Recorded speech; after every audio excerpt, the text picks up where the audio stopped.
You asked for it, we promised it. You asked for it again, we promised it again. But it's finally here. The Paranormal United States MEGASODE is finally available to listen to right here, right now. Over the course of a year, Greg and I visited virtually each state of the United States of America.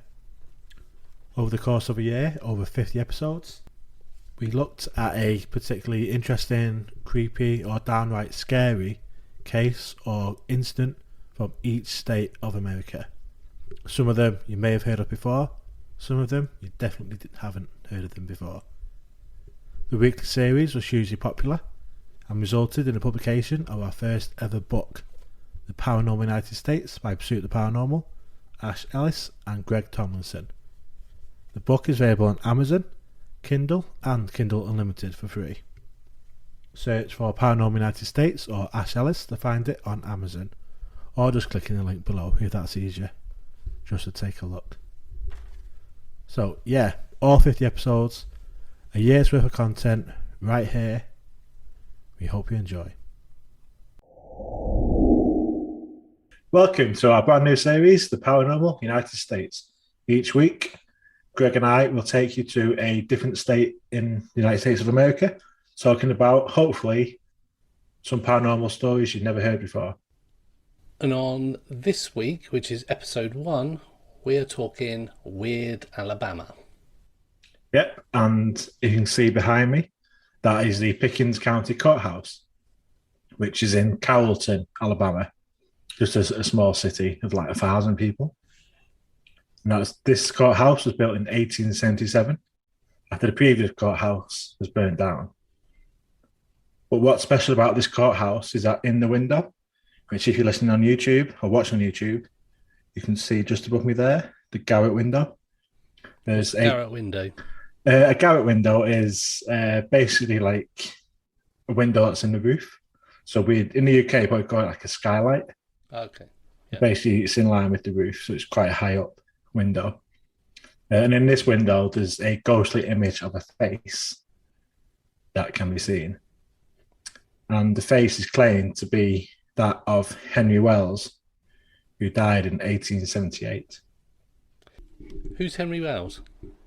Henry Wells was a freedman in Alabama. What's a freedman? Freedman means basically that he was previously a slave. Okay. So freedman is someone that has been freed from slavery. Got you. Usually by legal means or whatever, because, I mean, this is Alabama in the late 19th century, so pretty racist. Lots of social and racial tensions were pretty high at the time, which is quite an important part of this story, which we'll get to in a bit. Anyway, so Wells, like I say, he was a freedman, and he's also known for having quite a temper and known to carry a knife and stuff on him. So he wasn't like the most popular person. Okay. But then you can't really blame him for what he's gone through. We can't really imagine, but don't really blame him for him to probably take weapons to protect himself or whatnot. Yeah, absolutely. But in January of 1878, he was arrested on burglary and arson.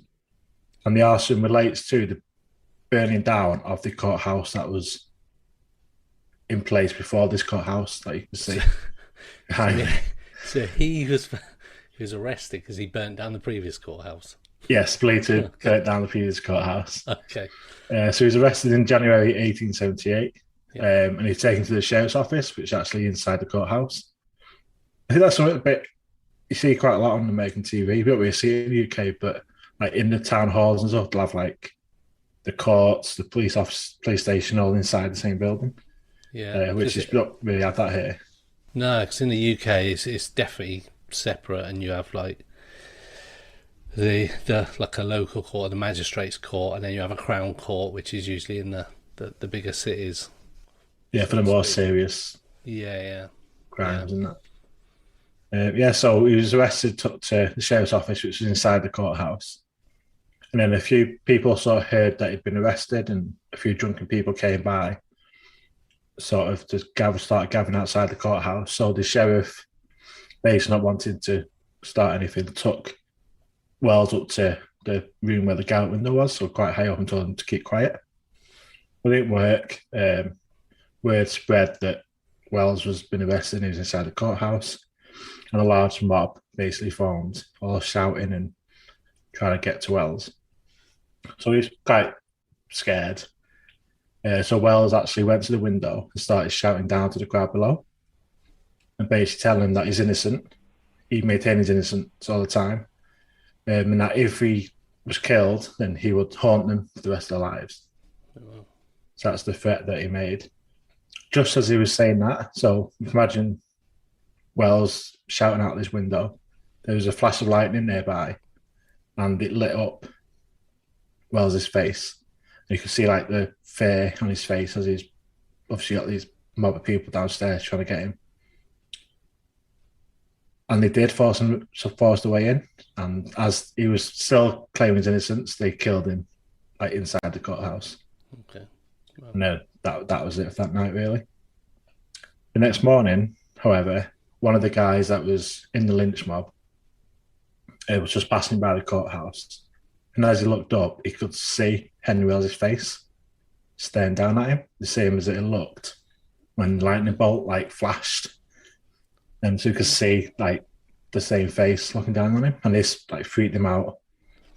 And then a couple more of the guys came, and they all could see Henry Wells's face as it was the night before, just staring down at him.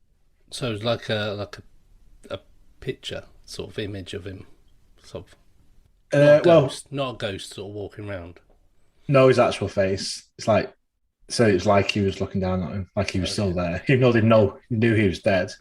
Yeah. From what they could see, it looked like he was still there, like as it was the night before. So, and the face is still there.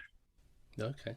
So I pointed out, even now, like saying the picture you're watching on YouTube, Yeah. there's an arrow pointing to a pane of glass, and that's where you see there's his face. And the council actually put binoculars across the street so you can like have a closer look at the face if you wanted to. And they put a sign up in the 1970s, just commemorating what happened and the fact that you can still see Wells's face in the picture. And also, strangely, every window pane in the building has been smashed or damaged at least once by storms and stuff that happens, but every window apart from that one. Okay. So that's always survived. Maybe all the windows have been smashed Yeah. by heavy rain or heavy winds. That one's always survived and never been smashed. Wow. That's a bit crazy. Yeah, it is. But like we mentioned earlier, a bit about the racism in the South, especially Alabama and similar states. And this lynching, there's 15 lynchings took place in this county in 33 years from 1977 to 1917. That's the fifth highest total of any county in Alabama, so it's a pretty racist place. And that included a mass lynching where 5 African American men and women were killed in 1893. So this story and his face in the window has been seen to like symbolise that era of terrible racism and like to never be forgotten and hopefully never repeated. And it's like I say, it's an old story. There's different versions of it going around, sort of different myths. Some people think it's different myths sort of combined into one. It's been told in quite a number of books, and even a play's been made about it. Okay. And every year since 2010, in the city, there's been a play called Facing the Courthouse Window, which is based around the events of surrounding Wells's death. Wow. And so whether he was innocent or guilty, Freedman Henry Wells lives on and watches down on everybody that passes by the Pickens County Courthouse. It's quite a dark sort of lead up to it. Yeah, definitely. Obviously, like you say, the social tensions around Yeah, what happened, and like I say, continue to claim his innocence the whole time. Mm. And like I say, whether people look for any reason to kill black people back then. Yeah. It's just, I find it like weird because it's not like normally we talk about ghost stories and it's not stuff. Yeah, but this is kind of like this almost like a moment in time has been sort of etched on the building, I suppose, which is a bit of a Yeah, it's definitely a strange one. Like I say, it's not totally paranormal, no, but it is strange in that his face is still there looking down, yeah, and you can see his face is still there. To this day, 100 odd years later, 150 years later, yeah, you can go and see his face. mad. Cool. So that wraps up episode 1 of Weird Alabama, and I hope you join us for the next episode. Hello, and thanks for joining us for Paranormal United States, episode 2. This week we are going to Alaska for Weird Alaska. Yes, so Alaska, as you can see in the little image to my right hand shoulder, we're going to be talking about the Alaska Triangle. So the Alaska Triangle is essentially the Alaskan Bermuda Triangle. It's a place of untouched wilderness where mystery lingers and people go missing at a very high rate. So the Alaska Triangle, as you can see, connects the state's largest city of Anchorage in the south to Juneau in the southeast panhandle, and then across to Barrow, a small town on the state's north coast. Here is some of North America's most unforgiving wilderness. So Alaska is, from my knowledge, is snow.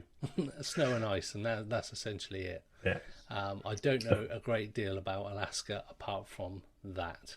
Yeah, seeing that World's Dangerous Roads show was in Alaska quite a bit, and yeah, some of that's in like the main areas like Anchorage and places. I suppose then when you go a bit more rural Alaska, it's just going to be crazy.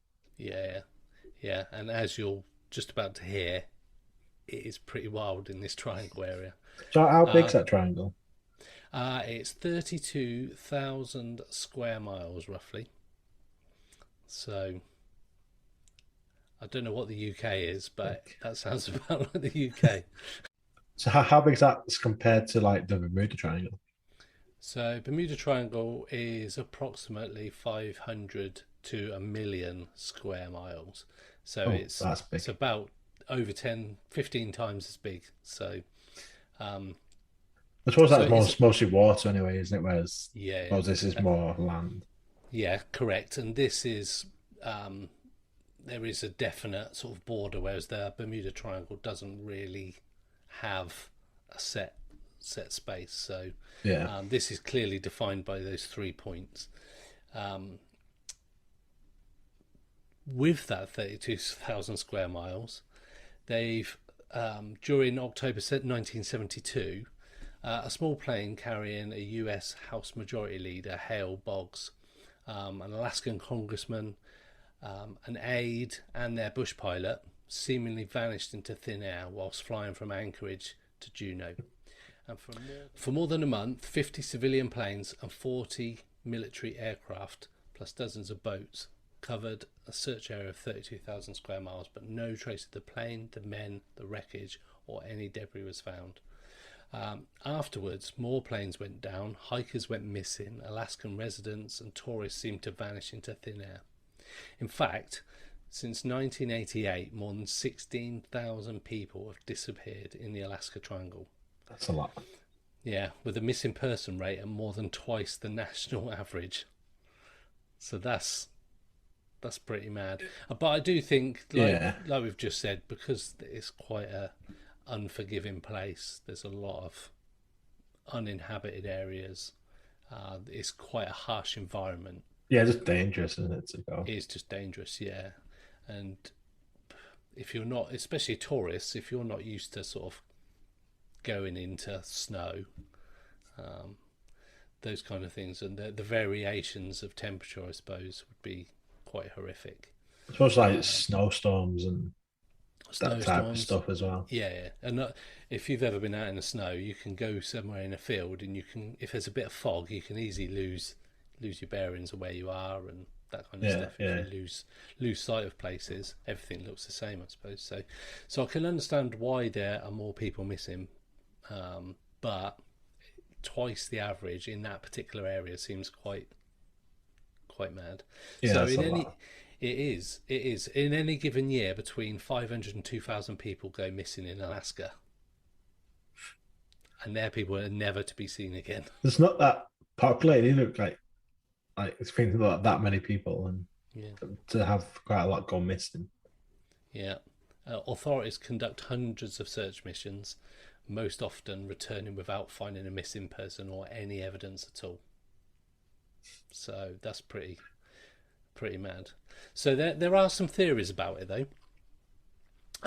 So obviously the snow and the harsh conditions, like we just said, is one of them. But there also some of the disappearances are blamed on aliens, swirling energy vortexes. Got my attention. Got your attention there. To evil shape-shifting demons. So covers pretty much what our normal episodes cover. Yeah. But the most likely explanation of these missing people is the wilderness, like we said. More than half of the America's federally designated wilderness lies in Alaska. So you can see why people go missing. It's got 33,000 miles of coastline, 3 million lakes, loads of wildlife, and winters that blanket vast reaches of the state. Like we said, with snow and ice, which is that's just my sort of, if I close my eyes and thought Alaska, that's what I would expect to see, is just snow. Yeah, penguins. I was going to say polar bears, but I don't know if polar bears go quite that, wherever, sort of Alaskan. It's Arctic, I think, isn't it? Polar bears. Yeah, I think there'd be penguins. Yeah, it probably is actually. I'll have to watch like the wild fishing ones, like wicked tuna and stuff. I think they go around Alaska, and I'll have a look into that. They do whale hunting around there, don't they? Whale hunting, yes, they do. Yes, they do. Bastards. So as we mentioned, we talked about aliens and demons, but one of the other bits is vortexes. So, bit like ley lines, people believe that there are like energy vortexes or spiral whirlwinds of energy, Okay. and they blame the disappearances on these vortexes. And they seem to think that a positive vortex spirals upwards in a clockwise motion, creating an enhanced flow of energy. So all positive stuff. It's supposed to be conducive of healing, meditation, creativity, self-exploration. People actively search out these places to feel inspired, recharged and uplifted. So a bit like the ley lines in the UK and around the world. So people see those as positive things. And I know some of the new age people, they actively search out ley lines, and Stonehenge is a popular place with ley lines. It's like a draw on the Yeah. they say draw on the energy. Yeah, druids and Wiccas and people like that. But where there are positive vortexes, they're said to exist. Egyptian pyramids, Stonehenge, like we just said, the Sedona Desert, and sacred temples throughout the world have all got these positive vortexes, apparently. But alternatively, negative vortexes appear as well. So they spiral downwards, anti-clockwise, creating a draining and depleting energy, and depleting the positive energies in its vicinity. So if a human is to be caught up in one of those, they're believed to cause health problems, which are depression, nightmares, disorientation, confusion, and both visual and audio hallucinations. So you could kind of see if somebody walks into or comes across a negative vortex, all of those could be conducive of the fact that that person might just lose completely where they are and randomly wander off and either get eaten by a penguin or polar bear. And, that's I was imagining when you say like vortex, like yeah. I was picturing in my head like a twister or whirlwind where like the person actually gets sucked up physically and like spun around and maybe deposited somewhere else from where they were. Yeah.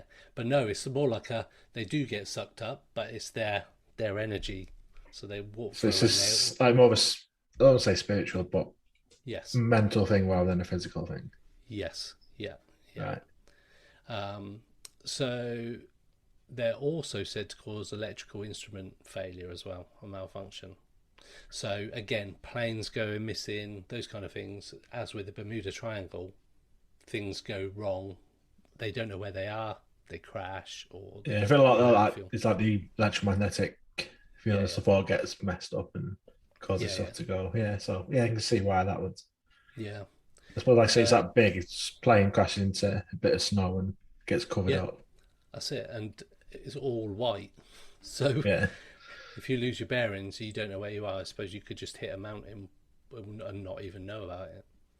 And then it snows, and then your body's covered, all that kind of stuff. So there are some places that are said to be filled with negative electronic readings in Alaska, and they found large concentrations of magnetic anomalies, some of which have disrupted compasses to the point that they're as much as 30 degrees off. So that's quite a big thing. If you're being guided by your compass, and that's all you've got to go on, that could really screw you up. I suppose when you're that close to the North Pole as well, Yeah, it exactly. should be accurate. Should be accurate, yeah. But it's unclear whether vortexes really exist. A bit like ley lines, like we've mentioned before. Ley lines are these invisible energy lines. There's no real proof that they exist, but people who are spiritual and things seem to be weird around ley lines, and people get vibes off of it. So, same with vortexes. It's difficult to prove, but difficult to disprove. So, despite warnings from authorities regarding weather, wildlife conditions, hundreds of tourists visit Alaska to see the unspoiled land, obviously. Many of them are unprepared for natural elements. I imagine the typical English tourist would rock up, shorts, t-shirt, flip-flops, and a backpack. Happens in this country though. The weather gets really bad, like Snowdon and places like that, Mount Snowdon, and people are completely unprepared for it. Yeah. And I think because the weather can change so quickly as well, that doesn't help. However, that doesn't explain why there are more disappearances in the Triangle than anywhere else in the state and also in the US. So whether the mysterious disappearances of the Alaska Triangle are a result of natural perils, strange energy vortexes, ancient evil spirits, or aliens, it's definitely a cause for concern. Other vortexes which are supposed to appear are at the Bermuda Triangle, Japan's Devil Sea, and on Easter Island, weirdly enough. So, yeah. So that's how weird Alaska has been. Very weird. It reminds me a little bit of. I was thinking then, like portals. We talk about portals quite a bit. It's the first time I've sort of heard about vortexes. I suppose there's some similarities. Definitely.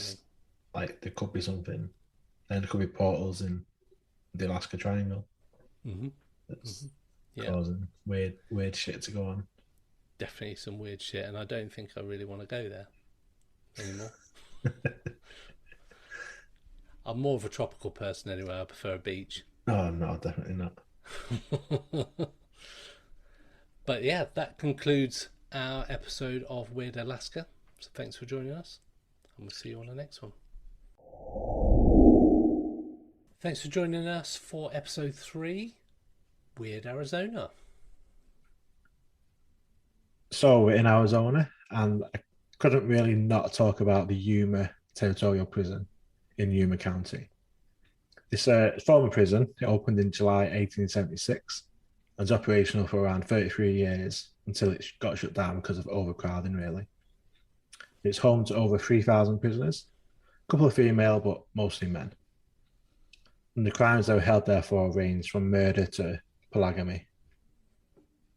The prison, which is built at the top of a rocky hill, overlooks the small town of Yuma, very, very close to the border with California. One of many spooky legends around the prison involve a little girl. She later drowned in the nearby Colorado River which runs just alongside the prison. And she was apparently trying to retrieve her doll that had fell in, and she fell in after it and drowned. Well, this little girl now haunts the prison, and she just seems to be a bit more of a playful spirit, as kids can be in life and apparently in death as well. She likes to pinch or poke people. She particularly doesn't like anyone wearing red. People that wear red do report being pinched. She'll also pinch other children. And basically, anyone she takes a dislike to, she'll give a bit of a poke or pinch as they pass by. Did she haunt it when it was a prison, or since it's? This is since, I don't know when she died, but I think it was after the prison had shut. Okay. Because it's a state park now, and you can go and visit the prison. You can do a tour of the prison. It's still there. It was used as a school for some years. Okay. After it was closed as a prison, and the students that used to go there were like called criminals, like a nickname because they're in the prison. But they apparently like that nickname. Is a bit of edge, I guess.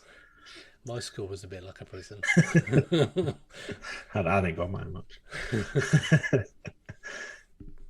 Yeah, so I think this was, I don't know when she's apparently drowned, but it was after it was Okay. it was a prison. But the prison is like a Wild West type prison. It was a hub of paranormal activity. Loads of TV shows have been there. Ghost Adventures have been there doing investigations. It's been in loads of like articles and magazines as well. But a lot of the reports come from a certain cell. It's been nicknamed the Dark Cell. This was pitch black, and it was used to punish inmates who had broken the prison rules. So if someone had done whatever, attack someone else or whatever they're not supposed to do, they'd be stripped to the underwear and then chained, usually stood up or had the legs chained inside this cell. It's only a small 10 by 10 cell, and the only light came through a small ventilation shaft in the ceiling. Christ. So once it was dark, that was it. It was just pitch black, total darkness. And apparently the guards would throw in scorpions and stuff and like joke that the glow of the creature would give them the light. Okay. Yeah, because scorpions glow in the dark, don't they? Yeah, I got like I think it's a UV light or something. That's... So apparently the rumor goes that they would, like, as a joke, throw in scorpions with him to give him some light. But like the isolation and the darkness would just send the prisoners crazy as well. A number of prisoners were sent straight to an insane asylum in Phoenix after they came out of the cell because it just messed with them that much. And when visitors go to the prison now, that's the area where they report they feel like the most uneasy, just around that cell. Yeah. Which is not a surprise, really. No. It sounds pretty bad. Yeah, it does. It does. I don't think I'd want to go in there. Well, apparently, a staff writer for a local magazine wanted to spend 48 hours in there just to experience what the prisoners would have experienced, like for an article, and only be fed like minimal food and water. Like the prisoners are only given like a bit of bread and a bit of water a day, and it's left on their own basically. She only lasted a day and a half before she came out, and she said like she felt like she wasn't alone in there. It's just but she was totally freaked out, so she didn't last the full 2 days. I thought you were going to say she was only going to last a few hours. Well, it's quite a long time. Yeah, I don't know. Yeah, not feeling alone in there would be a bit weird. Yeah, feeling like there's someone with her. Yeah, sod that. Other accounts that have been reported, conversations being heard in rooms where no one's in there, like just muffled voices. Apparitions being seen in the corner of your eye. There's a woman who likes to sing in the visitors area in the morning. She sounds like a joyful spirit. On death row, spirits have been seen. Obviously, it's quite an emotionally intense area as well, I assume, being on death row. Yeah. And angry voices have been heard quite a lot, just telling visitors to get out, basically.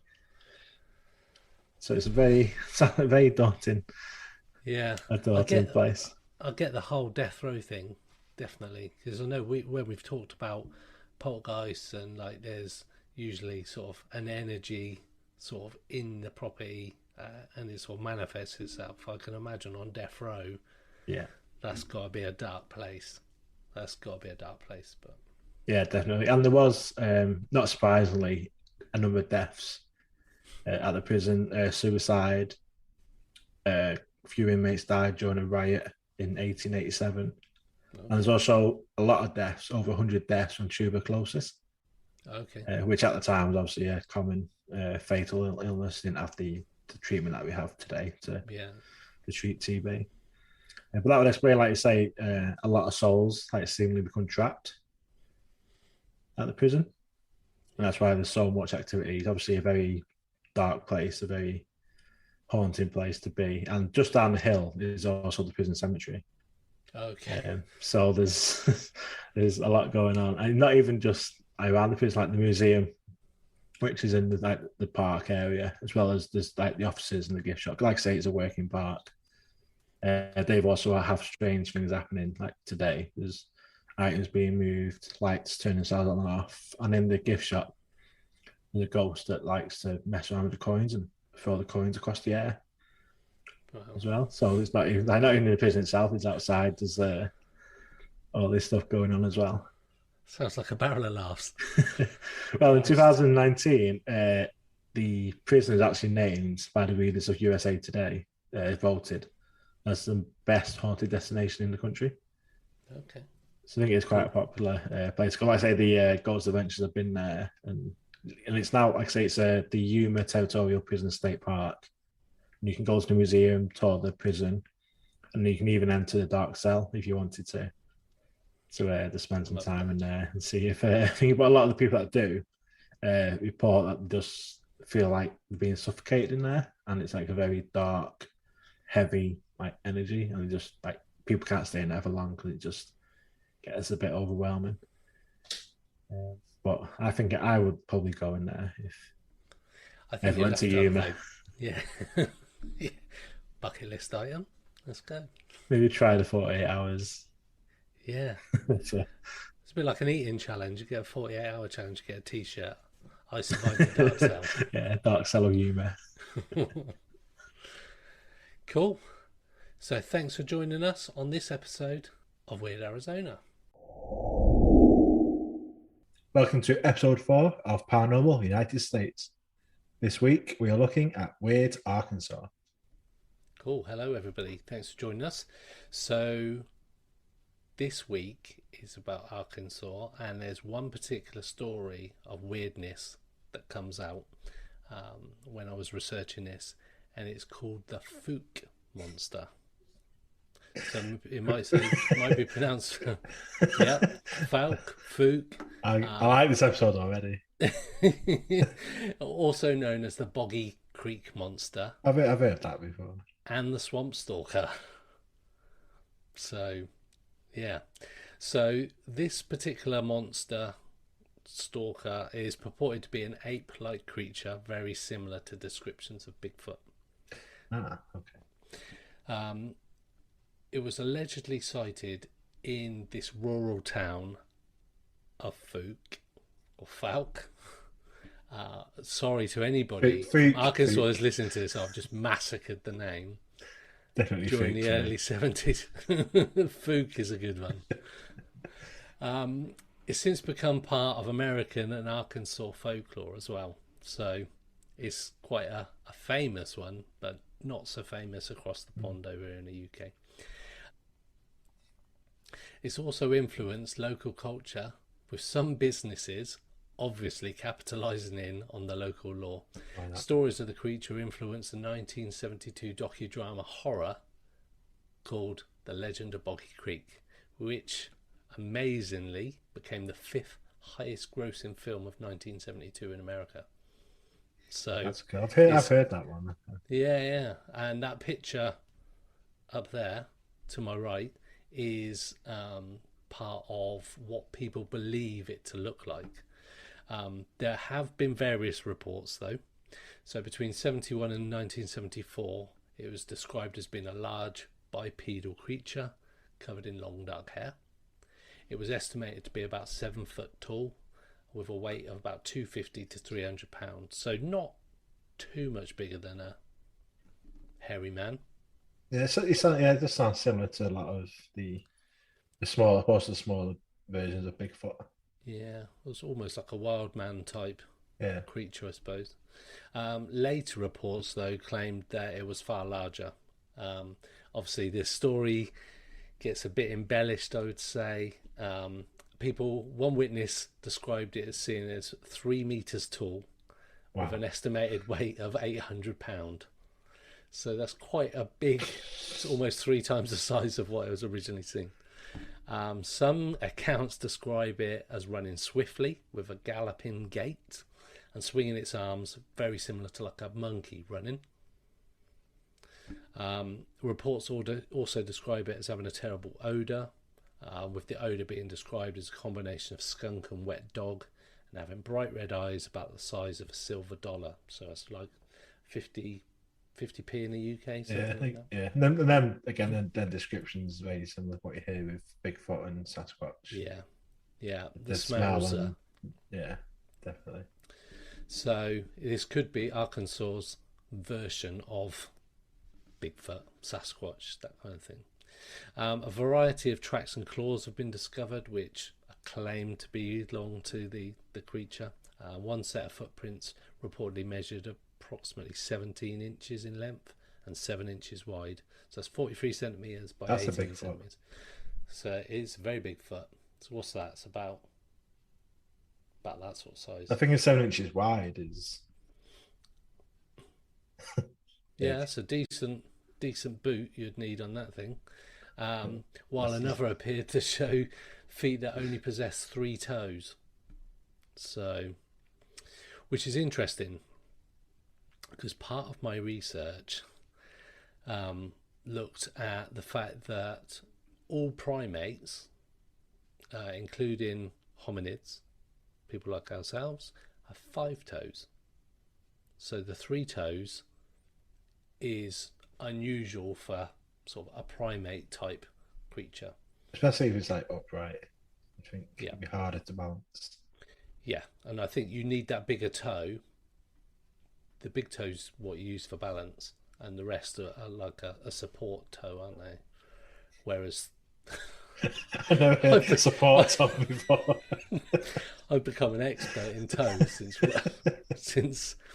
But interestingly, and on that note, if you lose your big toe for whatever reason, you struggle for balance.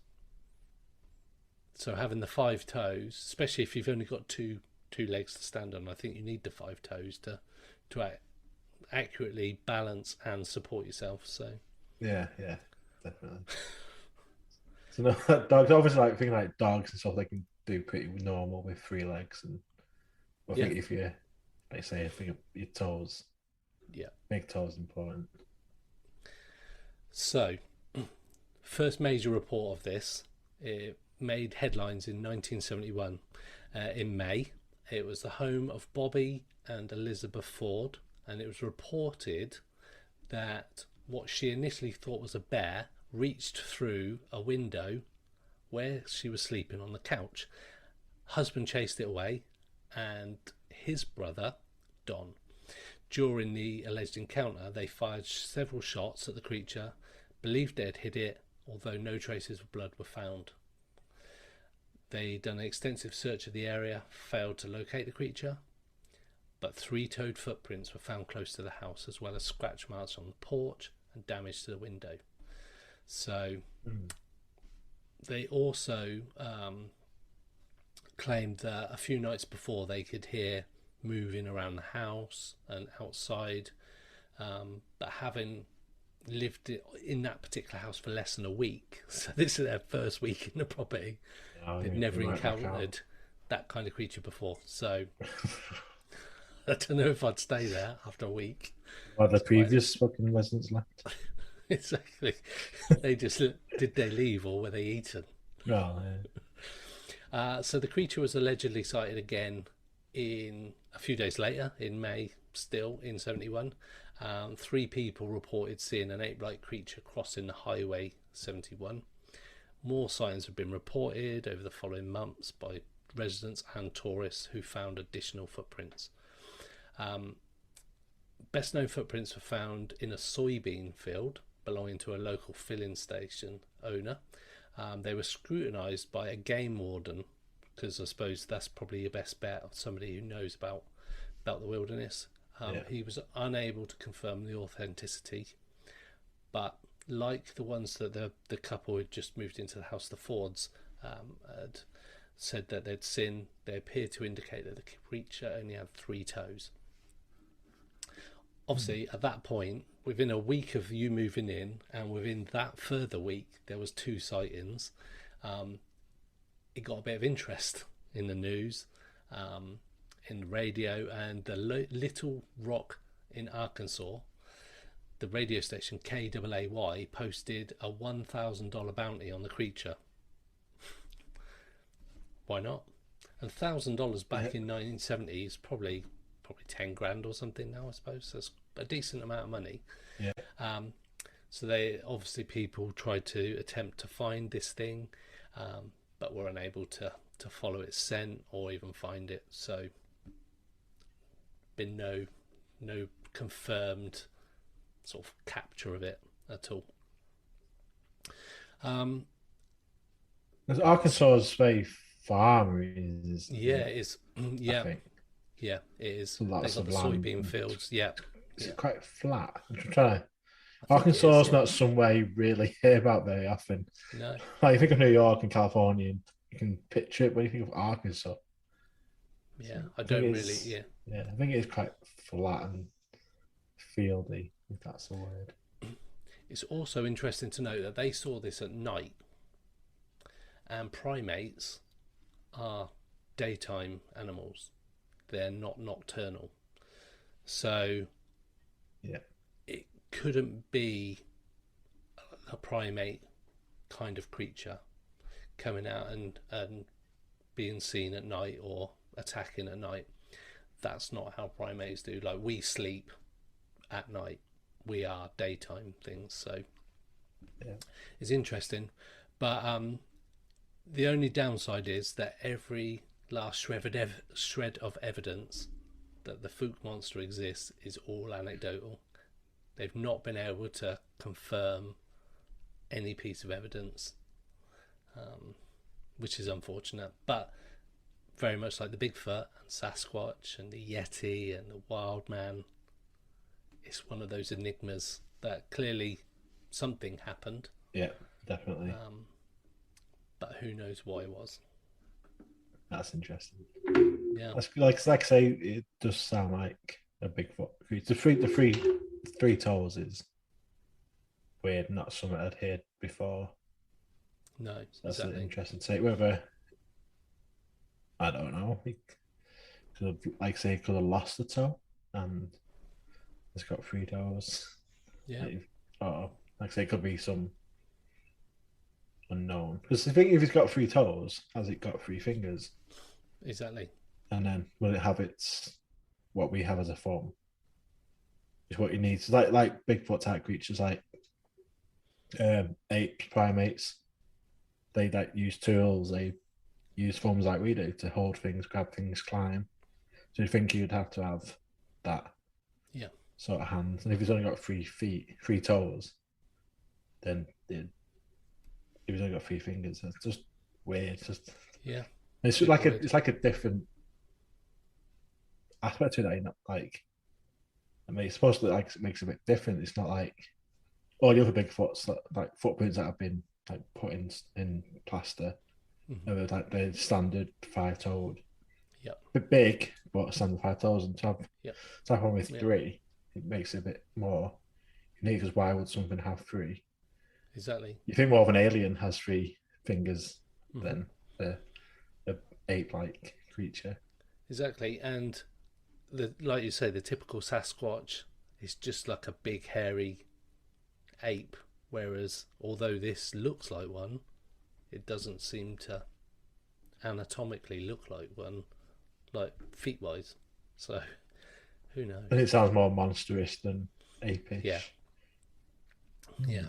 Which is probably even more scary Yeah. than the fact that there's this big ape creature out there somewhere. But Yeah. cool.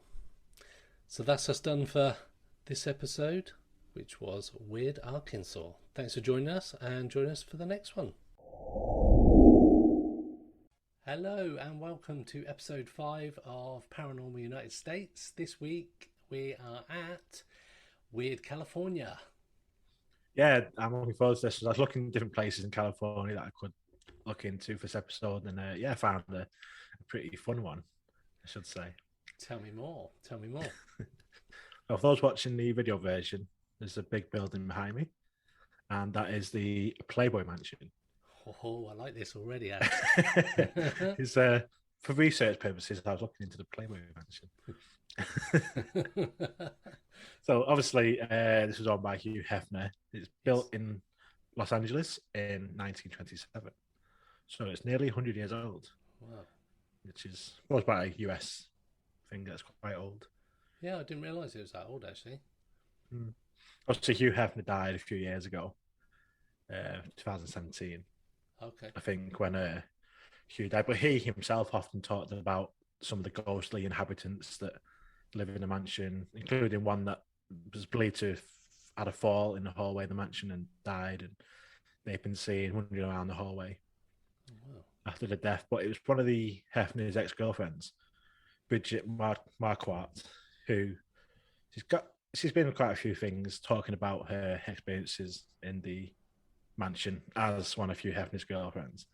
And she was watching TV in one of the bedrooms when she saw a woman just suddenly appear, stood in the doorway looking at her. Right. And she had long black hair, very pale woman, just stood there wearing a white t-shirt, just looking at her. Although she does believe it to be a woman she actually knows, or a woman that she met some years before at a photo shoot, who was an employee of the mansion. And even though she did feel like positive energy, she did feel pretty scared and unsettled by this apparition just stood in the doorway of the bedroom. It must be pretty weird, but from what I know about the Playboy Mansion, for research purposes,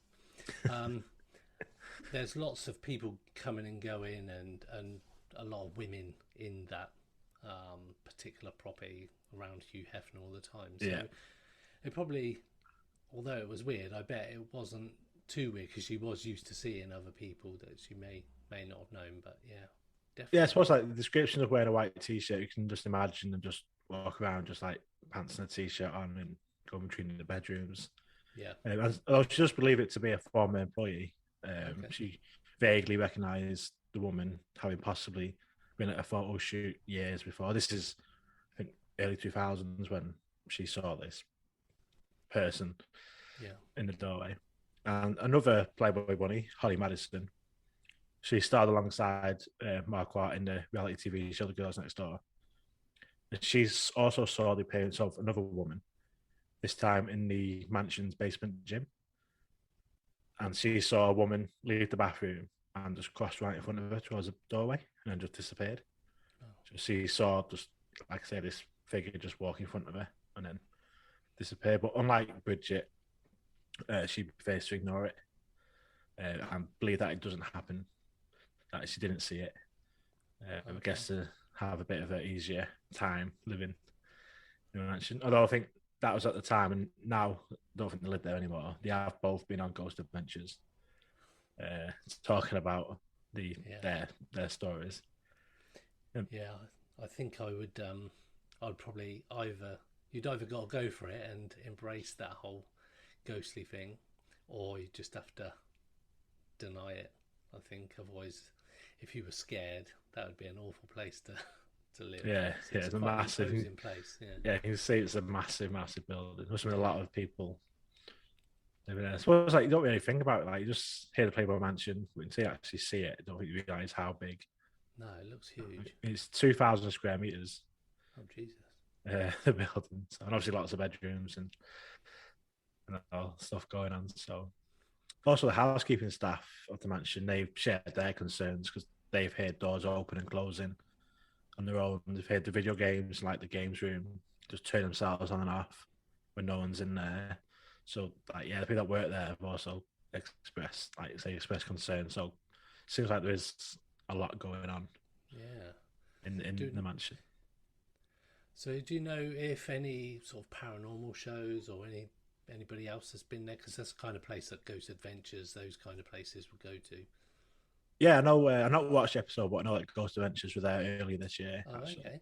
Yeah. So not too long ago actually. So not sure if they found anything, but I mean they probably will have done. Yeah. But the mansion's owned by a billionaire called Darren Metropolis. He owned it before Hugh died. Actually, he's owned it for quite a while. Okay. But now it's just used for corporate events and other things. So I guess hiring it out to panel teams is something that they do as well. Yeah.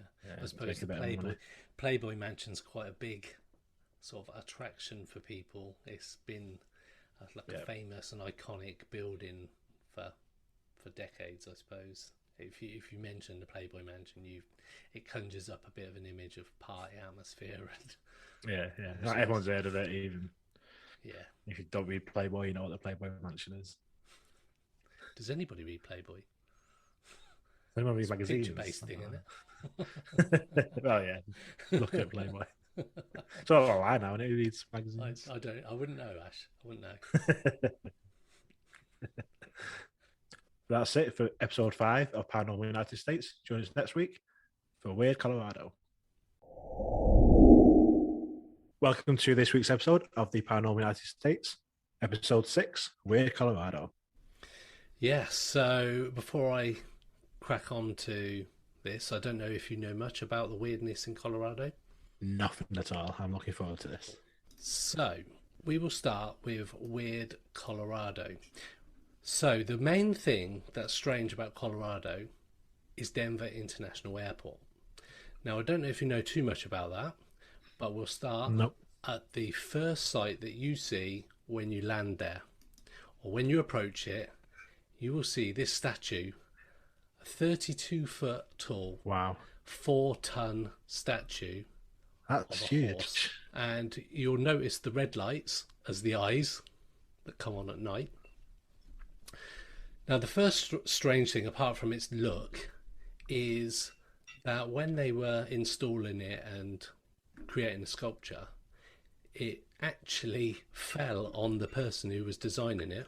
No. Severed an artery, and he died before it was finished.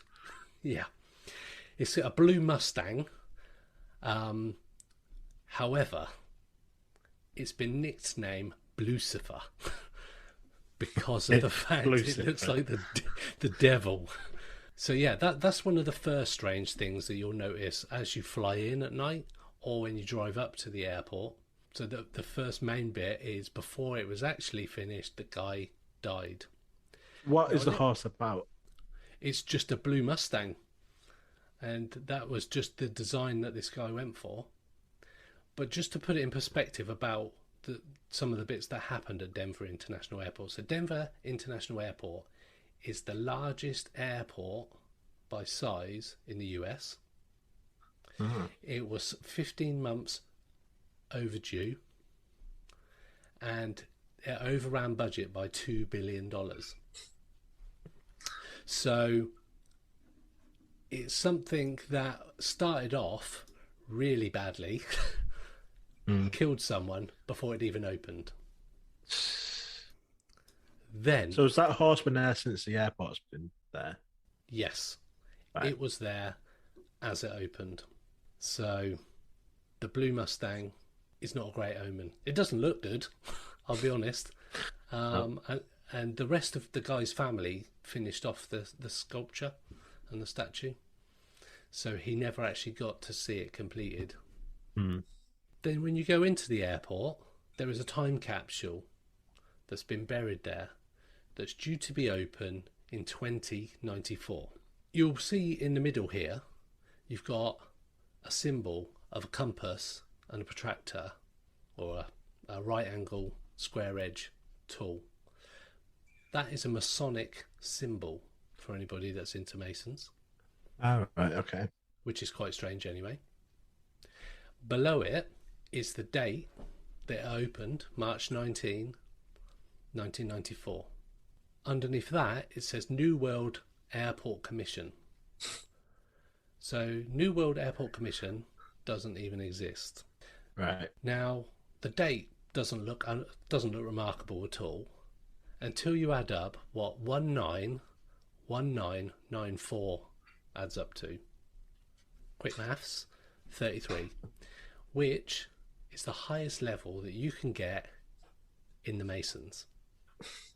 All right. And the global elite and New World Order are supposed to be 33 for level 33 Freemasons. Strange. The fact that the World Airport Commission doesn't even exist as a thing. Yeah, that was strange. Obviously, the New World is a bit. Yeah, it's a Not, bit not of very play subtle. on. Yeah, it's a definite play on New World Order, the global elite. So yes, straight away, high strangeness when you first walk in there. Then we move on to this picture, which is a picture of an alien.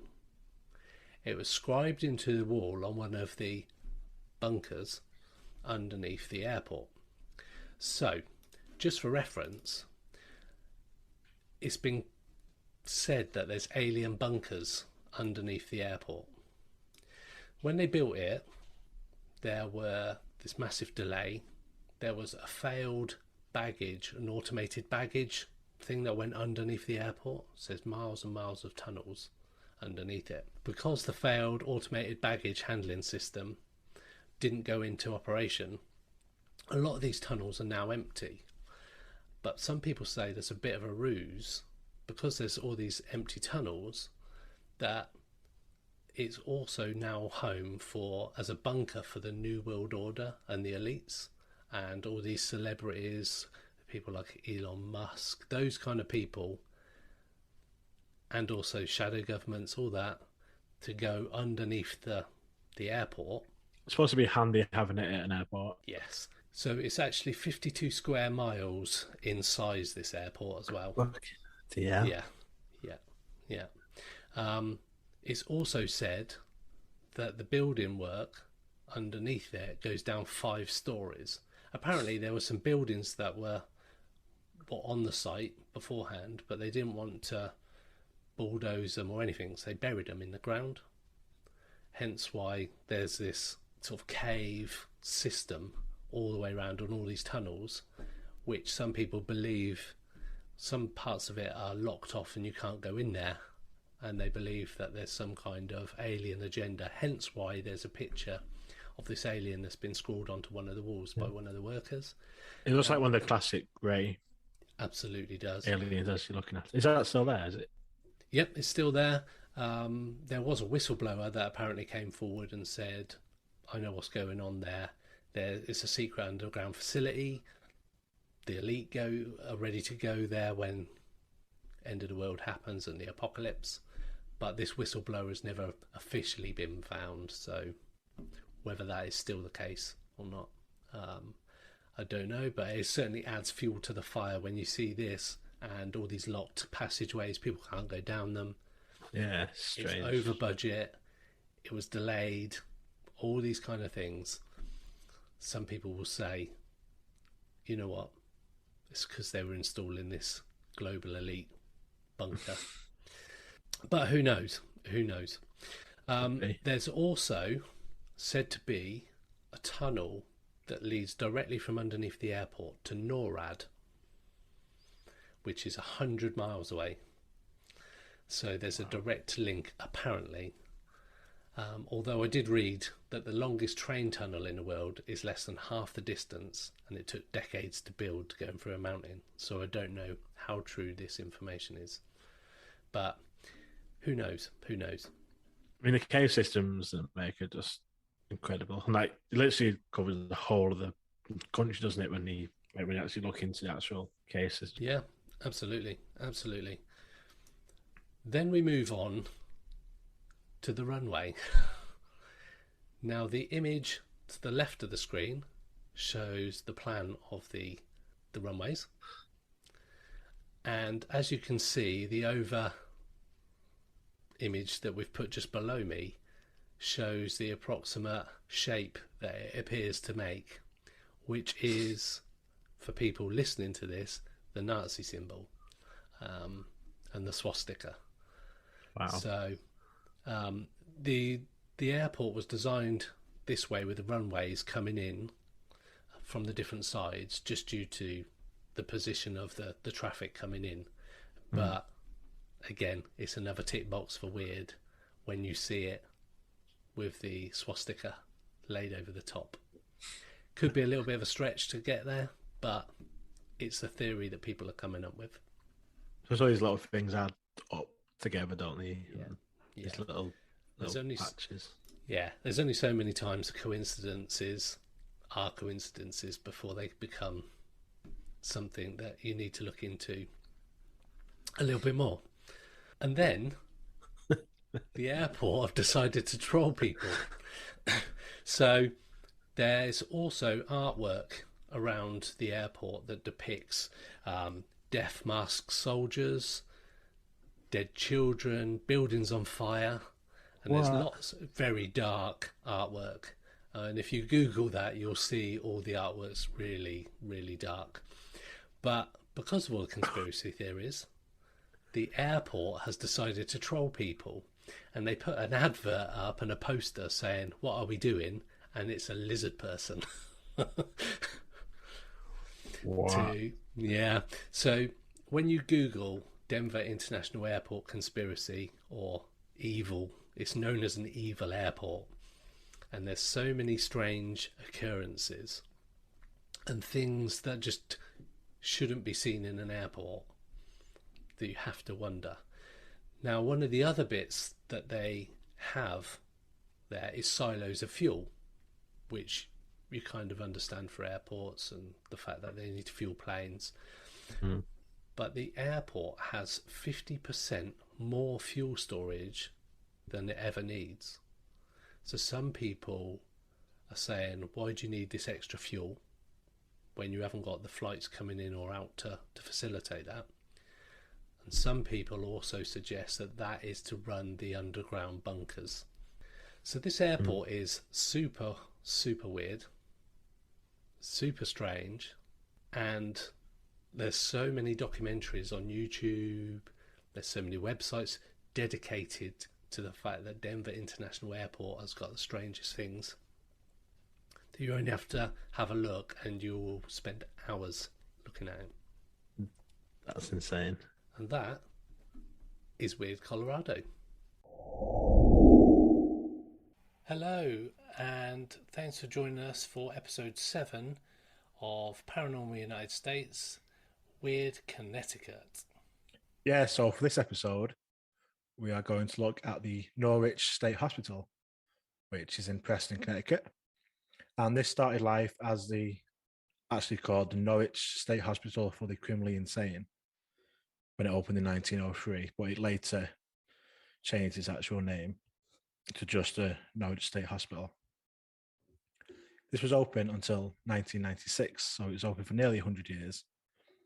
It started out as just a single building with a handful of residents, while gradually growing bigger and bigger, with more buildings being added, until at its peak, it was a self-sustaining village.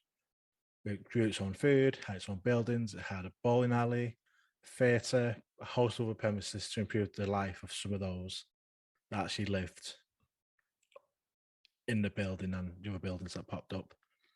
So what they did was, as more residents came, they just kept building more buildings.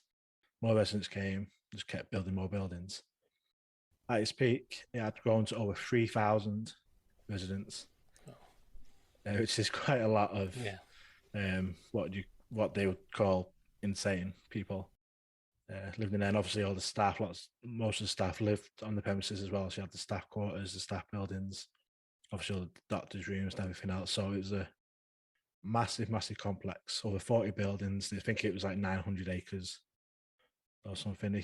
And on the video version here, you can see it's like a layout of the actual plans. Wow. That's like a small village. Yeah, it was pretty much was a village. It was massive, and it held mostly psychiatric patients. Some of the worst type of people were staying there. obviously murderers and serial killers and those people that done some nasty stuff like you would expect in this type of place. But they also had later on they had TB patients there, tuberculosis for a while in the 1930s. They had people that were chemically addicted, so people addicted to drugs and other addictions staying there as well, and even some just older people who just stuck there as well. So they had a wide range of stuff going on there. But like as with many of these hospitals of this type, especially back in the turn of the 20th century, not much was known about like these mental health conditions and these disorders. So the treatment wasn't very nice, to put it nicely, I guess, because they didn't know how to treat them and didn't have like the drugs that they have available today to help deal with like psychosis and things like this. And so they would use treatments like being mechanically restrained, electric shock treatment, lobotomies. Wow. And as you'd expect, there's a lot of deaths from these medical treatments and deaths in general as well, just from accidents. Because there's 3,000 people just in residence living there. Mm-hmm. There's all sorts of things going on. Quite a lot of people did die.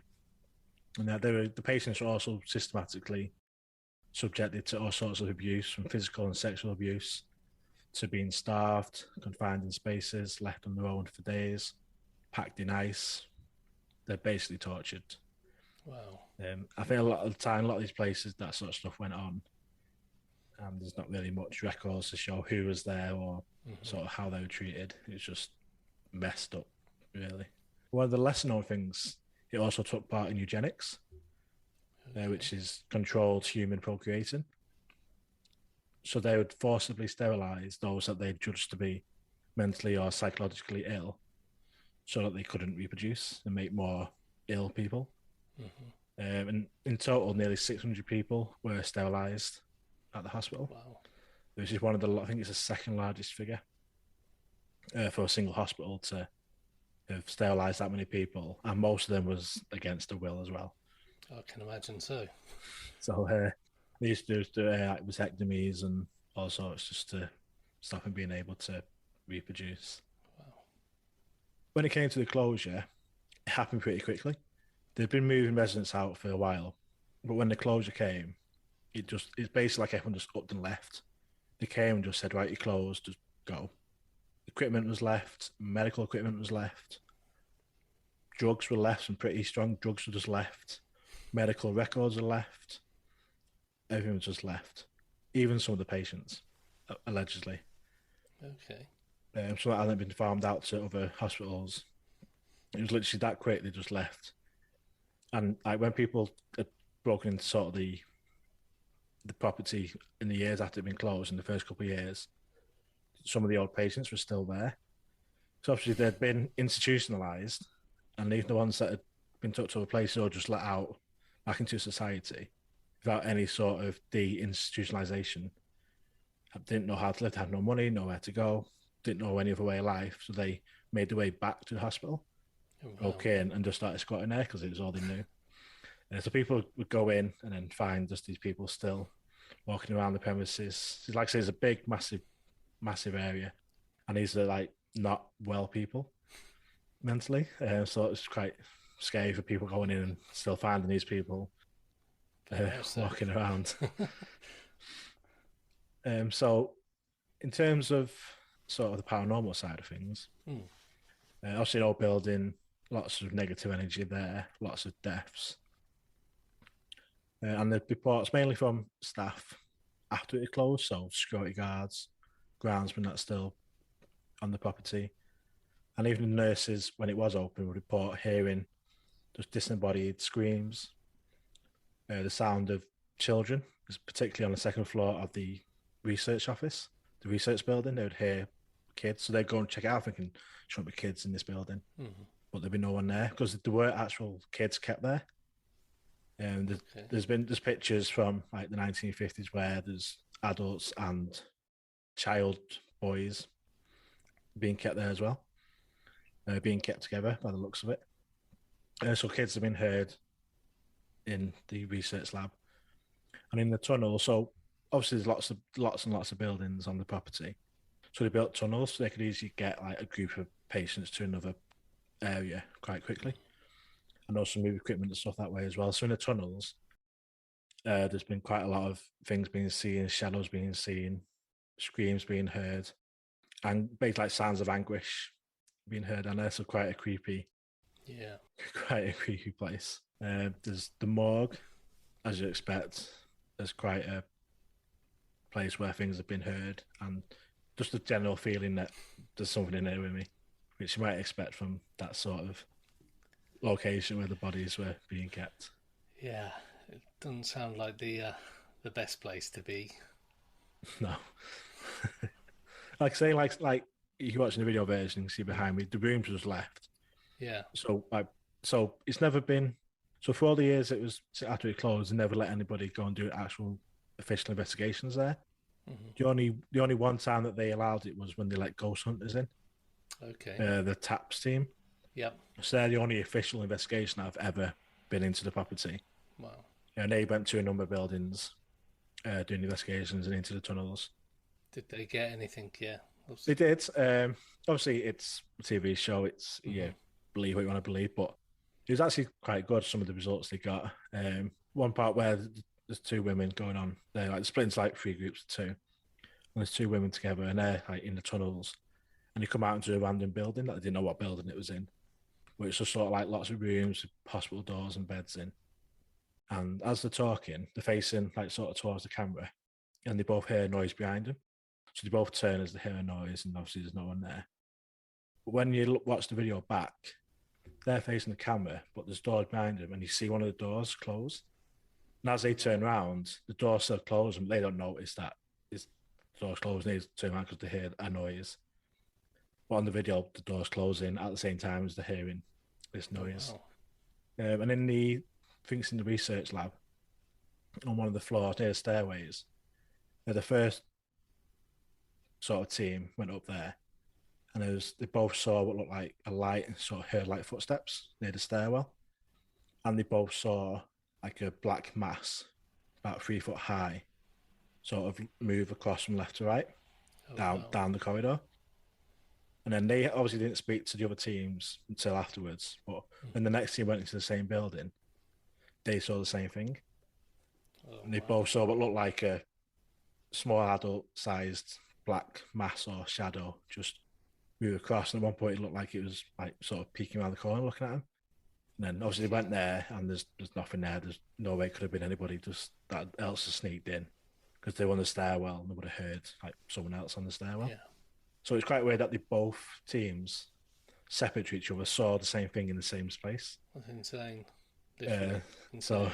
yeah, so that's like I say, decent bit of evidence for the like, got the door moving on Hmm. the camera. You can Yeah. hear some of the sounds in one of the clips. I think it's when they're in the morgue, which was I think the morgue was in the research lab. I might be wrong on that, but they hear what sounds like a dog whimpering, like it had been kicked. Is Oh how they wow. described it as, and you can hear. Maybe it's because it's put in your head, but you can hear that sort of noise on the Hmm. audio.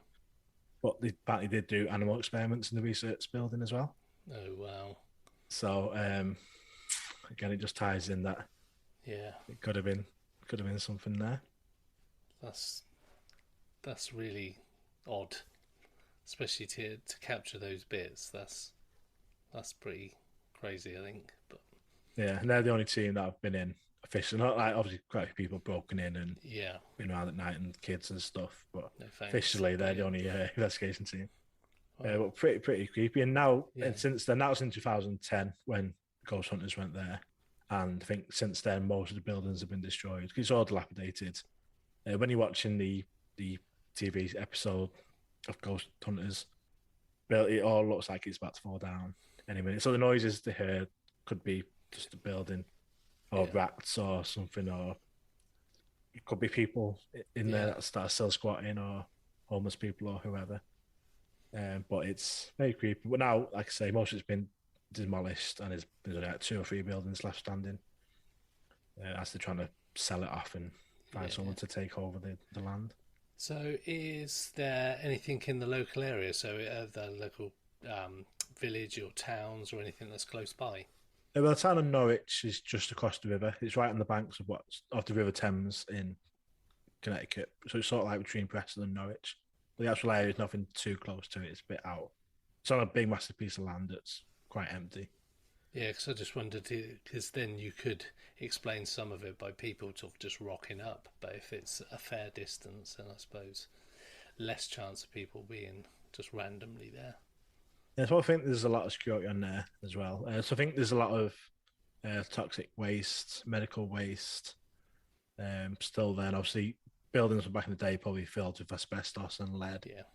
I think that's the reason why they don't let people investigate officially in there. It just probably just would have been a danger, really. Probably why they found difficulty getting buyers for it as well, because it probably cost a lot just to clear it of everything that was there. That's the Norwich State Hospital. And thanks for joining us for Paranormal United States, Episode 7, We're Connecticut. Welcome to Episode 8 of Paranormal United States. This week we're heading to Delaware. Delaware is 96 miles long, ranges from 9 miles to 35 miles across, totaling just over 1,900 square miles, making it the second smallest state in the United States. So, in Delaware, just off the Nanticoke River, you'll come across a small community called Woodland. Woodland is well known for its ferry, but also for its countless tales of the dark hauntings. Between a decapitation, a murder, and a historic smallpox outbreak, it's safe to say that this community has seen its fair share of tragedy over the years. So, the first one is just over this bridge. This is called the Maggie Bridge. This is where the young people go to scare themselves. Basically, it was the gruesome death of a lady called Maggie Bloxham in the late 1800s that has caused this particular bridge to become quite famous locally. Maggie Bloxham was not only killed, she was killed in such a terrible way. So one day, Maggie Bloxham was crossing a bridge when her horse got spooked by a sudden clap of thunder. Horse went over the side of the bridge, as did the carriage she was riding in, and it's said that Maggie was decapitated in the accident. Lovely. The place is kind of remembered as that tragic event where that awful thing happened, and after a while, stories of hauntings started to come around. Rumour has it that on nights where there's a full moon, you can go out, call to Maggie, and she will make her presence known. People say that if you go out there and go, Maggie, Maggie, I've got your baby, you can hear strange noises coming from the woods, sort of either side. You'll also be able to see her carrying her head in her hand, which is mental. One of the things that is strange, though, is in the forest at the same time you'll also see lights. Also, cars act up and the electronics go all over the place. Cars don't start. So, very strange happenings. Yeah, that's right. You don't really hear that with like haunting type cases. No, because the lights in the woods, that's reminiscent of something sort of UFO or like a fairy light type thing. So yeah, quite strange. Some people even say that you'll see Maggie's apparition wandering around the woods as well. So spooky. There have been many quick to write off the fact of the story of Maggie as nothing but folklore. However, Maggie is actually buried in a private cemetery not far from the bridge. So it was a real person. She did die locally, and rumour has it that she haunts that place. If you head closer to the river by the Woodland Ferry, you will also spot a different apparition, one belonging to a member of one of the most hated families in Delaware's history. Jacob Cannon, the cousin of the notorious Patty Cannon, was shot and killed right in front of his home by somebody that owed him money. The Delaware courts indicted this man but never pursued him. And it's said that at random times Jacob's apparition could be seen wandering around where he was shot, which is right by the Woodland Ferry. Right in the same area as well, so not only have those two things happened, we've also got a terrible tragedy unfolded. A third of the Woodlands population lost their lives as a result of smallpox outbreak in the year 1903. So all in this same area, weird stuff's happening. As soon as it was known that there was smallpox among some residents in Woodland, the local citizens begged the government to quarantine, and they closed all the entrances and exits and didn't let anybody out or into Woodland. An entire community was then left without medicine or food. Many starved to death, others died as a result of a lack of medical care. Wow. So these people that died were wrapped in a white sheet and all put in the same hole in a mass grave. It's not even marked, so they don't even know really where it is now. And all of these tragedies have left their mark on a very quaint community. So next time you pass through here, don't be surprised if you have a paranormal encounter. So that's three things in that local area: the decapitation, a murder, and smallpox. That's mad. How big is the town? What's the population? So because the town of Woodland, or the area of Woodland, hasn't been included in the census, there's no actual population information. Oh, right, okay. So, That's a lot of people, though. Like a third of the whole community just died. Yeah, and in 1903, obviously the population was a lot less than it is now as well. So I imagine it was a fairly small community. But if you think about it, these people are begging for quarantine by the government to stop a pandemic, essentially. And now, today's day, everybody's fighting against the pandemic quarantine. Yeah, I think they actually did get quarantined properly. Yeah, they did. Wow. And it didn't end too well for a lot of them.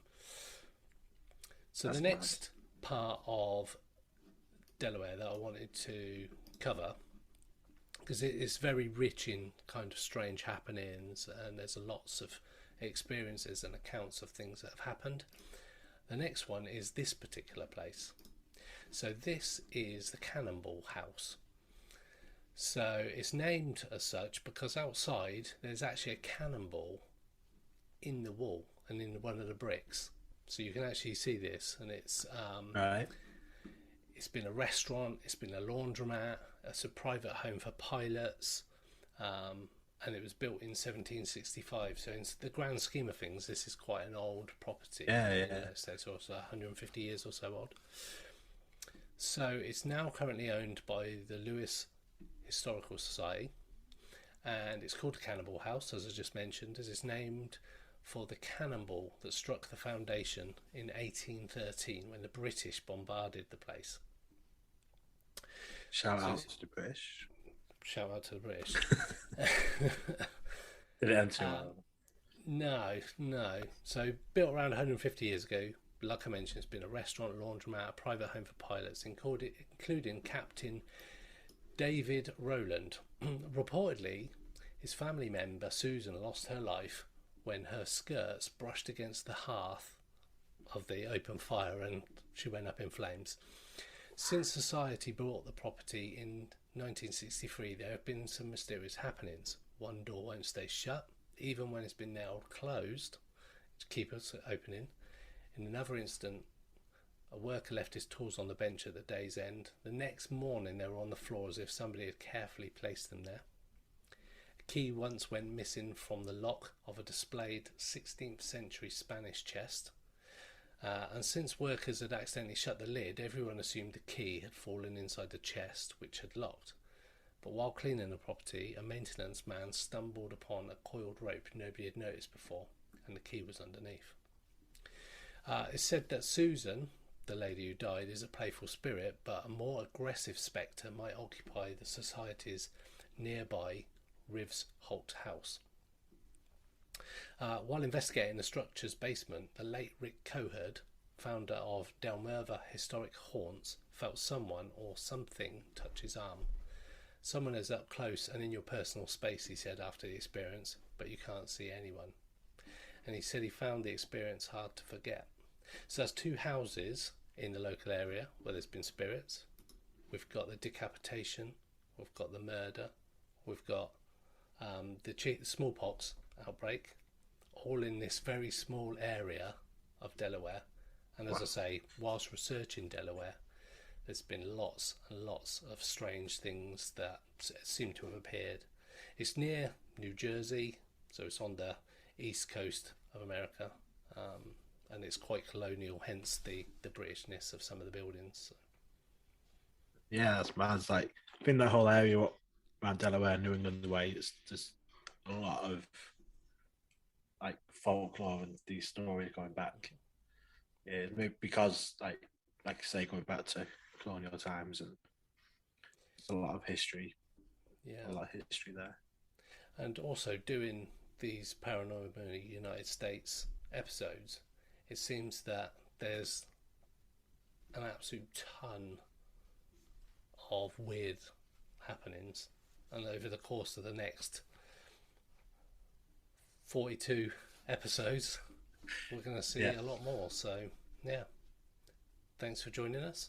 Episode 8, Paranormal United States. Hello and welcome to Paranormal United States episode 9. This is Weird Florida. Yes, it is. So for this episode, I thought we'd look a bit, because in the last year I sort of talked about hauntings, things like this. I thought I'd take a bit of a difference this time, and I'm going to be talking about the skunk ape of Florida, which is Florida's version of the Bigfoot type creature that's been seen all over the world. Cool. So the skunk ape inhabits forests and swamps of some of the southern eastern states of America. There's been some reports from Georgia and Alabama, but the vast majority do come from Florida.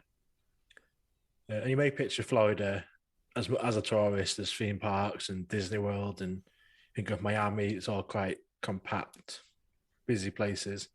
But actually, Florida is just full of thousands of miles of forests and swamps and grassland, just miles and miles of it, and tons of massive national parks and stuff, which is where this creature gets seen, really. Okay. So, like I say, the skunk ape similar to other cryptids such as Bigfoot, but generally a bit smaller, only by a little bit. Usually coming in at between 5 to 7 feet. So, do you know how it gets its name? Tell me. It's a strange name. It is a strange name. Skunk ape. It's like two animals in one. But it's commonly believed that this creature has a very foul odor similar to a skunk. So that's where the name skunk ape comes from. However, I do believe that in a couple of early reports, they stated that it's mainly dark fur, dark brown, reddish fur, with like a white stripe on the head of hair. Like a skunk. Like a skunk. And that's where the names come from. And there's at least 2 reports from the early days that both separately mention this stripe of white hair looking like a skunk. I don't know how true that is, but I prefer that reason. And because they say that because it's foul smelling, but every sort of Bigfoot, Yowie, Yeti, all have, say, it's like a foul smelling, smells like wet dog and excrement and stuff, which is so, why would it be different for this one? They all smell bad. I did think, as soon as you said skunk ape, I was thinking smell, but then, like you mentioned, all the other similar creatures are supposedly foul smelling. Yeah, so why is this one special? I guess. Yeah, and I like the idea of the white stripe down the back. It's a bit of style to it as well. Yeah. So why not? It is Florida. Yeah, so a very early report was documented in a local newspaper in 1818. Oh wow! When in what is now, I gotta try and pronounce this, Apalachicola. Okay. In Florida, where a man-sized monkey was spotted raiding food stores and stalking fishermen along the shore. But reports became more common from the 1950s onwards into the 1970s. It became pretty popular. And similar to other creatures of its type, they're not very confrontational or aggressive. There are some reports where there's been aggressiveness and things being thrown, but generally more of a curious, secretive creature.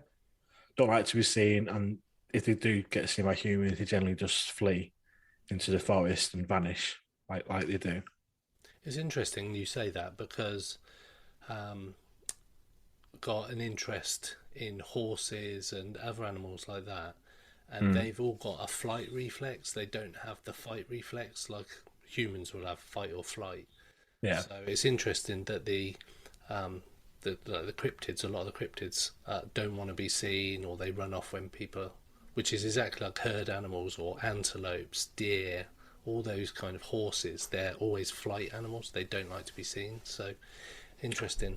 Yeah, I think maybe it could be from an evolutionary standpoint as well. If you get seen, it likely to be killed, and so to survive, they just run and hide. Is the way that they've survived so far, just hiding in the forests. Yeah, that's interesting because that suggests that they don't believe they're like top of the food chain, but they're big, potentially big creatures compared to some of the other animals that are out and about, especially like yeti and stuff that are supposedly a lot taller. Yet Mm. they they're sort of defending themselves by running away. So that's a strange one. Yeah, you don't hear reports of them being the aggressor. They're always if they do reports of violence, it's usually in because they have been like in court or surprised. Maybe they're Yes. just reacting to it rather than if they can't run away, then obviously if they're backed into a corner, then Yeah. that's when they'll strike out. Yeah. But it's funny to say that because in 1977, several Florida counties came together and proposed a bill for state legislation that would make it illegal to take, possess, harm, or molest anthropoids or humanoid animals. Oh, interesting. So the bill never passed, but Yeah. they wanted to make it a crime to harm, as they called it, a humanoid animal, which is obviously describing these Bigfoot like creatures. That's quite strange. So for them to actually try and make it a law, they must have believed there's something Yeah. to it. How Because strange. they don't usually mess around, lawmakers and stuff, to No, like as a joke or whatever to put these sort of laws in. So it's a bit that is like I say, odd. sadly it never passed, but they did try to get it in, Oh. which is interesting. Yeah, definitely. It was like I say in the 70s, it started getting lots more reports. I know there's a corroborated account by two Palm Beach County Sheriff's deputies, Marvin Lewis and Ernie Milner, and they reported that a tall ape-like animal stalked them through a grove before they fired upon it to ward it off. Following the footprint trail, so the guys went after it. They recovered hair snagged on the barbed wire fence. So there was some sort of creature that Yeah. went off from him. Okay. I don't know if they ever did tests on it to find out what it was, but they shot it at something. Yeah. And I think that sheriff deputies don't know. There might be only shoot if they thought they were. I don't know. So actually, must have been a bit scared. Say let's get rid of it. Let's Yeah. Definitely. get it out of the way. Yeah, it's strange that there's no reports of any sort of tests on anything that they found afterwards, but maybe that was suppressed. Don't know. An interesting case in July 1997, so a little bit more recently. This was Vince Dower, and he was the chief of the Okapi Fire Control District, so quite a high-ranking official. And Jan Brock, who was a real estate agent, they both separately spotted a large, hairy bipedal creature just minutes apart from each other while they were driving through the Everglades. So they're both driving through the Everglades, obviously at separate points, and they both reported seeing this large bipedal creature. And it was the fire chief, Dower, who caught this picture Okay. of the Yeah. creature as it sort of made its way and disappeared into the forest. Interesting. So that was in 1997. So there's been lots of sightings, and again with quite official people like the sheriff deputies, chief of fire, Yeah. who are reporting it as well, saying like I've just seen this weird creature. You've got the state councils trying to put a law in to protect the creatures. So it just seems to be quite accepted that there's Something. something there. And it's not as if the state needs sort of like tourism, so it's not like something that No, they're no. generating for tourism, because Florida is like the go-to fun sunshine, so it's a sunshine state anyway. But yeah, interesting. I like that. Yeah. Obviously, you have to have all the alligators in the swamps and stuff that keep people out from, I guess, Yeah. a pretty dangerous place. Yeah, it is a pretty dangerous place. Maybe they're doing that to stop people going on there, but Maybe. But more recently, than going to COVID-19 times, several businesses in Florida have used the skunk ape smell to basically as an incentive for people to keep the distance. It's like a way of controlling social Nice. distancing, a bit of a Stay bit of fun way TVS. to Well, is that like a yes. spray or something? Just Oh, I used to love how the fart spray in a bottle. It's be awful. get back as a spray with skunk ape. Could be some merchandise down the line. Yeah, definitely. But yeah, that's it for this week on Paranormal United States. Welcome to Paranormal United States, episode 10, with Georgia. Hi, thanks. So, in this episode, we're going to be talking about Lake Lanier. So, this popular and also largest Georgia lake is a must for summer vacations and weekend trips to get away from it all. But what if I told you that there's some urban legends swirling around these glassy waters? Perhaps sinister stories so crazy that you may just never look at this lake in the same way again. So, the sinister stories behind the lake include strange phenomena or creatures, and most spine-tingling of all, inexplicable death. You're going to like this one, Ash. What was supposed to be a man-made reservoir by the US Army Corps of Engineers ended up causing death and destruction through unregulated water flow, sinking homes and towns along the way. However, throughout the years there have been an uncanny amount of deaths associated with the lake, from boat crashes to drownings, even vehicles losing control and careering off into the water. Mysterious drownings have occurred, with bodies showing up miles from where they went under, and sometimes years later. Some people who have almost drowned in the water of Lake Lanier describe the experience as if they were being pulled underwater or held there without having any control. And that's just some of the weird stuff that people have experienced. There have been rumours that ghosts linger at night time on the lake, whether it be the Lady of the Lake, moaning without any hands, or a ghostly raft that has been seen appearing and disappearing at night for decades. Legend has it that a ghost of a long dead woman roams this lake in a flowing blue dress. Mysterious arms reach out for swimmers from the watery depths. Angry spirits call people home to submerged graves. What ultimately led Lake Lanier to earn its title of being cursed. The lake was created in the 50s by flooding valley communities that contained a cemetery, fueling beliefs that it's cursed. Historians say that some unmarked graves and other structures were swallowed up by the waters. So basically what they did was they flooded the whole area, bought out all the land from all the people that lived in the communities, but there was a cemetery there. They tried to move and did move all the marked graves, but some of the unmarked graves that they couldn't establish who owned them were left behind, and this has led to some of the mysterious sort of sightings, mysterious sort of happenings in the lake over the years. It's quite new because it's only the 50s. I expected it to be like over 100 years old or something, like with all the stuff that's happened there, but only the 50s. Yeah, it's 50s. So what's that, 60, 70 years now? And the weird thing is that more than 500 people have died in those 70 years. Wow. And 200 of those have died since 1994. So it has got a pretty weird history. How big's the lake?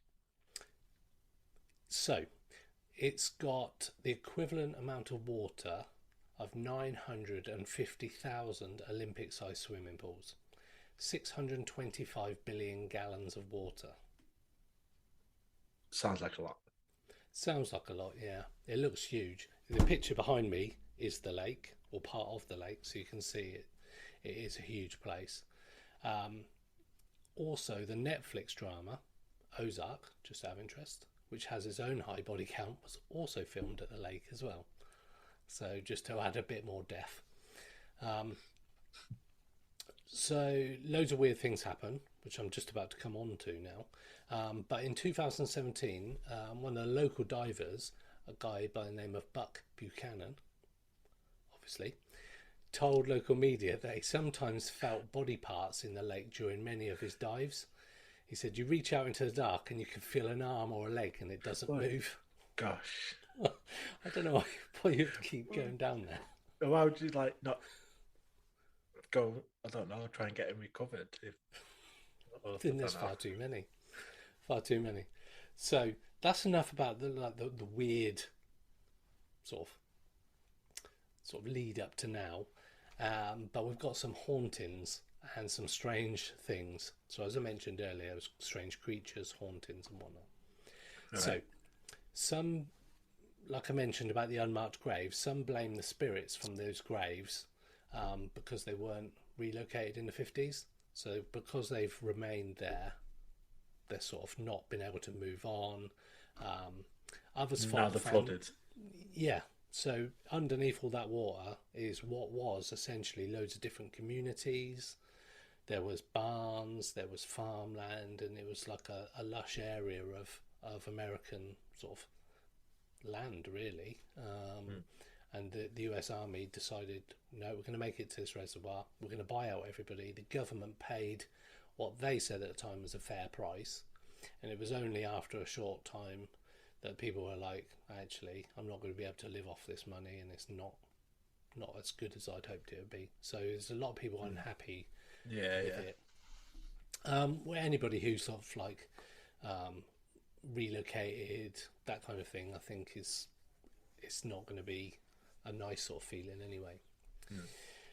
But others fault the phantoms on the 27 victims who have died over the years at the lake, but whose bodies were never successfully recovered.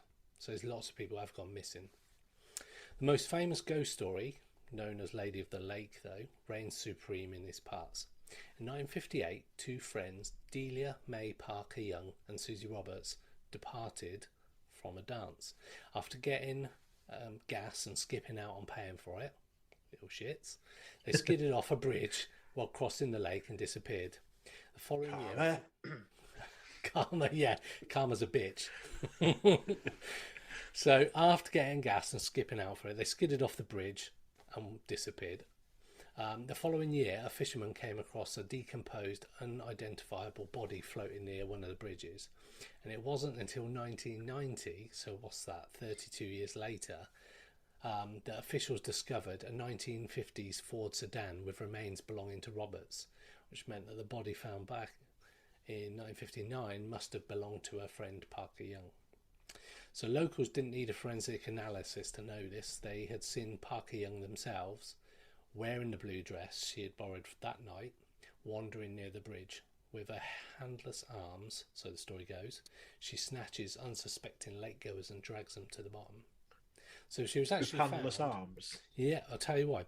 So the body was actually found with 2 toes from each foot missing and no hands. And they can't figure out why or how that had happened. So that's weird. It's a bit weird. It's a bit weird. But then there are bodies that rock up, or bits of bodies that rock up on the River Thames, for example. The like feet in shoes, and there's no body. That happens a lot. Just saying. So it's not unusual for bodies to arrive at the surface with limbs missing. That's what I'm trying to say. Right. Okay. So that's the Lady of the Lake, and she is seen quite frequently. Then there's something called Fish Head. This is one you're going to like. I say, I bet it sounds good. It actually sounds as weird. It is messed up as the name suggests. So it's said that a woman who was expecting her firstborn child was walking the shore of 6 Mile Creek, which is part of the lake, enjoying the sun and shadows at the back of this creek, which empties into the lake. The story goes that a giant catfish chasing prey, probably a fish or whatnot, splashed up near the shore and frightened the woman to such a degree that when her baby was born, he had the features of that very catfish. Yeah. What? Yeah. His eyes were small and beady, his mouth was nothing but a lipless slit in his face, and he never grew hair. His skin was pale grey, and his feet and hands had webs between the toes and fingers. This child was to become known in the local community as Fishhead. So when was that? Is there any pictures, or was it like an actual? There's no actual time to this. It's just an urban legend, but it's a weird one that happens. Some people report seeing a fish-headed, man-sized creature walk in the woods as well near the lake, and they refer to that as Fishhead. Wow. So she's got scared that much. Her baby became a fish head. Yeah, that's some proper DNA mutilation, if ever I've seen one. Genetically modified baby. But yeah, so that that's not even the weirdest thing. So there have been occasional reports of a mysterious raft equipped with a lantern on a pole, ridden by a shadowy figure that uses the pole to push it along, and which allegedly appears and disappears out of nowhere. In one particularly harrowing account, 2 fishermen saw the ghostly raft while out lake fishing on a rowboat on one cold autumn night around 1 o'clock in the morning. In this case, the mysterious raft was around half a mile away in an estimated 45 foot of water, yet the rider was still using the pole to move along, which obviously would have to be a very long pole. At one point, this figure shouted something to the 2 fishermen and proceeded to jump off the raft and into the water and start to swim towards them. So this alarmed the 2 guys, obviously, who pulled their lines and were hurrying to get out of there, thinking it was perhaps someone meaning to do them harm. It's at this point that the lantern on the raft extinguished, and then when they shined a spotlight over at the raft, it was no longer there to be seen, and they couldn't see the occupant again. And the raft would not appear again that evening, so they just completely baffled by this. And this raft is seen quite often. People see it across the lake, along with the Lady of the Lake as well by the bridge. But I would not go fishing at night, like on a lake. no, It's a bit vulnerable. Necessarily scary to be in the middle of a lake, in the middle of the dark. Just what, especially around night. It's like, say, it's all like misty and foggy and stuff. Yeah, it's like something out of a horror film, isn't it? And that's the kind of thing that you'd look up and you'd see UFOs and all sorts happening, I expect. But incidentally, I've not been able to find any connection between like the paranormal stuff that seems to happen and any kind of UFO related activity in the area. But I imagine there probably is. But as you can see, there's lots of open space. There's lots of woods, lake, water. Yeah, Georgia's a huge state in it, and lots of it's forests and farmland. So who knows what's going on there? But so that's it for my little roundup of the weird happenings in Georgia. There are lots more stuff happening in Georgia, but that's just a little small bite of something that I've been able to find. Thanks for joining us. Nice one, and we'll see you next week, where we will be going to Hawaii. Thanks for joining us on another episode of Paranormal United States. In this episode, we're talking about Hawaii. Yes, so we're going to go to the wonderful state of Hawaii. And usually when you think of Hawaii, you think of sun, sea, and beaches, something a little bit like this. Oh, yeah. But there is a darker side to the islands. And some people say it's actually one of the most haunted states, and there's more hauntings than other states.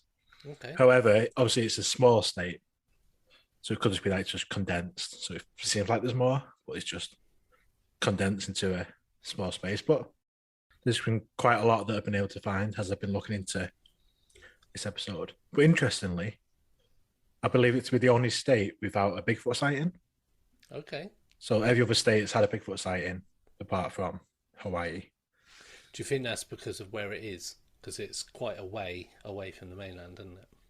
Yeah, it's in the middle of the Pacific, isn't it? So, Yeah. like I say, it's quite small again, so it may, like you say, hard to find or it's hard to stay out of sight, I guess, around the volcanoes. Although there is a famous dogman, Okay. which is based on an old legend of Kuape. And obviously, with Hawaii, there's lots of words that are quite hard to pronounce. So I will apologise in advance if I mess any of these words up. Started off well. Yeah, so hopefully Kuape is the right pronunciation. This is an old legend of a cannibal who ate many of the enemies before he himself was killed. And then he was destined to forever roam the islands. But there's modern day reports of people like driving down these old roads and seeing what looks like a dog eating roadkill. They have to get closer to it, the dog stands up and runs off. So that's just some of the sort of dogman type stuff that's been reported. Odd. But one of the things we're going to talk about is Morgan's Corner. Okay. And which is on the old Pally Road, which is, and the corner itself is pretty famous among paranormal investigators. And it's just a short distance from the Pally Lookout, which is a large cliff that overlooks Oahu. Again, I'm hoping that's not right. Yeah, but this is the cliff behind me. Like I say, overlooks Oahu and then into the sea, the ocean, further beyond. And that cliff itself's got its own bit of creepy history. So in 1795, over 400 warriors were forced off the edge of the cliff, and it's said that their remains are still there. Well. And at night, you can hear the howling and cries of the fallen warriors as they're laying in their resting place. Morgan's Corner, however, is the scene for one of the island's most notorious murders. In 1948, two escaped convicts, James Majors and John Palikiko, they were actually, like I say, escaped convicts. They were on a work thing out of prison doing some work, and they just escaped. And they murdered 68-year-old widow Teresa Wilder in a house near Morgan's Corner. It was a home invasion, and Wilder was bound, beaten, and gagged in her bed. And she died of suffocation due to a broken jaw that she got during the struggle. And the gag that they put around the neck and mouth. The men were captured a few days later and were sentenced to death by hanging. However, in 1951, the then Governor Owen Long issued a stay of execution 2 minutes before the hanging was to take place, when the men's attorney presented evidence that they were forced confessions. Yeah. So I don't think there's any doubt that they actually killed her, but saying it, like, they didn't mean to kill her. Like, obviously, the invader trying to rob her, they beat her up, but apparently it wasn't actual premeditated murder. They were forced to confess that they tried to murder her, so they shouldn't get the hanging punishment. It should just be life in prison or whatever. So he basically commuted the sentence. In 1954, 3 years later, the new governor, Samuel King, commuted it to 90 years in prison, which is just the same as life sentence, really. Yeah. However, in 1962, so 8 years later, another governor commuted the sentence to probation. Oh, wow. So they're both released on probation. Palikiko, he violated his parole and was sent to prison for 3 years, where he died inside prison on 1974. Majors, however, completed his parole in 1968, and he moved to Maui, where he spent the rest of his life, and he died in 2009. Okay. So he lived quite a long life, nearly 100 years old, really. 90 something, I think, because they were only young. They were like 19 and 20, I think, in 1948 when they killed her. And he lived to 2009, so he ended up having quite a long life. And like I say, it's forced confession, so who knows what the truth could have been. Like 1940s, it's a bit of a different time. Yeah, definitely. But Morgan's Corner is now empty. No house is there. And the area is deep with trees and forest. It's little more than a rainforest, really. It's dark. Even in the daytime, it's pretty dark. But at night, it's just pitch black, as you'd expect. And it's creepy just being there, just in the middle of the forest. But it's believed that Wilder, she never left. And she can still be heard screaming for her life. Oh. God. and shouting for help. So that's just one of the stories around this corner and this part of the Pally Road, as it's called. There's another ghost on the same road called the Half-Faced Phantom. So you thought the last story was a bit dark. This is pretty bad. So the Half-Faced Phantom is said to be the wandering soul of a teenage girl who was raped, killed, and left to decompose in the bushes alongside the road. She was strangled using her own skipping rope that she used to take with her everywhere. She loved this skipping rope. So her apparition's been seen there quite a lot. You see a young girl with long black hair just skipping down the road. It's going to be quite unnerving enough if you're just seeing a girl, just an apparition just skipping. But when you get close enough, you can see that her face has got no cheeks, no nose, or mouth. Oh, God. The only thing that's left are her eyes, which are said to be bulging out the eye sockets. Which is meant to be because she was strangled. That's how she died. It's basically how she was in the last moments. Oh, God. Obviously, eyes bulging in terror as she's being strangled. And like I say, her body was found decomposed. I believe the animals have been basically eating her body, and that's why half her face is missing. That's why you only see half her face. That is pretty dark. So yeah, it's not a nice story. And yeah, she's now doomed to wander on this road. So obviously, I was like, I hope this isn't true. It's pretty. Obviously, these things happen. Yeah. But it's obviously a bit of a horrid story. So just some digging, see if I can actually find if anyone was murdered, sort of in that way, or body was found, etc. And I was able to find out that in 1982, a 19-year-old girl, Lisa Au, was found. Her naked, decomposing body was found in a ravine off Tantalus Drive, which is not far away from Old Pally Road. Okay. And nobody's ever been found guilty of a murder. Oh, wow.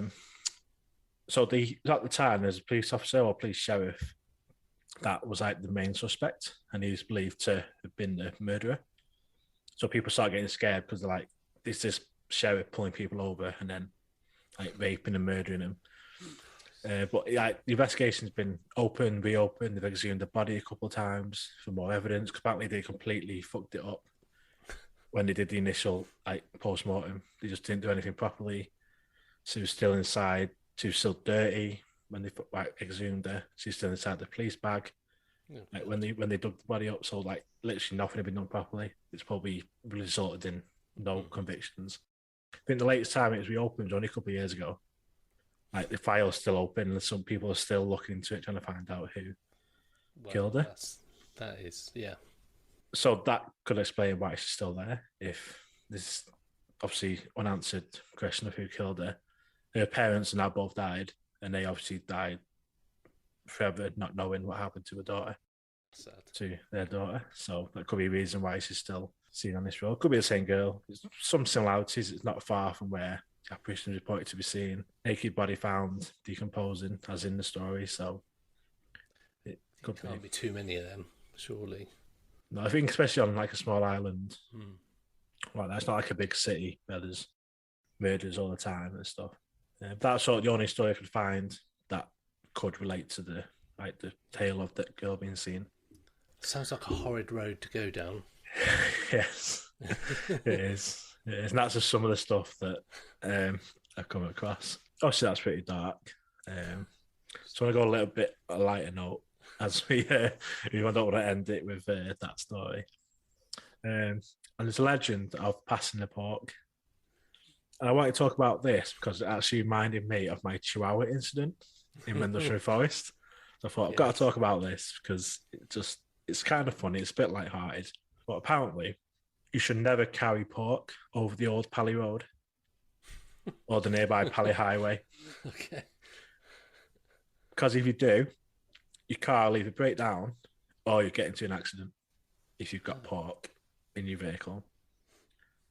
And there's reports stating that when you're broken down, a small white dog will appear, a puppy will appear, will come to your car.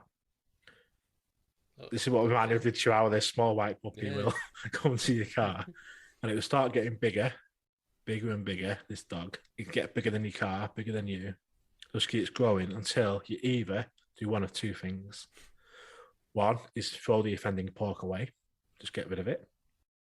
Or two, you have to urinate over the driver's side tyre. Apparently that gets rid of this dog by weeing on your own car. Oh, wow. Or the occupants have to urinate on the car as well. So that's one of the two things that you have to do. Whoa, both I'm not really too sure I'd be up for. I like a bit of pork, but... I know, but apparently it's because apparently food, especially pork, attracts hungry and agitated spirits. Okay. And taking pork over the Pali Road is linked to the turbulent relationship between Pele, the goddess of fire, and Kamapuawa, who's a human demigod, which is half man, half pig, from Hawaiian folklore. Yeah. And the story goes that the two agreed not to visit each other, but when you take pork over the Pali, it means that you're taking a form of Kamapuawa from his domain, which is one side of the island, to the other, into Pele's domain. Okay. So it's like they're not allowed to cross over. They have their sides, and you're not supposed to mix the two. So you ignore the warnings by taking pork over, and then Pele stops your car, and you run the risk of this dog appearing and growing. So is the dog supposed to attack you, or? I'm not able to find out. It appears and just keeps getting bigger, which I think would be quite scary. So. Yeah, definitely. It just made me think of the Chihuahua just appearing at the side of the road. Definitely. And it's like this dog just appearing because you've got pork in your car and you've broken down. That's a better note to end on. Yeah, we had the research into like murder and the other murder and the decomposing body. Is like, I don't want to talk too much about this one. Let's get on to dogs. Yeah. Wow. Yep. Okay, interesting. I imagine that's just a small part of. Yeah, just there's lots. Cool. So that's it for this week's Paranormal United States. Join us next week when we'll be heading to Idaho. Welcome to episode 12 of the Paranormal United States. This week we are in Idaho. We are indeed. And there's one particular place in Idaho that I'm going to be talking about today, which is Pocatello High School. So Pocatello High School is among the most haunted places in the nation. Located in southeastern Idaho, Pocatello is one of the most historic cities in the Gem State. The area was first developed by fur trappers in the early 19th century and continued to see massive growth during the gold rush of the 1860s. It's fair to say that Pocatello has been unbelievably rich history. In fact, the town's extensive history may play a part in the fact that it's considered one of the most haunted towns in Idaho. However, one of the creepiest locations in this southern eastern city is Pocatello High School. And thanks to video footage and various reports, the high school is considered one of the most haunted high schools in Idaho and maybe even the entire country. So going back to 2014, security footage from the high school went viral. The footage was taken during the school's winter break when not a soul was supposed to be in the building. However, the video, which I'll show you in a moment, shows a mysterious shadowy figure that walks in and out of the bathroom, then down a hallway. Meanwhile, the hallway's lights flicker on and off. So it's been said that the figure is definitely not a person, and as you'll see, appears not to be, but it does move like a person. And the video caused a lot of excitement amongst ghost hunters and some news stations. If you scour the internet, you'll find that a lot of people have seen the video as some of the best ghost footage ever captured. Cool. Now, obviously, that's a big claim. But when you see the video footage, you'll see that it definitely shows something. But whether or not it's a spirit, that's for you to think about. Awesome, can't wait. And the reason why so many people believe the figure in the video is actually a ghost is because the high school, for quite some time, has a reputation for being haunted. Both faculty and students agree that there's something off about the building. As you can see, this is the older picture of the building back in the day. Toilets randomly flush, doors mysteriously close, and some have reported either seeing or feeling the presence of an apparition. But what is exactly haunting the school? Don't know. It was originally constructed in 1892, and in 1914 the school burned to the ground and had to be reconstructed. Safe to say that many of the school structures boast a long history, and they make for a perfect setting for a ghost story. They also believe that the school's ghost is the spirit of a girl who killed herself in the school sometime between 1930 and 1950. So it's quite a broad range of dates there. And it's believed that the girl made a suicide pact with her friend, and the next day she hanged herself from the locker. However, the friend didn't go through with it. So quite an interesting sort of backstory to that. Quite a bit of history there. Yeah. Really old as well, like 130 originally anyway. Yeah. And the fact that it was burnt down and was reconstructed, like I just mentioned, it does appear to sort of like lend weight to the fact that something odd is going on. There's no It just details looks of what... creepy as well. It does. Some people also say they can smell a strong scent of a girl's favorite perfume lingering in the air at random times, and others have reported seeing an apparition of a young girl wandering the hallways. Although the story of the girl hasn't been confirmed, there have been at least 6 confirmed deaths at the high school. Jesus. Yeah, so Pocatello High School may well be one of the most haunted places in the nation, and it's likely the most haunted school in Idaho. After all, it has the stories and video to prove it. So what I'm going to do now is I'll show you the video, and you'll also hear from some students and past students that have actually experienced stuff, and let us know what you think. And we'll come back after the video clip and discuss a bit further. The lights in this hallway started to flash on and off all of a sudden. People went back and reviewed the security footage. There was a translucent figure that seemed to be walking through the halls, going in and out of this bathroom. Everybody that comes in this building can have an experience, and I think that was just one of them. Sometimes when we'd be sitting in class, the door would just slowly close or slowly open, and our teachers would just be like, oh, don't mind that, it's just the ghost. Pocatello High School wasn't just a high school. It was a gathering place. People would come here and have picnics on the lawn. They had parades. There were all kinds of things going around this building. This room is known as the heart of Pocatello High School. And the reason why is because after the fire, there was a part of the building that was actually salvaged, and this was it. And something very interesting happened here. It was so interesting that I actually made it the very first story in my book, The Ghost of Pocatello High School. And it's a story told to me by the janitor that was with us our first investigation. He told me he was mopping right around in this area. He looks up, and in that doorway, there was a young boy standing there. He said that he took his mop, and he turned and he put it in the bucket.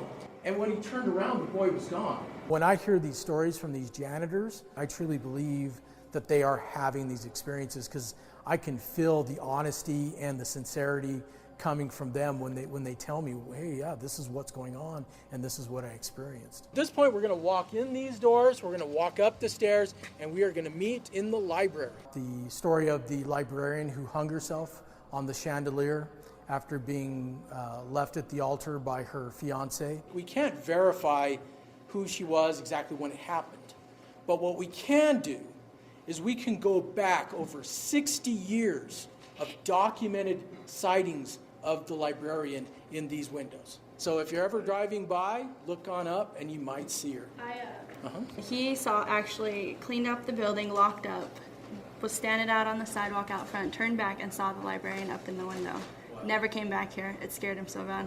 One of the stories about Pocatello High is the story of a suicide pact between 2 girls who said that they were going to hang themselves in their lockers. The girl who had her locker on the top floor wound up not hanging herself, but the girl who had her locker on the bottom floor did. And for many years after she hung herself, that locker was haunted, made noise, rattled all the time, disturbed classes. People even said that books flew out of it sometimes. The school eventually wound up taking the entire row of lockers out and making a janitor's closet out of it. But The haunting continued in the bathroom that was right next to it. Today, girls go into that bathroom and they say lights come on and off, toilets flush by themselves, but most of all, they smell the strong scent of lilac perfume, and that's how you know that she's here. People may say, well, ghost hunting's just kind of a thrill-seeking. I prefer to call it pararchaeology. And the reason why is because just like archaeology, we're looking for remnants of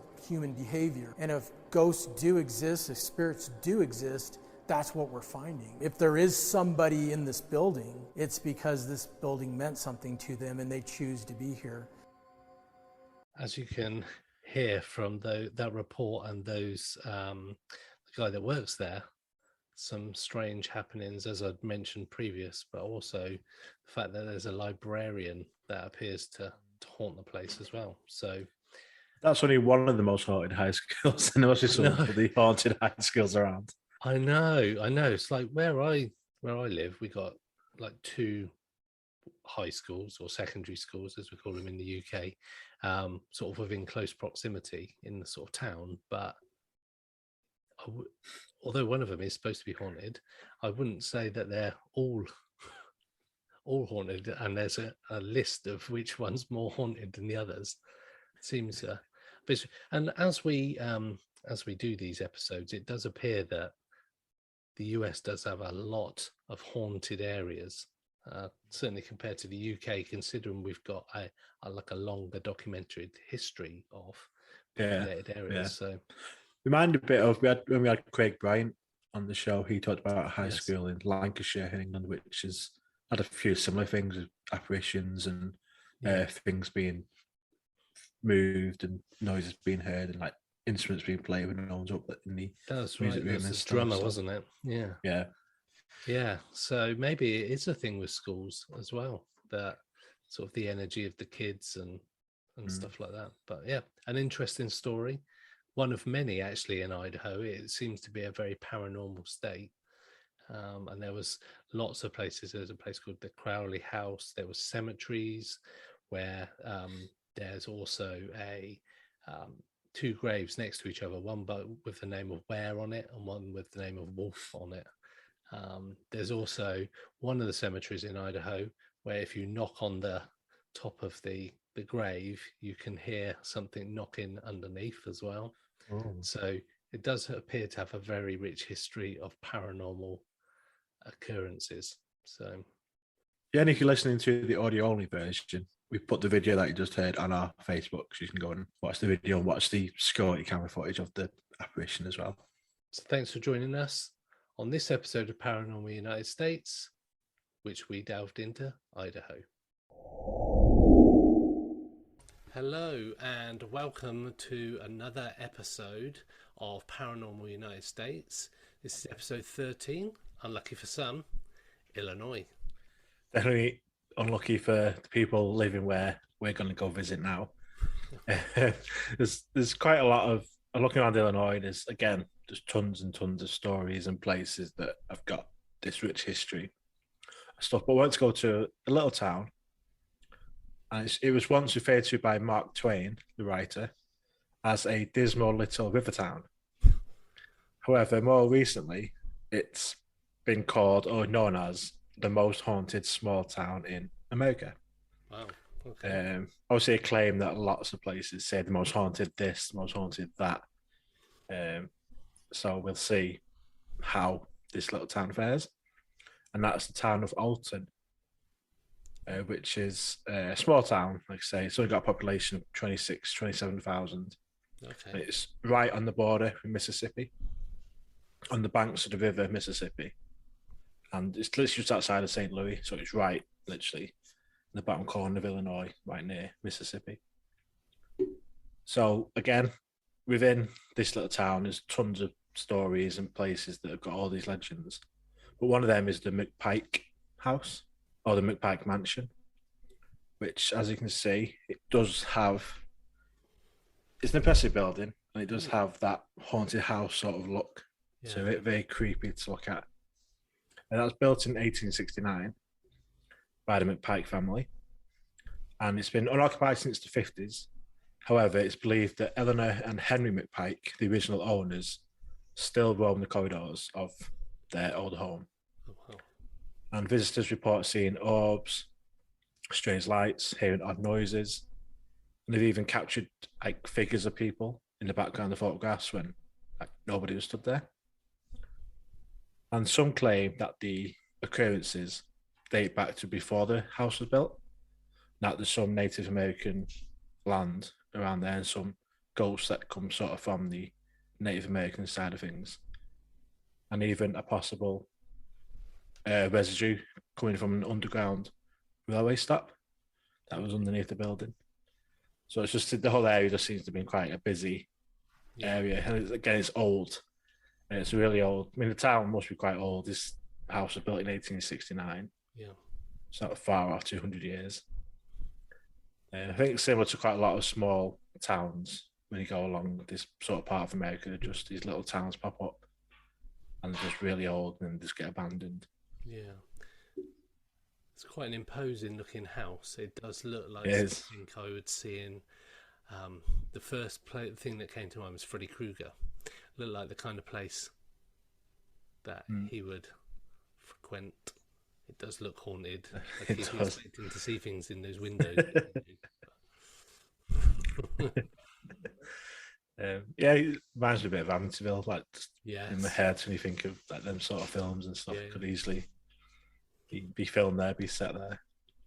But it does look good. It's pretty impressive. Mm-hmm. Another building, not too far away, is the First Unitarian Church. Again, this is an interesting history. It was first built in 1830, so very close to 200 years ago. It burned to the ground in 1850. It was rebuilt again before it got burnt down again in 1901. Wow. And the current church, which you can see behind me watching the video version, that's been there since 1905. So that was not burnt down. Yeah, the first two incarnations of the church did get burnt down to rubble, basically. Oh, wow.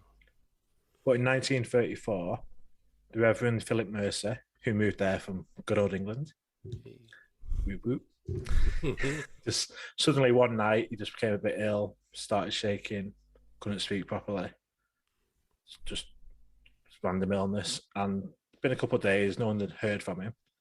So his friend James McKinney just went to the church to go and check on him and found the Reverend hanging in the doorway of the minister's study. Oh, wow. So obviously assumed that he'd killed himself for a reason after becoming ill. So it's all a bit sketchy. Yeah. Became ill and then was found hanging a few days later. But since his death, there have been reports of voices and shadowy figures coming from the basement. The piano that's in the church allegedly plays by itself sometimes. Freaky. And doors in the church would just open and close with no explanation. That's mad. Again, another really old building, and the land like around it just really old. Yeah. So that's two of the buildings. Other reasons why Alton has his reputation of being pretty haunted. So there's a prison called the Alton Prison, which was the first state penitentiary in the state of Illinois.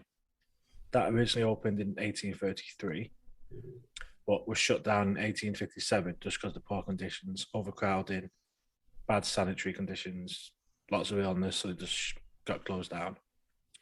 A few years later, obviously, the Civil War was going on. In 1862, they reopened it as the Alton Federal Military Prison.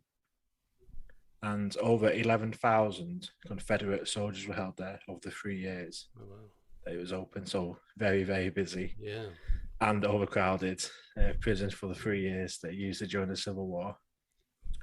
There's many deaths at the prison, including over 1,400 prisoners who died as the result of a smallpox outbreak. Okay, yeah. And the bodies were buried at an island just not far off the river, and they end up being called the Smallpox Island. Oh, so wow. the bodies just sent there to be buried during the Civil War. Another bit. Oh, yeah. So the picture behind me is the prison, a sketch of it. Okay. big high walls. But again, it's just badly kept, bad conditions, Yeah. and just not a nice place at all. It's just a little bit different back in those days as well. It was not quite as sanitary as we would Yeah, hope it would be nowadays. But I think it's originally meant to house. It's like 200 and odd rooms or prisons, yeah, cells, and it meant to house like 900 maximum prisoners. But there was thousands in there at the time. Like, just shove them all in. yeah, literally just stick them in.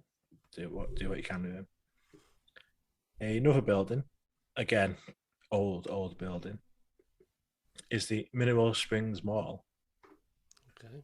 It originally opened as a hotel when it opened in 1914. So it's a hotel originally, and there was a pool area and the lobby area. It's now recently been opened as like an antiques mall, and you can do ghost tours and stuff because of the history of the hotel and what's happened there.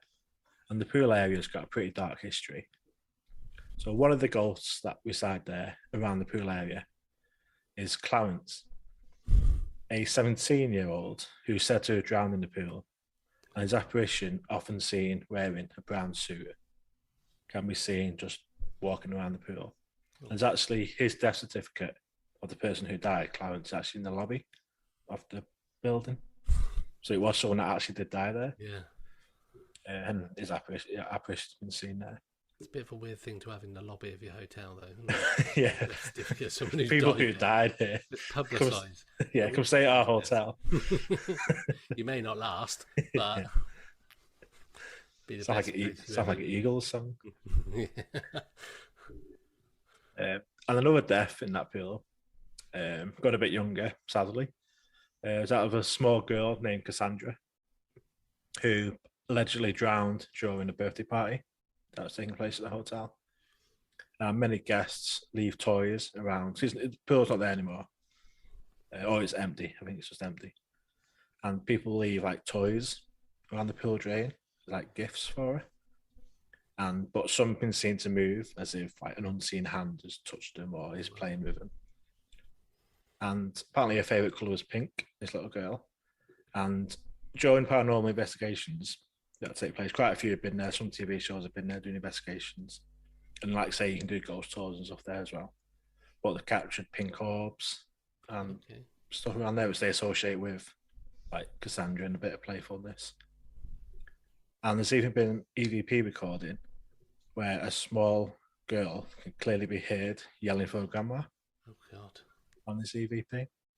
So there's no death certificate in the lobby for Cassandra. So there's no, I don't know if she did die there or not. Yeah. But like the orbs and the girl being heard has been seen there. The pink orb's an interesting one because normally you associate orbs a lot of the time as like a white light. So to have it pink and her favourite colour's pink and her being a girl, which I know nowadays pink's not necessarily a girl's colour, but back then it would have been. And the EVP. Ooh. I tried to find it, but I couldn't find it. It must have been maybe one of the TV shows, maybe. Yeah. Wow. I like that. Yes, that's just a few of the case. Like I say, there's lots just for this little small town. Yeah. But I found these particularly interesting. And they could lend weight to it being the most haunted small town in America. It's interesting because a small town, 25,000 people, that's a fairly big town, the UK wise, I would say. I'm trying to put my head around how that'd be. So for all that kind of activity, even just a few things per sort of like 1,000 people has got to be quite high. Like when we've done some of the other states as well, there seems to be a really high level of paranormal stuff happens in the United States, and obviously this one's in Illinois. Seems to be quite a lot, and like the buildings are old. Yeah. Could be that like say the age of the buildings, they're all like 150 odd plus years old, which you don't get like especially in the big cities. No, that's you don't right. really get those old buildings. Yeah. No, interesting. Yeah, thoroughly enjoyed that. A little snapshot of Illinois.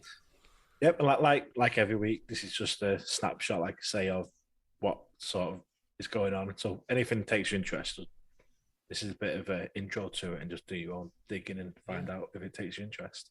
Absolutely. So thanks for joining us for episode 13 of Paranormal United States. This was Illinois.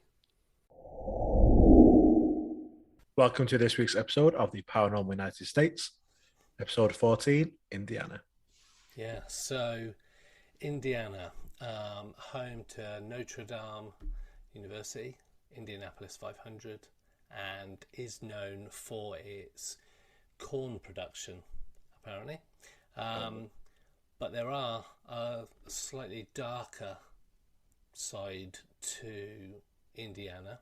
These are just bite-sized bits of weird stuff that has happened and hauntings that have happened in Indiana. Awesome. So, first one, French Lick Springs Hotel in Orange County. If you're going to go confront unknown things, you may as well do it at a world-class resort equipped with 2 spas, 3 golf courses, fine dining and a casino. It's that kind of place, top-notch.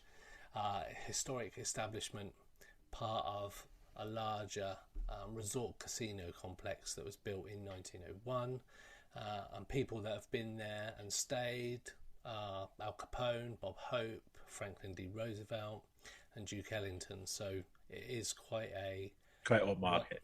Yeah, it's not the kind of place I'd probably go myself. It's a bit out of my reach, but yeah. But according to legend, its former owner, Thomas Taggart, remains there to this day, reeking of tobacco smoke and loitering near the service elevator. He's also turned up in the main ballroom, riding a horse, and apparently he's not alone. Housekeepers occasionally find blood in a bathtub that was used by a jilted bride to commit suicide, and on 6th floor seems particularly prone to cold spots, prowling shadows, footsteps and laughter. Also, the front desk reportedly gets phone calls from rooms which they know are empty. So that's the first place on the list. That'd be pretty creepy, getting phone calls. Yeah, and it's I say it's an upmarket place, so I don't know if a lot of the population would know about it based on the kind of people that have clients there, or clientele as they say. So yeah, I think a bit of a strange one, and the fact that it's haunted by a previous owner tend to freak people out. The next one on my list is Indiana Central State Hospital in Indianapolis. So Indianapolis is the capital city of Indiana. So this state hospital, and it always seems to be hospitals and sanitariums and those kind of places that tend to be quite haunted. We've got places in the UK that used to be psychiatric hospitals, and they tend to sort of have an abundance of people that outstay their body, as it were. Gets a lot of negative energy and very traumatic lives, Yes. so they've not been able to move on or what have you. I think you're right. The traumatic nature of their stay and the fact that these people tend to have some kind of like mental issues, stuff like that, causes them to not know that they're supposed to go on to other places. So this building is fairly old. It was constructed in 1848. Was originally called the Central Indiana Hospital for the Insane. Obviously we don't call it the Insane Asylum anymore. It housed tens of thousands of patients in its vast buildings, and it was 160 acre grounds. It closed in 1994, so it's relatively sort of new in terms of being used. But unfortunately, some of its inhabitants, like you just mentioned, Ash, refused to move on. There are reports of screams and moans in the surviving buildings, assaults by invisible hands, and rafts and glowing orbs floating around the property. What makes it even weirder is that the large portion of the former asylum has been redeveloped into apartments, and word has it that a spiritualist has been called several times to clean them. I'm not surprised. So you imagine, you buy it, you find out it's been on a insane asylum, and you have to call out somebody to come and cleanse the spirits. I think that would send you insane, if nothing else. So that is Indiana Central State Hospital. The next one, and the type of place that we've covered before, this is a haunted bridge. This is a haunted bridge in Avon, and it's a bedroom community, so a quiet little community, plays host to one of the nation's creepiest looking haunted bridges. It's a concrete railroad span that looks like it's as old as pyramids and sports an undeniably sinister air, especially if you drive beneath it at night. If you park and have a little hunt around, locals say that you might encounter the ghost of a weeping woman whose child was killed on the railroad tracks, or a drunken worker who fell into a load of wet concrete and was entombed in the bridge itself. Wow. Yeah, I think back in the old days, the construction methods were probably not quite so safe as they are now, and health and safety was not really a thing back then. So to be drunk on site is a bit of a no, I would suggest. Yeah. And falling into the concrete, not so good. And I suppose you get so far in, they go, you know what, we're going to have to keep you there, mate. So that's the haunted bridge. And then we move on in this whirlwind stop tour of Indiana to the Story Inn in Nashville.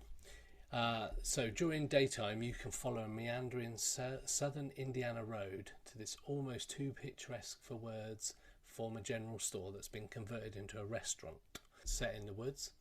But the ambience changes when the sun drops and you realise it's black as pitch black outside, no one for miles, and you're not quite sure how to get home. And then, of course, there's a ghost. She's called the Blue Lady. She's been sighted in the general store and in the upstairs sleeping room if you go there. But if you like some me time with a ghost, you can rent her favourite spot, which is appropriately called the Blue Lady Room. A bit like the Bishop's Room in the Ancient Ram Inn in the UK, for around $200 a night. And you can enjoy the unique thrill of bunking in with one of the handful of cabins scattered across the dark wooded property. So far, no one's reported hearing any clanking chains or moaning in those, but you might get the Blue Lady coming to pay you a visit. So, yeah, the Story Inn, another haunted property in Indiana. Blue Lady is a bit unusual because you hear a lot of white ladies, black ladies, Yes. grey ladies. When I've heard a Blue Lady before. Yeah, a Blue Lady, very unique. Don't know how many times she's been spotted or why she's haunting the place, but worth a road trip out, I think. The next one is Whispers Estate in Mitchell. It's a 3,700 square foot Victorian home, so it's big. I think a typical property in the UK is roughly 1,000 to sort of 1,500 square feet for a fairly sort of decent sized property. So this is obviously like nearly 3 times as big as the average UK house, so it's a big old place. Casual tourists are told that the house offers a friendly atmosphere and a place to unwind, while hardcore ghost hunters are enticed with the assertion that it's one of the few places you can go that the walls actually do talk. And apparently they do talk lots more than that. Over the decades, residents and visitors have reported horrific nightmares, earthquake-like tremors, and waking up to a sensation of an invisible entity sitting on their chest. Public tours are available, but you have to sign a waiver to say that you're all cool with that. So that's another one for the list. Ash, the Whispers Estate. So what does it mean with the talking walls? So they apparently they've got ghosts that whisper in the walls. So people wake up with nightmares and can hear stuff in the walls. People whispering, people shouting. Yeah, pretty mad. And I think to wake up with something sat on your chest, that's got to be pretty horrific as well. Might be the Blue Lady. Might be the Blue Lady, yeah. And the thing is, it amazes me sometimes that you get these kind of places where they say there's people being attacked and all that kind of stuff, and people having nightmares and tremors all over the place. It's like, why would anybody even go there? I don't. Do you know what I mean? It doesn't. Surely it's not a selling point. I don't know. Next on the list, Slippery Noodle Inn. Some of the names of these are funny. I know. Sorry. Slippery Noodle. Slippery Noodle, yeah. It sounds like some kind of place that only adults can go to. But so, weirdly though, in operation under various names since 1850, so it's another old place. This is the oldest drinking establishment in Indiana. So naturally, there are some ghost stories. Legend has it that the place is haunted by the spirits of dead prostitutes. There we go. Well, Told you it was an adult place. Called it for about the days back in the mid 20th century, where there was an old school bordello upstairs. That's a knock-in shop, I think, isn't it, or a brothel. It closed abruptly in 1953 after one of its patrons murdered another and left a weapon, a bloody knife, on the bar. Today, the ghosts commemorate those more colourful days gone by harassing guests, especially men, who dare to venture upstairs. Downstairs, though, apparently doors open and close by themselves. Staff report seeing apparitions, and patrons are occasionally shouldered aside by unseen forces. So yeah, we called the prostitutes the brothel, and I would imagine that back in the old days, again, I think it was a bit more brutal, the times back then, and I imagine quite a few people succumbed to prostitution back then, as it were, and were killed quite easily. So, Slippery Noodle Inn, I think we need to pay a visit there, Ash. So it's like a Chinese restaurant or something. Yeah, it's actually like currently they have bands and stuff like that. It looks like an old school sort of tavern or Western tavern type thing.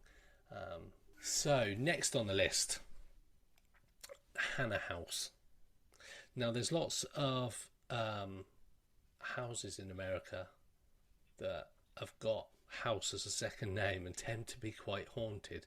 So you've got the Sally House. That's a massively popular paranormal house and haunted house in the US. And this one is called the Hannah House in Indianapolis. 160-year-old mansion, something that would be out of the Conjuring universe. Built in 1858 by Alexander Moore Hannah, it allegedly served as a stop on the Underground Railroad. Again, allegedly, several fugitives, slaves died in a basement fire, and they were secretly buried there, which might explain the weird sounds, moving furniture, cold drafts, and a persistent smell of death. Not very appealing. No. However, in spite of that, the house can be rented for weddings and other functions, and there's a monthly open house for the curious. And if that's not smell weird of enough, death if you went. yeah, moving furniture, all that kind of stuff. And if that's not bad enough, in the spring there's even an Easter egg hunt for kids. One fun activity, if you want to call it that, is to take loads of the photos of the interior and exterior of the building, then search them for ghostly faces, which are apparently seen in photographs when they're taken off the place. So, not one for my list, to be fair. The last one that we'll cover off today is Washington Hall, which is part of the University of Notre Dame, world famous university. If you'd like to rub shoulders with a celebrity ghost, visit Washington Hall and Notre Dame, the campus at South Bend. You might encounter the spirit of George, win one for the gripper, Gipp, the legendary Notre Dame football star who died in 1920. Not long after his untimely departure, students started reporting dismembered and disembodied footsteps, strange music, and doors opening and closing on their own. The former boys' dormitory now houses classrooms, but the guy is still reportedly out and about. So, a strange place to visit. I'm not sure I'd want to study there, especially if this guy is going to be walking around, opening and closing doors whilst I'm in a classroom there. But that is a bit of a roundup of Indiana. There are loads and loads more. I tried to get it down to a few, but there's so many different hauntings and spiritual things happening there that I thought, you know what, I'll just cover off a few, see how we get on. And there's a whole wealth of reports of ghostly apparitions, hauntings, untimely deaths that are causing paranormal events to happen all over Indiana, and just like most of America actually. And as we're covering off the states, there seems to be a wealth of paranormal events that have happened and constant hauntings, which, considering sort of the relatively new age of the current America, seems rather strange when the UK's got like thousands of years worth of history, documented history, and there's nowhere near as much as what happens in even some of the states. So yeah, it doesn't seem to be. So that's us for Indiana and the Paranormal United States. Thanks for joining us, and we'll see you next time. Yep, see you next week. Hello, and thanks for joining us for another episode of Paranormal United States. This is episode 15, and we're talking about Iowa. Yes, we are. And this is a pretty dark one. Cool. And it's going to actually start off a bit more like a true crime podcast rather than a paranormal, but I think the background is quite important to sort of the paranormal side of it. Got me hooked already.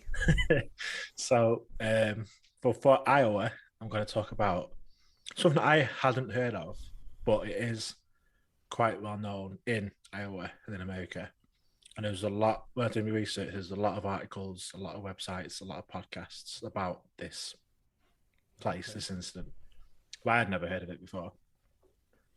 So that is the Priscilla Axe murders. No. Have you heard of that? No, I haven't. And but you got me at axe murder. So, yeah, I'm good for that. It's a bit of a horrible axe murder, this one. But yeah, so this is Priscilla. I hope I'm pronouncing that correctly.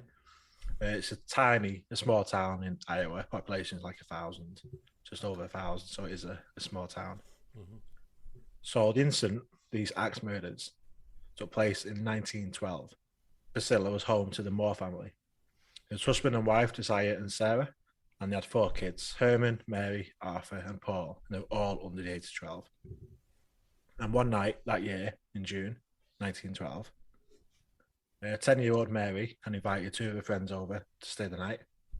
They were sisters, Ina and Lena Stillinger, and they were aged 8 and 12. The family and the Stillinger sisters spent the evening at the church before they returned to the Moore household at around 10 p.m. that night. The following morning, one of the neighbours, Mary Peckham, noticed that the family hadn't woken up or come from the house to do the morning chores. So the Moore family had chickens and like a little bit of like barns and stuff that they had, and they hadn't obviously used to come out early to sort out the chickens and stuff, but they hadn't come out that morning. Okay. So Mary Peckham sort of let the chickens out, sort of started off for him, and got hold of Josiah's brother Ross, as she became a bit concerned because she's knocking on the door, no one was answering, so she's a little bit worried because there's so many in the house as well usually that like someone would be in. So Ross arrived, he's the husband's brother, knocks on the door, no one answers. So he's got his spare key. So he lets himself in. Mary waits outside. And by the parlour, downstairs, there's a guest room where the 2 girls were staying, the sisters. And he opens the door and just he's greeted by the sight of the 2 dead bodies. Just on the bed, these 2 girls, just dead on the bed. So Ross tells Mary to get the local peace officer, as it's called, the local law enforcement, who he soon arrived at the house and began searching the rest of the property. And he found that the entire Moore family, as well as the two sisters, the Stillinger sisters, had all been bludgeoned to death. Cool. In the guest room downstairs where the two girls were, an axe was found, which was found to be the murder weapon. So obviously the investigation goes on, and they believe that they were all asleep and they're murdered because they were all in bed, axe wounds to the head, covered in blood. So all of them believed to have been asleep, apart from the older Stillinger sister, who had defensive wounds on her body, showing evidence that she had possibly tried to fight back. And because the axe was in that room, it's like he went there last.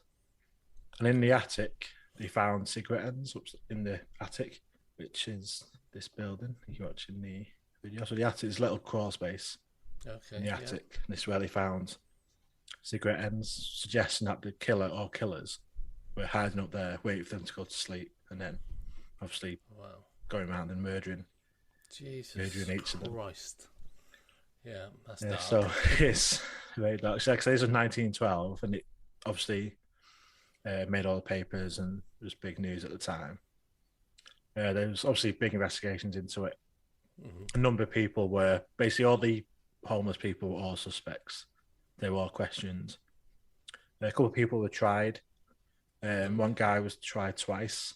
But, one was a hung jury, and then the other got acquitted at the second trial. And nobody's ever been found guilty. Oh, wow. So it still remains a cold case and unsolved murder. That is proper dark. It's funny you should say, because I'm now you talk about it, I'm sure I have heard of it. You know, that's quite a dark tale, regardless of.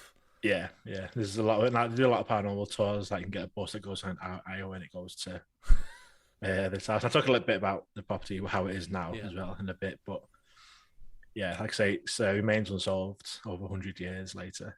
Mad. They never found who it was. There's a lot more detail I could go into about the actual deaths and the attacks and the older sister, but we're not a true crime podcast. It's a sort of bit of background into why this house sort of started getting its reputation. So, a very sad story, but where does paranormal come into it? Yes. Well, the house has been under quite a few different ownerships since 1912. And families just don't seem to stay there for very long.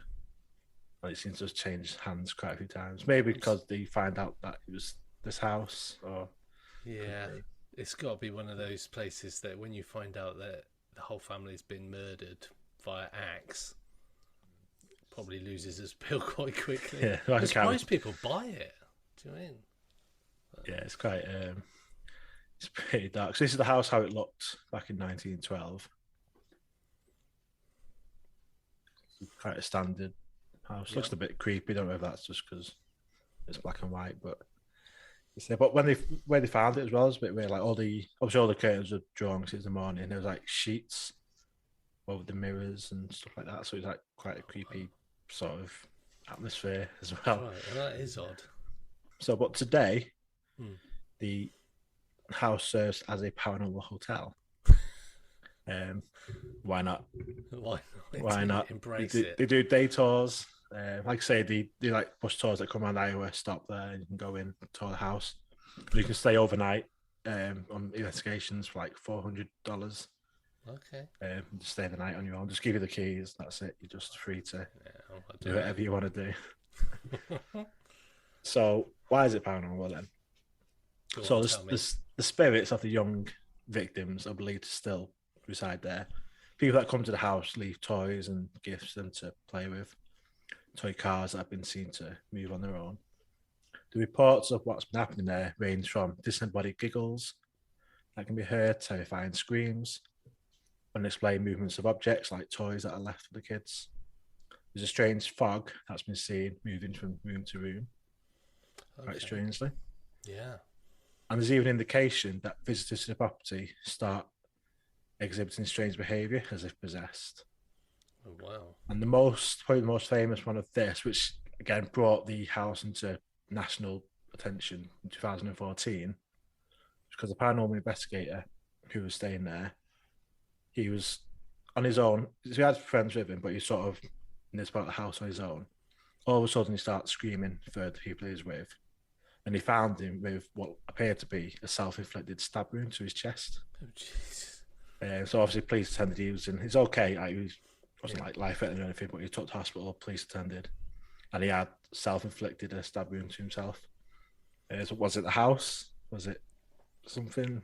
No one knows. That's a bit insane, isn't it? That's pretty mad. That was a 37-year-old Robert Lawson Jr. who stabbed himself in the chest for some reason. Did he? I take it they didn't find out why he did it. He just did it.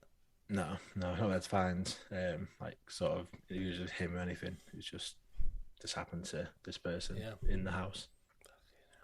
There's a tour guy, Johnny Hauser. He stayed at the property over 400 times over the past 15 years. Wow. And he's heard footsteps many times when he's been alone in the house. And the reason why he sort of wanted to start staying overnight, because he used to be there in the day doing tours for like people on the bus trips and stuff. But he was there on his own and he hears someone walk upstairs, like he hear the dresser door shut. So thinking it was someone trespassing, he ran upstairs to confront them. And obviously there's been no one there. So that's what made him think, right, I'm going to start staying overnight and see if I can find anything else happening. Why not? Because he was like, he used to clean the house and stuff and do these tours. But he was more of a UFO guy than like a ghost guy. He wasn't really into ghosts. He's like into UFOs and obviously weird stuff, but wasn't too convinced about ghosts. Then obviously he'd had these experiences, so thought, I'm going to start staying overnight. And he stayed over 400 times. He stayed overnight. So he's heard obviously footsteps. He's seen chairs start rocking on their own, and he's heard like full-blown conversations like upstairs, he's downstairs, even though he's alone in the house. So a bit more modern day, like you can see the house behind me. This is how it is now. Yeah. There's a small barn in the garden. It's looked like gift shop and stuff. Because two people bought it and they were going to turn it into a bit of a museum. Then he ended up just because there's so much interest in people wanting to tour it and paranormal investigation crews wanted to come and stay the night. And obviously, they saw money. That's where the interest was, and that's where the money was. So they turned it into this sort of hotel with day tours. There's a small barn in the garden, and there's like a corkboard, and this has got a number of photographs on it that have been captured that apparently show alleged paranormal activity. Awesome. So there's orbs in these photos, there's like shadow people, and there's even one, it's someone's back where he'd got big scratch marks on his back that happened while he was inside the house on one of the day tours. So there's some evidence there on this little corkboard outside the property. Like I say, there's loads of podcasts and articles. I was spoilt for choice. But a lot just focus on the murders themselves. Obviously, it's just the whole unsolved murder. There was like quite a few suspects and that, and obviously just the whole horrific 8 people killed, 6 of them were kids. It was obviously very horrific. Yeah. So it did like obviously grab headlines across the America at the time. Yeah, I imagine it did. It's got a very similar vibe to Amityville, where they're all like murdered in the house as well. So, yeah, wow. So yeah, that's Iowa. Amazing. So yeah, thanks for joining us, Paranormal United States, episode 15, Iowa. Welcome to this week's episode of Paranormal United States. This is week 16, Kansas. Hi, thanks for joining us. So yeah, this episode is all about Kansas, and like a lot of the other states in America, there seems to be a high volume of paranormal stories, accounts, cases, and I think we've seen that over all the episodes that we've done so far. There just seems to be a lot more than there seems to be, say, in the UK, for example. It seems, despite the rich history we've got in the UK going back thousands of years, it doesn't seem to be anywhere as near as vast and such as a such a treasure trove of activity like it is in the States. It's Kansas. A lot of people will have heard of. That is the state where Dorothy from The Wizard of Oz hailed from. But also, this particular case that I'm going to talk about has featured in almost every paranormal series and documentary in the history of the genre. Okay. Yeah. So, you may or may not have heard of the Sallie House. The Sallie House is considered one of the most, if not the most haunted house in America. That's quite a bold statement because we've spoken to a lot of places, a lot of people from a lot of places that claim to have had the most haunted house, the most activity. So to throw itself up there is quite a big claim. So it's located in Atchison in Kansas at 508 North 2nd Street. The home's dark, mysterious history has both terrified and fascinated people around the globe. And if you're looking to add a bit of creepy to your day, this story will take the biscuit. Awesome. So Sallie Home has got reported hauntings, and histories and myths at this location make it so famous or infamous, as you'll come to hear. So the Sallie House was built in the 1800s. And it's a 3-bedroom, 2-bathroom house. It's a 1,200 square foot residence. So a typical, say, 4-bedroom house in the UK, if you're listening from the UK, is around about 1,000 square foot, 1,100 square foot. So it's the size of a decent sized house in the UK. And it was originally built for Michael Finney and his family, who would live in the home off and on throughout generations until 1947. What makes it quite weird to initially is that 4 members of the family at different times throughout the years have died of natural causes in this building. Again, it's a couple of 100 years old, so it's not that unusual that people will die. However, it becomes a bit weirder when you look at some of the history, and one of the main residents of it was a physician. The front of the house served as an office space and an examination room, while the doctor and his family lived upstairs. So one day a frantic mother arrived carrying a 6-year-old daughter called Sally. You can probably guess where we're going with this. The child had collapsed from severe abdominal pain. The doctor diagnosed appendicitis and knew that there was no time to delay in the surgery. Believing the appendix would soon burst, the doctor began cutting Sally before the anaesthetic took in full effect. So Sally's screams suddenly stopped, and she grew pale and limp, and she died on the operating table. Her last memories were of a man who she believed was torturing her.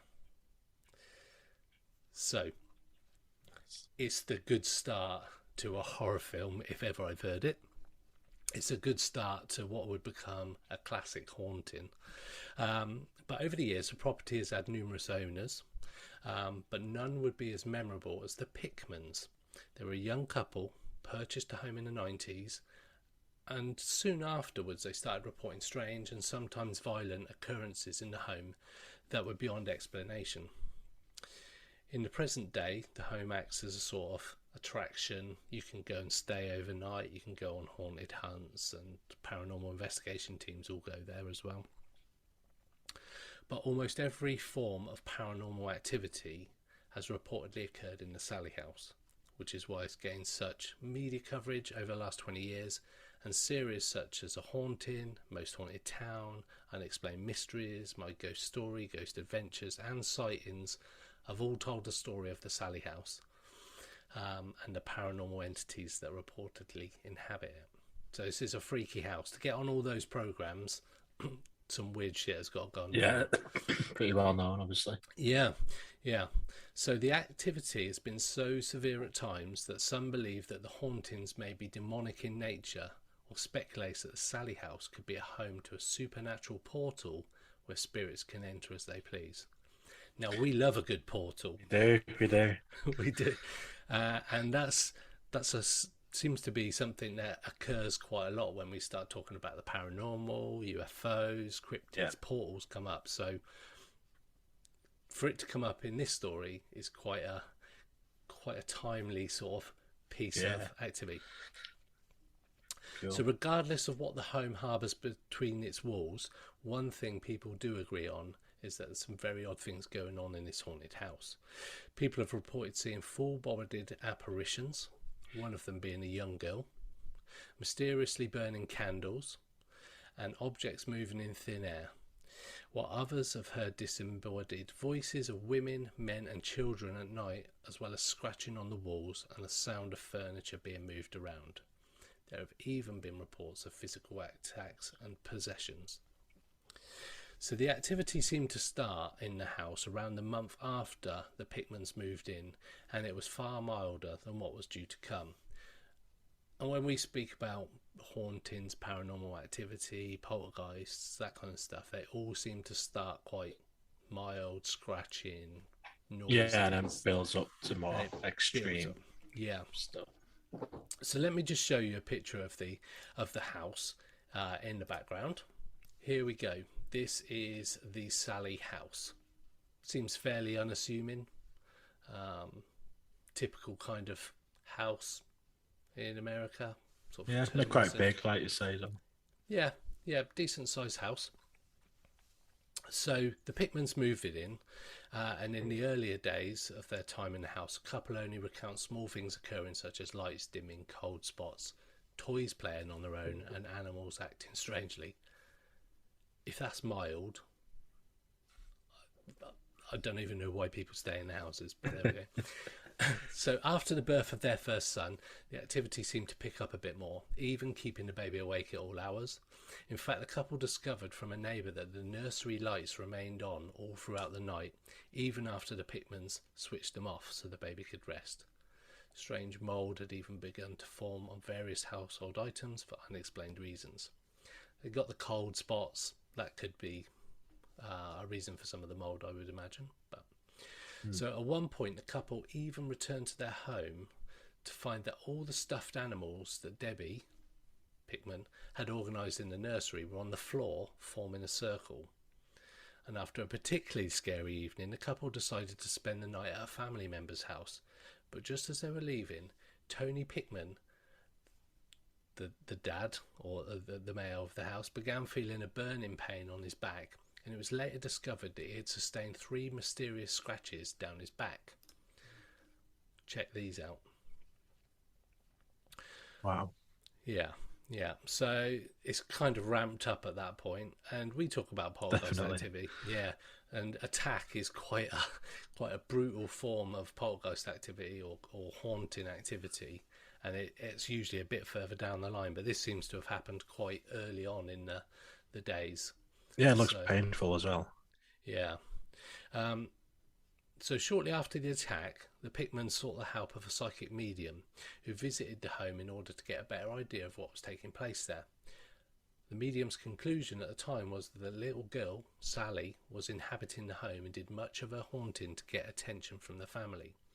Bearing in mind this was a girl that died on an operating theatre in the front of the house, and thought she was being tortured, so some weird shit going on. So upon the medium's advice, the couple tried their best to embrace Sally as a sort of ghostly daughter, but as time passed, the activity and the attacks on Tony continued. In one instance, during their child's first birthday party at the home, a doll even caught a blaze. Finally done with living in constant fear, the Pickmans moved out of the home only 2 years after moving in. And in recent years, Debbie Pickman has admitted that she now believes Sally was not the spirit of a lonely little girl, but rather a demon posing as an innocent child in order to gain the trust of the family. So proper horrible stuff happened to them, so much so that they have to leave after 2 years. So events that have been witnessed by visitors to the Sally house include video and investigative equipment that stopped working. That's quite a classic haunting issue. Batteries that are full immediately and completely draining. Moving objects, unexplained scratches or bruising on the bodies during or after visits, physical touches, mysterious coldness, and get this, trained guide dogs refusing to enter the nursery area of the house. So dogs do pick up on weird stuff, so awful stuff. So it's impossible to give a yes or no answer to whether or not there is spiritual activity in the house. It really comes down to what people believe. For skeptics, bumps in the night and apparitions may be nothing more than optical illusions and natural sounds within the house, which you have to take into consideration that some of the creaking sounds might just be the house moving and such like. However, they do ghost tours here. They also do sort of events. Loads of paranormal investigation teams do live Facebook lives and live streaming from the house, and it is quite a popular attraction for the paranormal enthusiasts, as it were. So yeah, that's our little taste of Kansas. This was the Sally House, and thanks for joining us. So a pretty long time ago, it's a very well-known group of instances that happened. So there was a group staying at a farmhouse in the small town of Kelly. Yeah. It's on the border of Hopkinsville, which is a bit of a bigger town. Kelly only had like 300 population, something like this. Mm-hmm. And there's a family in this farmhouse. Got some family staying, some friends staying. So there's around 12 of them all together staying at this farmhouse this night, this weekend. And it's around dusk, and Billy Ray Taylor, who was staying there, went to the well to get some water, because that's where they got the water from a well back in 1955 Kentucky. And all of a sudden, Taylor saw a round metallic object with a rainbow light streaking across the tree line. Okay. And so it sort of come down in the field behind the house, and he started hearing like a loud hissing noise. Convinced he'd seen a flying saucer, he ran back to the house to tell the others. At the time, 1955, Project Blue Book was in full swing, and UFO topic was a few years after the whole flying saucer, Kenneth Arnold, Roswell. No, that was 1947, so not too long after that, and UFOs were quite a popular thing at the time. Yeah. So he's convinced he's seen a flying saucer. Come back to the house, and the others that were there, so there's 12 of them all together, there's 5 adults and 7 kids. They all laughed it off, thinking he's having a bit of a joke. But his friend who he's with, Elmer Sutton, so he was looked genuinely a bit scared. Mm-hmm. So he agreed to walk back to the well with him to see if they could see anything. The 2 men couldn't see anything. They got to the well, just all darkness. So they started to walk back to the farmhouse. This is when they first saw a glowing object approaching from the woods. Okay. A short, human-like creature with large eyes and 2 legs that seemed to float rather than walk, with 2 long arms. And when they saw it at this point, it looked like he had his arms like in a surrender position. His 2 arms were raised. The 2 men obviously freaked out, ran inside the house and slammed the door behind them. They went and then got the shotguns and just stood by the door.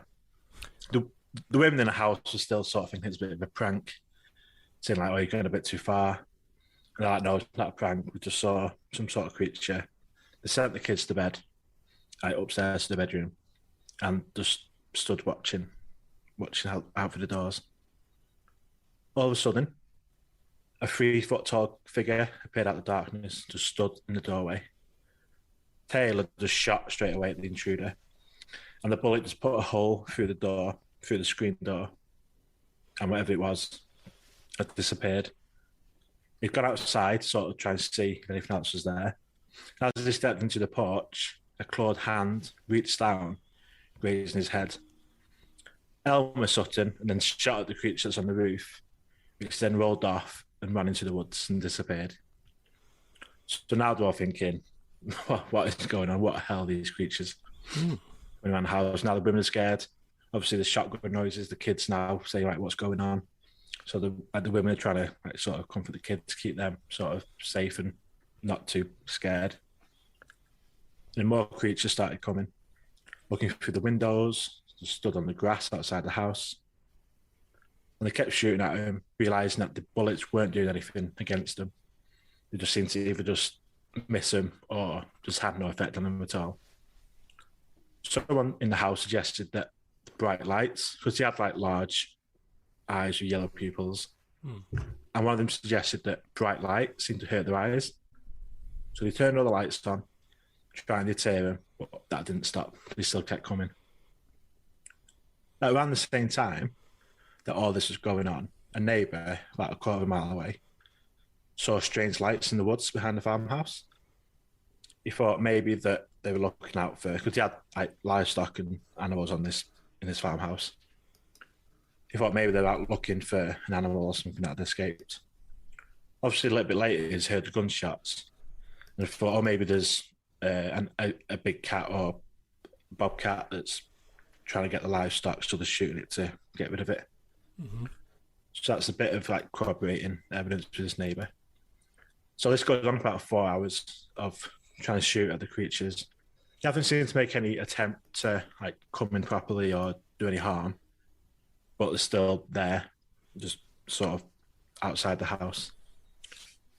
But they noticed that there was a bit of a clear path to the trucks outside. Yeah. So they were terrified, so they just made the decision to just run for the trucks and just get out there. So they all ran, piled into the trucks and head to try and get help. So, like I said, the town of Hopkinsville was nearby, and there's no amount of training that could have prepared the sergeant at the front desk of the Hopkinsville police station. No amount of training that could have prepared him for what these 12 people that appeared in the police station just before midnight and started telling him this story of what they'd just been gone through. He didn't know what to do. He didn't know what to say to him. So he contacted a number of police, including the Kentucky State Police, the Christian County Sheriff's Office, and even the Fort Campbell Army Base, and they sent some of their police. Not long after, there were nearly 30 people had gone to the property. You got the police, you've got newspaper reporters that got wind of it, and even the US Air Force, according to some reports. Oh, wow. Were there as well.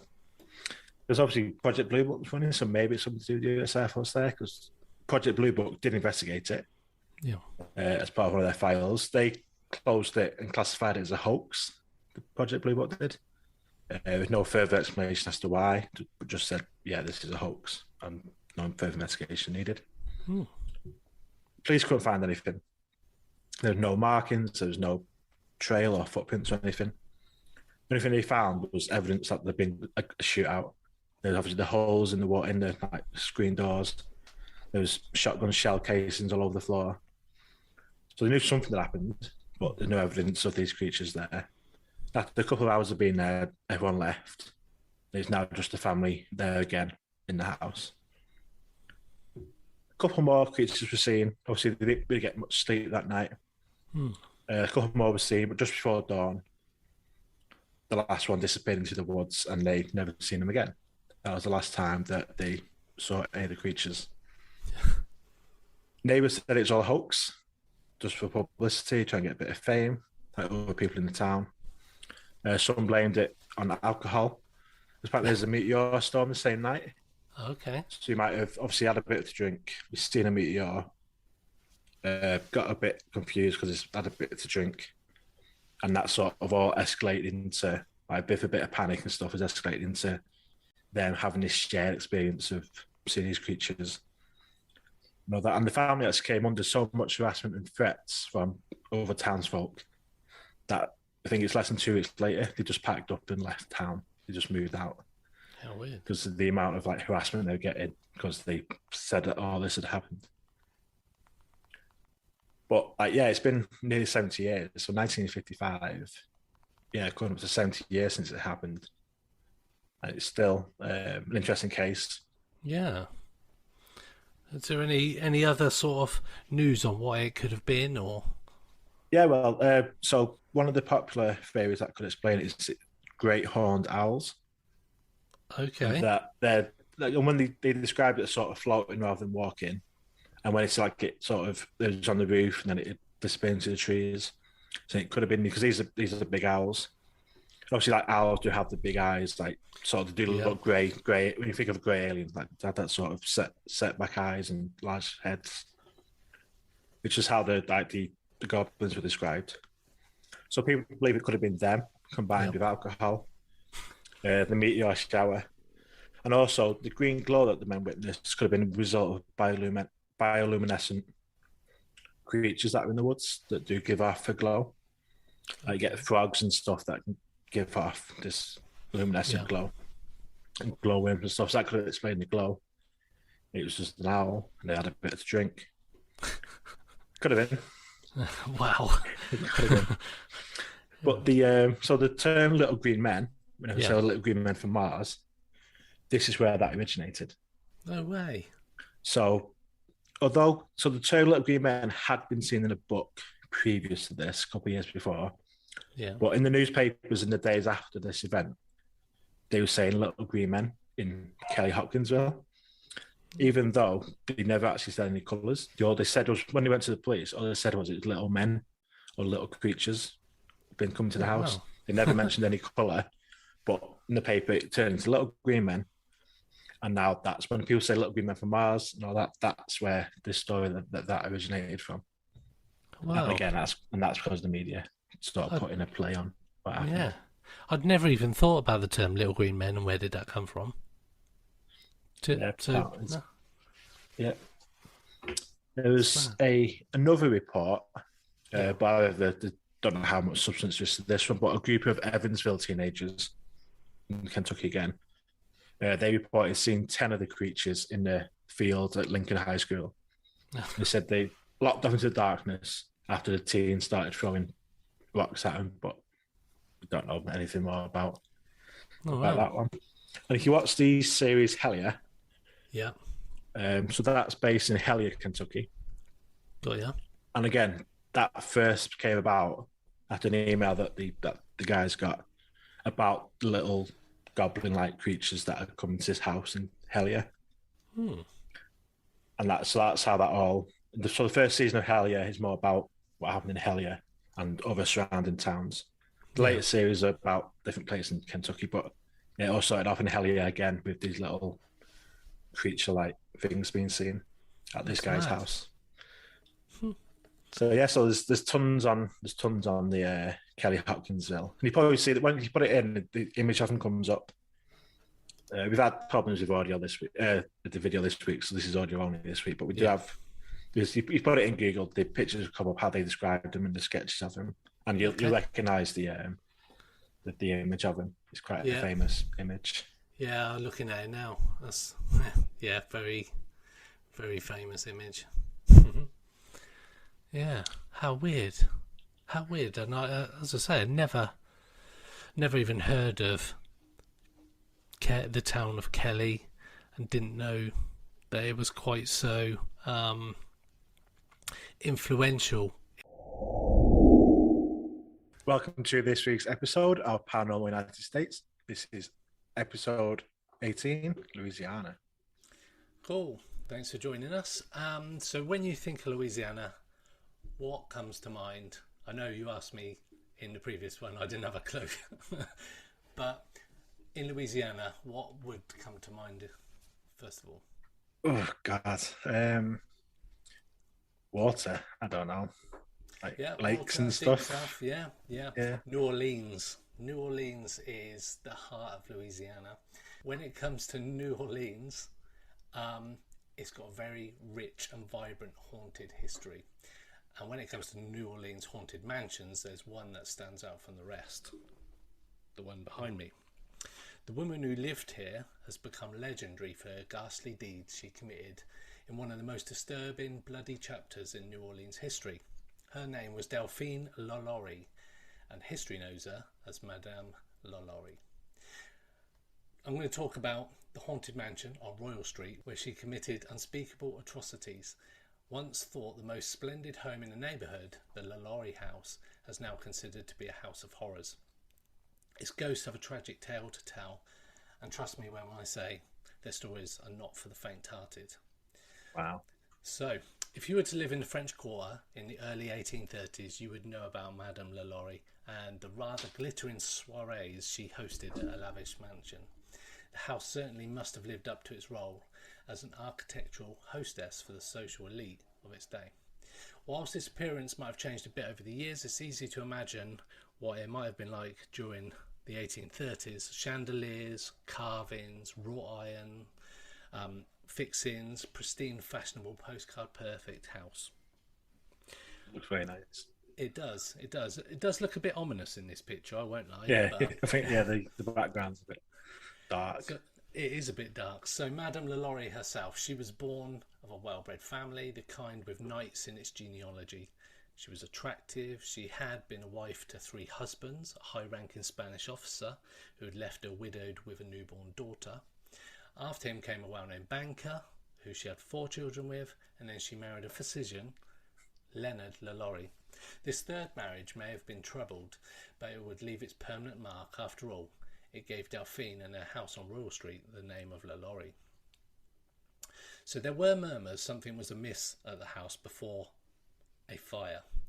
So there were house slaves that looked malnourished. Other slaves simply vanished with no explanation.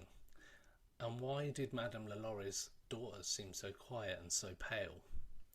So while slavery was a way of life in New Orleans at the time, Madame Lalaurie's disregard for basic humanity seemed to be extremely bad. She scoffed at legal counsel about the pitfalls of mistreating her slaves. She was quite a horrid person, basically. Some of the neighbours suspected, as various contemporary accounts testify, that the upper parts of the home were used as a prison for its servants. And one of the most famous stories tells us a young girl who angered Madame Lalaurie, who chastised her with a whip, and the girl was so terrified that she jumped out of the balcony on the courtyard below, where she perished. Her death was an accident, it was insisted. Wow. There was lantern-lit burials in her own back garden as well, so she was horrid. Sounds it. But the events of April the 10th, 1834 settled the question for good. She was evil, bringing to light truths that may have remained hidden forever. It began with a fire in the kitchen, a fire that was later said to be ignited by a slave that simply could no longer endure the cruelties inflicted upon him, and bystanders quickly gathered around the home as the blaze grew. They were worried about the slaves they seemed to know were undoubtedly chained within, unable to escape, and condemned to perish in the flames. They cried out to the master of the house, and Dr. Lalaurie told them to mind their own business. So he was equally nasty. Firefighters arrived on the scene and the fire was extinguished, but amidst the fallout they found something they didn't expect, something uglier than anything they could ever have imagined. And words can barely describe the condition of the slaves found inside. Slaves found with dislocated limbs, iron collars, spikes, chains, and malnourishment. The decades have added to the legends, and if you go on a ghost tour at night, which are plenty in the New Orleans area, you'll hear other gruesome discoveries tied to the fire at the House of Horrors, including a slave with a hole in her skull, her living brain rotting with maggots. Some ghost tour guides speak of an actual torture chamber where the worst mutilations imaginable occurred. Yeah. Horrible place. The true extent of all the crimes are largely lost to time, and only the dead people would be able to tell you exactly what happened. Wow. It's notable that not long after the fire, the Lalauries fled New Orleans, for obvious reasons. Don't blame him. And recent accounts describe their carriage leaving the city at unusually high speed. Is this a testament to their guilt? Maybe. They went and fled to Paris, where Madame Lalaurie spent most of the rest of her life until she died. But some say she never escaped her crimes, and the stigma of what she'd done followed her to Europe. So that's a little bit about the history of her and the house. That's what you call horrible histories. It's horrible histories. And that's the setting of some kind of sort of torture-based horror film. You can see it like a Saw movie or something. Yeah, definitely. Like something a bit like American Horror Story. Hold that thought. Okay. So since the fire, the Lalaurie mansion has been left to the whims of tempestuous times. It's been a girls' school, a homeless shelter, a private residence, and incredibly at the beginning of the 1900s it was apparently housed a pub on the first floor, the owner capitalising on its eerie reputation, even calling it the Haunted Saloon. So, more recently, a certain person called Nicolas Cage owned the house. He bought it with the hope of writing a horror novel within the walls. And if you're going to get any kind of inspiration, I think there's probably the best place. Yeah. As you know, Nick Cage was a bit fell on bad times, so he sold the house, and it seemed the house brought him nothing but bad fortune because he never wrote the book either. It's also a house rife with spirits of the dead, specifically the ghosts who met a tragic and violent end at the hands of the cruel mistress. They say wails of agony plague its rooms at night, doors slam, furniture moves, and apparitions of slaves are seen walking around the property, some even in chains. Interested in seeing Madame LaLaurie herself? It seems that other apparitions have banished her from that particular haunted mansion, and although it may still bear her name, it doesn't bear her. Her spirit has been seen nearby, though, at the local cemetery where she once worshipped. So today, if you were to wander down the streets of the French Quarter at the midnight hour, after all the ghost tours have departed, you may find the streets shrouded in fog. The lanterns might barely illuminate the dim streets. And if you were to happen upon the mansion, you might feel a tingle in your spine, the kind of tingle that provokes even the most sceptical to believe in ghosts. Some places on earth whisper the tragic history. It's become a bit of a celebrity in its own right, and if you go to New Orleans on a ghost tour at night, you will certainly visit the most haunted mansion in town. It's been featured on several ghost adventure TV shows, and as mentioned earlier, if you're a fan of the American Horror Story, you might see that the season that took place in New Orleans, this building was prominently featured. It wasn't actually filmed there, but it was an inspiration for some of it, and you would see it. Recent owners have renovated the place to Pinterest perfect perfection, for want of a better phrase, and you can see photos of at least one of the LaLaurie mansion's more recent remodels on this article. Ironically, the house seems ready for a close-up just in time. The creators of The Conjuring have plans to make the LaLaurie mansion a central figure in their upcoming horror franchise as well. And the staircase, lit in blood red, seems particularly fitting. So that's a little wrap up of one of the most haunted mansions in New Orleans, and that wraps up Louisiana. So is it still called like after her? Yep, it is called the LaLaurie Mansion.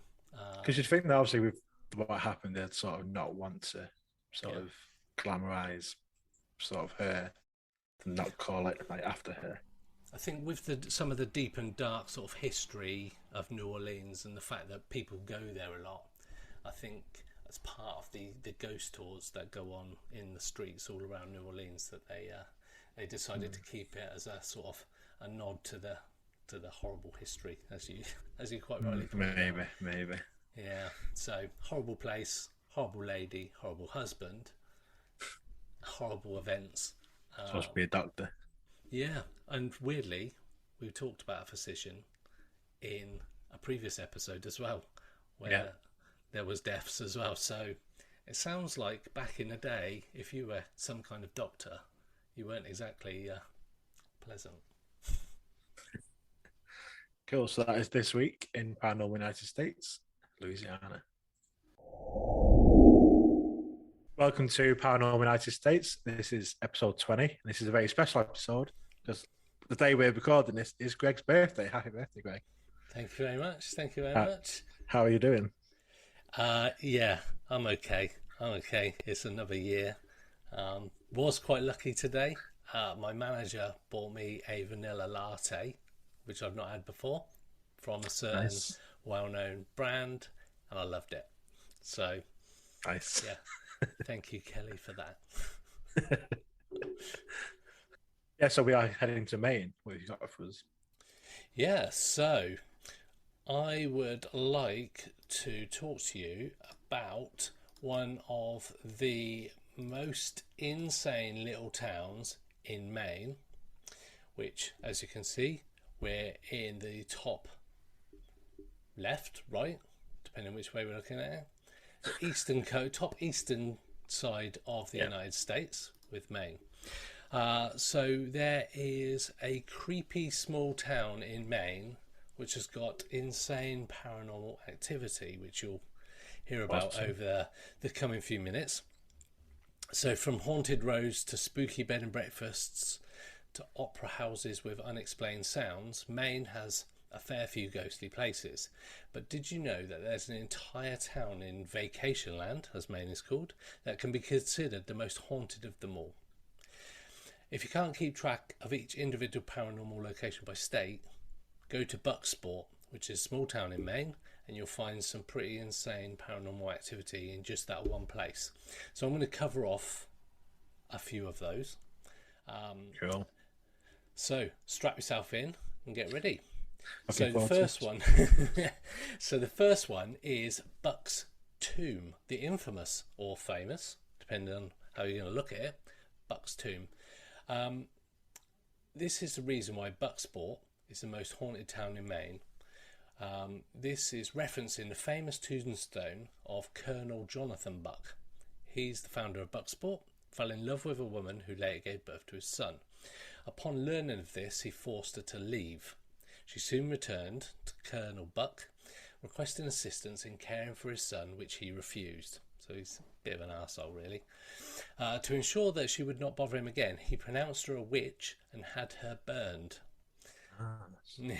Yeah, One way to get rid of people. that is one way to. Probably wouldn't work so much nowadays, but back then, absolutely. During the fire, her leg was fetched by her son, who ran away to bury it on his own as a memorial to his mother. And after Colonel Buck's death, his own tomb showed stains in the form of a leg. And despite attempts to remove it, including changing the stone for a new one, the leg image remained, and it's still there today. I don't know if you can see it. Yeah, I gotta say, looks like there's in my head. I think that looks like the shape of a Yep. leg. That's it. So that is the stain that, even though they've changed the rock and the stone on the memorial, it's still got a leg stain there. Pretty weird. Pretty weird. So following on from that, which in itself is pretty weird, we come to the cemetery for the lost red paint people. So that was exactly my reaction when I started looking into this. The red paint people were in Maine long before anyone else. Whilst not much is known about this tribe of native people, we do know that they buried their dead in the land with red ochre. There are burial spots all over the town of Bucksport, but one well-known area is the current cemetery off McDonald Street. There are even traces of the red paint people in the older homes, where areas are painted red with ochre, just like the red paint people. Bucksport is full of areas where the burial grounds have been disturbed, create places for Mainers to live. And as you can imagine, there's lots of creepy goings on following this. And it's a lot of these towns' main sort of buildings are all on these burial grounds. And if you've seen something like Poltergeist, the original Poltergeist, didn't end too well. I don't know if you can remember that film. It came out a bit before your time. So they built the house, not before my time, unfortunately. So they built a house on a burial ground and didn't remove the bodies or the cemeteries. And this is where the poltergeists came from. So, yeah, so that's a little bit about the cemetery, but you'll hear that as we go through. And we move on to this. This is the Robinson House, aka Jed Paltry's Senior Centre. So this is currently a senior home, or an old people's home for those in the UK, but was built all the way back in the 1780s. And as we've been doing these episodes, you'll know that is a particularly old building. Yeah.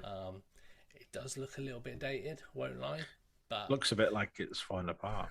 it does. Like bent in the middle. Yeah. But while you'll never guess it, the home has been used as a tavern and inn with plenty or questionable stories. When Maine was a dry state, back in the Prohibition days, the house is said to have been used for smuggling, hookers, and other nefarious criminal activity. It sat abandoned for about 2 years, and during this time it was investigated by ghost hunters, and they found it to be very haunted. Poltergeists, smugglers that have died, hookers that have died, all frequent this old people's home. And Awesome. obviously, I imagine there's some old people that frequent that old people's home since they passed as well. So that's another one of the many haunted or paranormal places. Moving on in this quick tour of Maine, Bucksport in Maine. This is the former Maine Seaboard Paper Company mill, so you can just sort of make it out. Sorry, I'm in a mirror image, so I'm trying to figure out where I am. So in 1930, the Maine Seaboard Paper Company opened in Bucksport. So what's that, 90 years ago now? It was also site of a large archaeological dig that revealed the site to be another burial ground for the red paint people. It is this disturbance of the burial site that the reason the mill has faced a number of unfortunate accidents, from fires to bad business. This place might have some serious bad luck. There's been deaths there, there's people dying, there's been murders, all relating to the fact that they've now since found that it was built on a burial ground. Harking back to the Poltergeist film, original one from the 80s, that's exactly what started happening there. So, One of the insurance companies sort of like, it's, we're not paying out, it's the burial ground that's causing act of this. God. Yeah, I think that comes under, what is the term? Force majeure is an insurance phrase that you'll see on lots of insurance documents, which is basically act of God. So, out of the normal hands. So I imagine, like you say, that's got to come under that. Could do. Yeah, an English insurance company, I go, you know what? No more. No more. Right, moving on swiftly.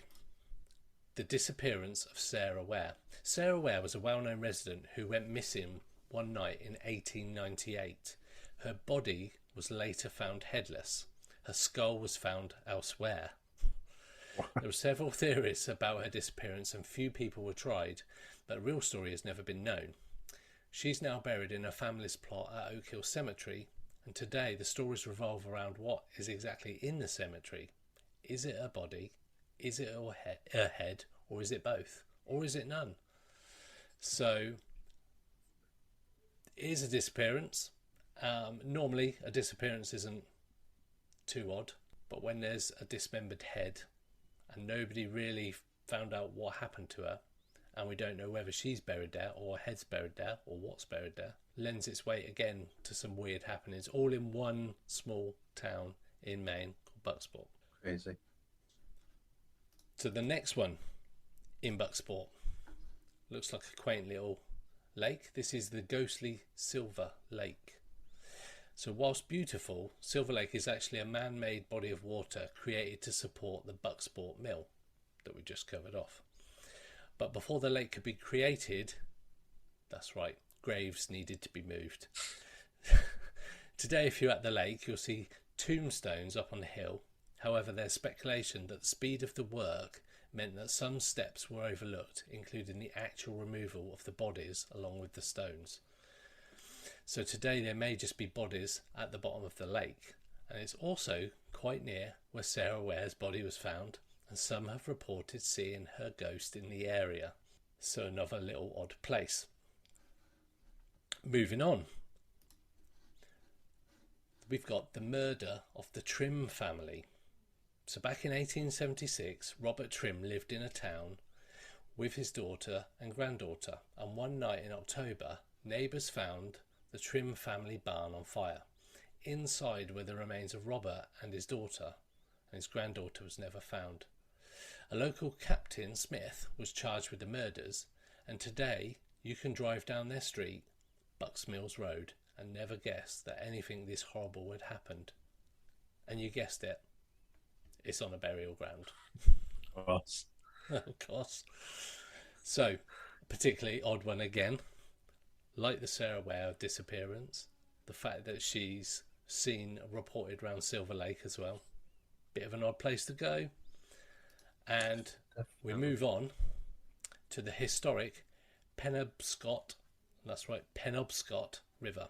It's the site of a fair few battles in Maine, and one of the most notable was the Penobscot expedition near Castine. It resulted in the largest loss of lives in US Navy until the bombing of Pearl Harbor. And closer to the town, the Battle of Hampton took place just above Bucksport. The river is also notable for its use in the main lumber industry, which also resulted in a number of deaths along its banks. And it's been seen that people who worked at the mill and in the lumber industry have been spotted as ghosts along the river. Or was that a burial ground? No, that wasn't a burial ground. Almost as bad as a burial ground, though. But anywhere where you're going to have the largest loss of life up to Pearl Harbor is going to have some pretty horrific things, and that is noted by the fact that people have seen ghosts and spirits walking across the river. Wow. And the last part of the area is this. And it's close, the river is close to its proximity to Prospect, which is home to haunted Fort Knox. So Fort Knox, some might drive past Prospect without the presence of Fort Knox. You wouldn't even sort of go there really. But it's the fort itself that gives the town its haunted appeal. Visitors to Fort Knox have reported seeing, hearing and even feeling ghostly presences when they explore the fort's cavernous inner workings. The fort has been featured in the paranormal investigation show Ghost Hunters, as well as the independent documentary by a team of Ghostbusters. The fort was never used in battle during the Revolutionary War, so no notable deaths have taken place here, but plenty of soldiers still manned it when it was operational. Some of them may have simply been going back to work, and they're the ones that have been spotted at Fort Knox. Was that like the Fort Knox that is sort of quite famous? No, this is a slightly different one, and I'm glad you asked that, because it's not the Fort Knox, but it is a Fort Knox. Right. That's a bit underwhelming to be like. Yeah, sorry. It says Fort Knox and stuff like that. I did build it up a little bit. I did build it up a little bit, so apologies for that. But yeah, so there with the Ghost Hunters programs and the independent documentary, they've witnessed soldiers going back to work in this particular fort. So very odd place, and all this has happened in a small town in Maine called Bucksport. Wow, I've just been looking it up, and it's only like 5,000 population. It's a tiny little place. Yeah, and like you think, I live in a town, quite a big town, and there's got to be 40 or 50,000 people, and there's some of these places 5,000 people is nothing really. It's like a village over here, I think. So in the UK, so yeah, proper odd place. Could be one for the bucket list, even if it's just to see this leg stain on a memorial. I think that'd be quite interesting. So definitely. So that is the wrap up of episode 20, which is Maine. Hello, and thanks for joining us on episode 19 of Paranormal United States. This is Maryland. Yes, so Maryland. So for this one, I'm going to talk about a canal, and I'm only going to say the name once because I'm probably going to just completely fluff up the pronunciation. But it is the Chesapeake and Ohio Canal. Cool. That's probably totally wrong. Sounds good. It's also known as the C&O Canal, so I'll stick with the C&O Canal. At almost 185 miles long, the C&O Canal connected Washington, D.C. to Cumberland in Maryland from 1831 until 1924. So it's been there, obviously, quite a long time ago. Its primary use was to transport coal from the Allegheny Mountains. And since the canal closed in 1924, it's just been a national historical park. The water's still there, but obviously it's not used by boats or anything. You can walk alongside it and stuff. But that's it, really. However, I'm going to talk about this because the canal is home to quite a number of ghostly legends. Ooh. This is quite a good one, actually. Some mad stuff. So the first thing I'm going to talk about is around the 33 to 34 mile mark near to Edwards Ferry. This area is also known as the Haunted House Bend. Ooh. Don't know why it says haunted house, because there's no actual house. It's just called Haunted House Bend. He knows no house. But during the Civil War, Boats were used on the canal to transport soldiers to the nearby Battle of Ball's Bluff, which is one of the first, either was the first or one of the first battles during the Civil War. And a lot of soldiers that were killed would fall into the canal, or the bodies end up in the canal and end up floating downstream all the way to Washington. Pleasant. And there's also boats that have been sunk on the canal, and the bodies are in the water. And it's said that the departed ghosts of the soldiers now haunt the area. And in the years after, boatmen on the canal reported hearing strange noises, including blood-curdling screams and moans out of the blue. And some refused to moor up at night there. They feared to just keep going and move on for a bit rather than stay in this haunted house bend area. Sounds like a plan. In a diary of a soldier from Maine, he wrote that the company's pickets heard unearthly noises from the rocky shores and woods only 1 year after the battle. Oh, wow. The mules alongside the boats would sense it, and they would start to become a bit restless, and they'd hurry through the area as if spooked by something. Wow. Which is quite unusual. There were also tales of a red-bearded man and an African-American woman being seen, but on a second look, they disappeared. There's also tales of a ghost dog that can be seen just wandering around in the woods and the hedges that are around the side of the canal. When people go look for it, it's just not there. No. Another spooky area of the canal is what's called the Paw Tunnel. Where it began on the Paw Tunnel, located at mile 155, in 1936, and it was supposed to only take 2 years to construct. No. However, over a decade later, it was still incomplete, eventually taking 14 years to be finished. So that led to a lot of frustration in the workers, and a lot of violence erupted from it, particularly between workers of different ethnicities. So there's quite a lot of violence, and these clashes would lead to all-out brawls, with lots of people being attacked, murders were reported, and there was destruction of local saloons and other establishments along the canal. The lock house at Lock 64 was burnt down one night, killing the lockkeeper who was inside. And his body was found the next day. So that resulted from the workers fighting, getting frustrated with just the amount of time. It's probably not an easy job to. No. So it was like a bit of an engineering marvel, the whole canal, especially this tunnel. It cut out like six miles of the canal, a little cut through. But now this lockkeeper that was killed in the fire, his spirit now roams through the tunnel. There's been inexplicable shadows and people hearing disembodied whispers. They are being seen and heard when people walk through it.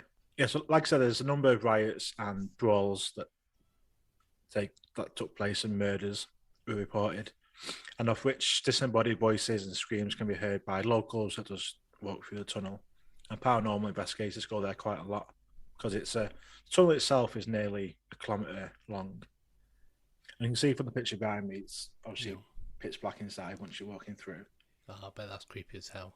Yeah, imagine it's there's just like a walkway with like a raised bar on the side to stop you falling in the canal.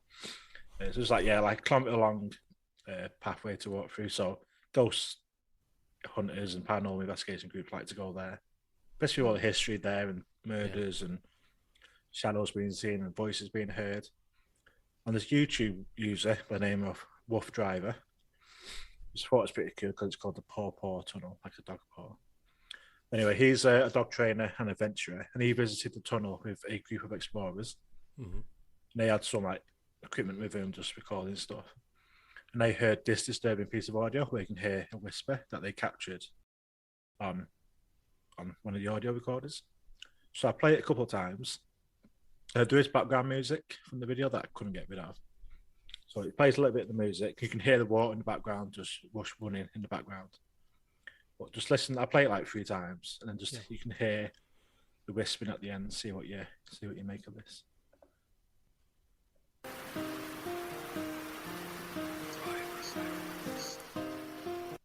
Yeah, play it again.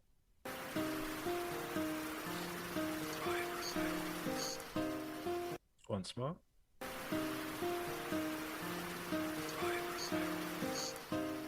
So that whispering sounds what we're listening to, yeah? Yeah, the little bit. Yeah, strange. There's like only like a second of it, but it's just they were silent when they recorded it, and they just picked up this.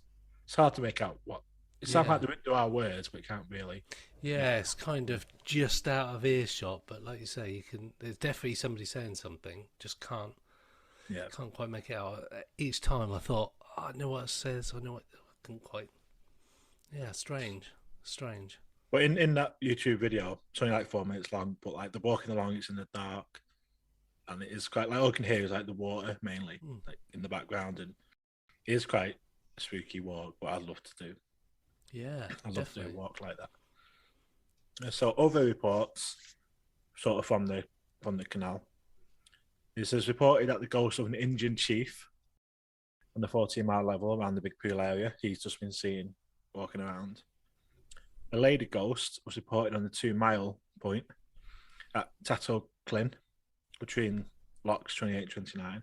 And she'd walk over the raceway down the towpath and to the river, but then disappear. Oh, wow.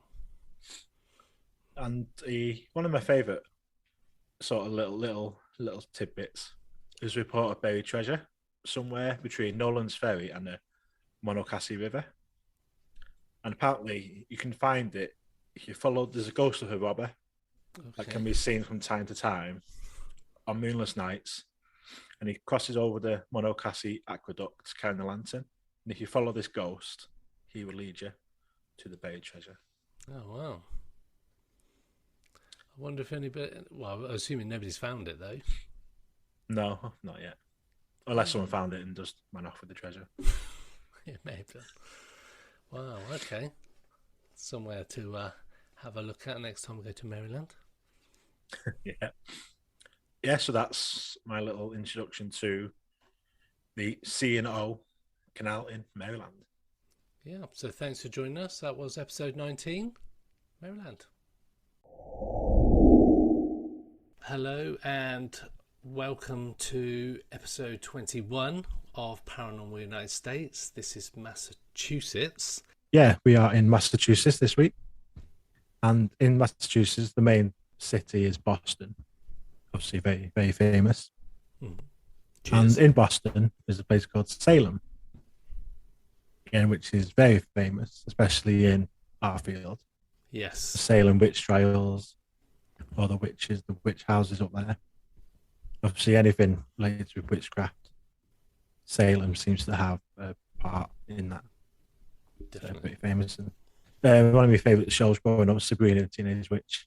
Okay. And their cat was called Salem. Yes, it was. Yeah, so when he went to Salem on a school trip, and she actually got the thing saying she was a witch as part of the game. It's just pretty good. But so far, yeah, Massachusetts, let's do Boston, let's do an episode on Salem. Pretty famous, quite a lot to talk about. However, that's not the Salem that I want to talk about. Okay. So in South Boston, so the other side of Boston to where Salem is a little town called Quincy, which is a bit of a naval like area of Boston. And it was also built there, which also lives there now, is the USS Salem, which is named after the town of Salem. And it's a Des Moines class heavy cruiser battleship, which was launched in 1947 and commissioned in 1949, serving around the Atlantic and the Mediterranean before it was decommissioned in 1959. So for 10 years, it was one of the biggest battleships that the US Navy had.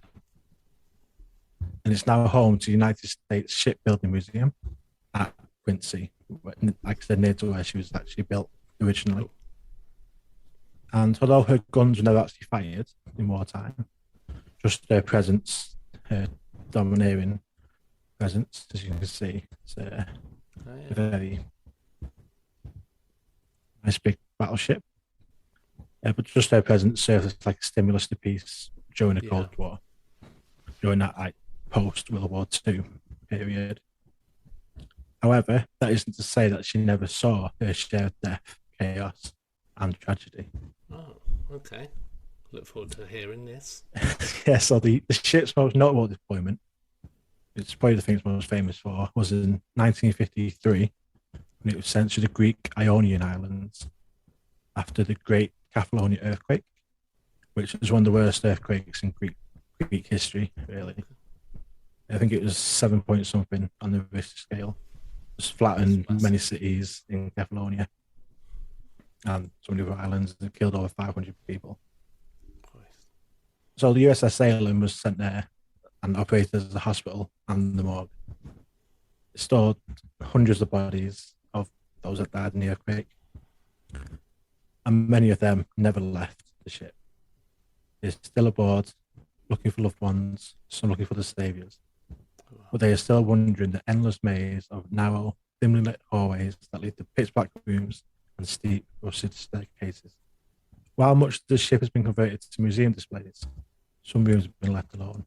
There's a dentist room that's still got dentist equipment, chairs, false teeth in there, just been left as it was since the 50s. The third wardroom, or mess hall, which stands right above the makeshift morgue that they used at the earthquake recovery and aid, basically it's just a big freezer. And it's this area that said have the most sort of paranormal activity. Okay. Because when earthquakes happen, especially big ones, they can cause gas lines to break and explode, causing fires. And there's quite a number of fire-related deaths that occurred, or well, they ended up dying on the ship. And that can explain the unexpected smell of smoke and ash that many visitors that come onto the warship actually can smell it as they're walking around. Okay, that's like weird. going like a tour of the museum and that. So yes, they can smell like ash and smoke, really. So one of these, I believe, to succumb to their fatal 4th-degree burns. It's called the Burning Man. It's been described as a spectre that smells like death. Oh, nice. So they see the figure and they can smell like death and fire when they see him. And the tour guide, you can go on ghost tours of the ship. You can also stay overnight as well and do your own investigations. That'd be cool. You can bring your own team, or they have their own people there you can do investigations with and stay overnight in the ship.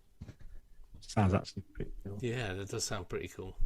I think like, a ship isn't something we really like haunted. Warship is quite a unique one, really. Yeah, but I suppose there's over time, over the years it was, even just the years it was commissioned for, I expect that it must have had a few people die on there as well. Yeah, there was. There's a few workers died, and there was one incident where some sailors on another ship had been injured. I think it's an explosion on another ship, and they brought it to the Salem to get aid, and they ended up dying. Oh wow! On the ship, and like I say, a couple of there was a mechanic called John, and his presence has been seen in the anchor room quite a few times. He used to work in the maintenance before he died. Okay. And his spirit was the first tour guide of the warship. So visitors walking around the warship would be like, "Oh, that was a good tour guide we just had." And the people were there like, "There's no tour guide." What? And it'd be this John that was been showing him around. He was showing people around as a ghost.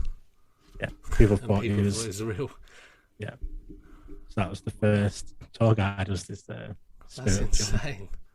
So you have to go up to a tour guide and press them to see if they're real. Yeah, just like poking. Are you John? Oh, that's mad. Yeah, I hope it was a good tour. Yeah, so I suppose someone that were there 50 years ago would know. Yeah. The ins and outs of it. We're pretty mad being the people working there now and that people telling you, "Oh yeah, that was a really good tour guide we had." Yeah, he's brilliant. Just me here. Wow. So the morgue area again, same area. Also, we houses a young Greek girl that's been seeing a young girl, a dark, taunting entity, shadow figures, and a violent hellhound with a heart-stopping growl that's been heard on a number of occasions. Jesus Christ! Near that morgue area. Not sure I want to go there. Maybe a shower.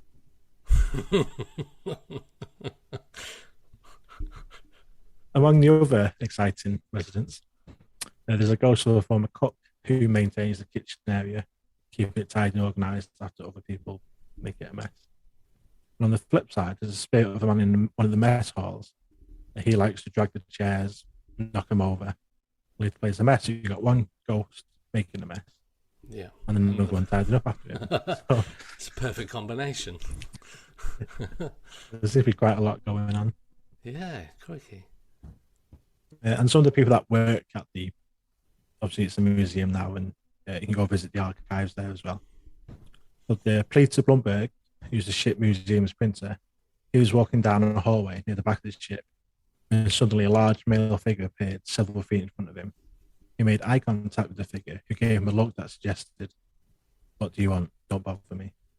Oh, wow. Before it turned and walked silently down the staircase. Christ. That was the only incident that this particular person had, but obviously one he never Yeah. forgot. They knew that there's nobody else in that area at the time.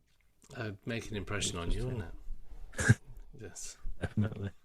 This seems quite of a like, what do you want? Like, leave me alone. But okay. No arguments. No arguments. Down there again. Yeah. Other workers, like I say, including the ship's archivist, have reported hearing footsteps and voices calling them when there's just nobody around. Hear the name being shouted when there's literally nobody in that area.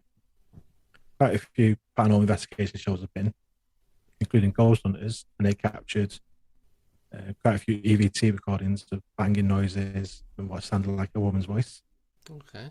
as well as unusually high EMF readings throughout the ship. I mean, I don't know, it's no ship. It's lots of, obviously, It's a lot of metal, isn't equipment and stuff, yeah. So, we know, but the also think that could explain some hallucinations or people hearing stuff that's not there because of the magnetic in the air. So, could explain some of it, but they've also captured women's voices and banging. Yeah, and where people are seeing other images and spirits and spirit tour guides, that's definitely not other sort of environmental sounds and whatnot, is it? So, it's like full body. yeah. Like there's a person showing me around the ship. That's not the metal and machinery doing that. Well, maybe it is, I don't know, but that's insane. There's a big boat as well. It's a mean-looking boat. Yeah, like I said, once you get below deck and just loads of hallways and rooms, and it is a maze down there. You just get lost. And so when like the people that work there obviously know where they're going, when they see someone and they know there's going to be no one in that area, and then they know that it's something a bit unusual. Yeah, and I suppose if it's a big ship and after hours and that, I suppose, or where there's no people, members of the public there, it's got to be pretty empty, you'd think. So spooky.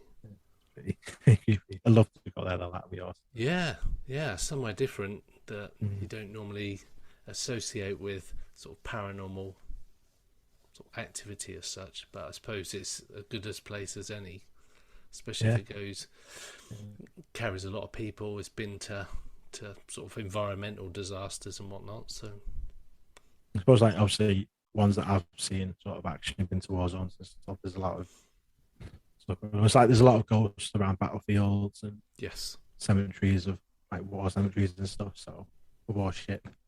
Yeah. Should be no different really, I suppose. Yeah, I like that. I suppose when you're out at sea with them, it'd be a bit more. Oh God, can't get away. Worst one would be a submarine.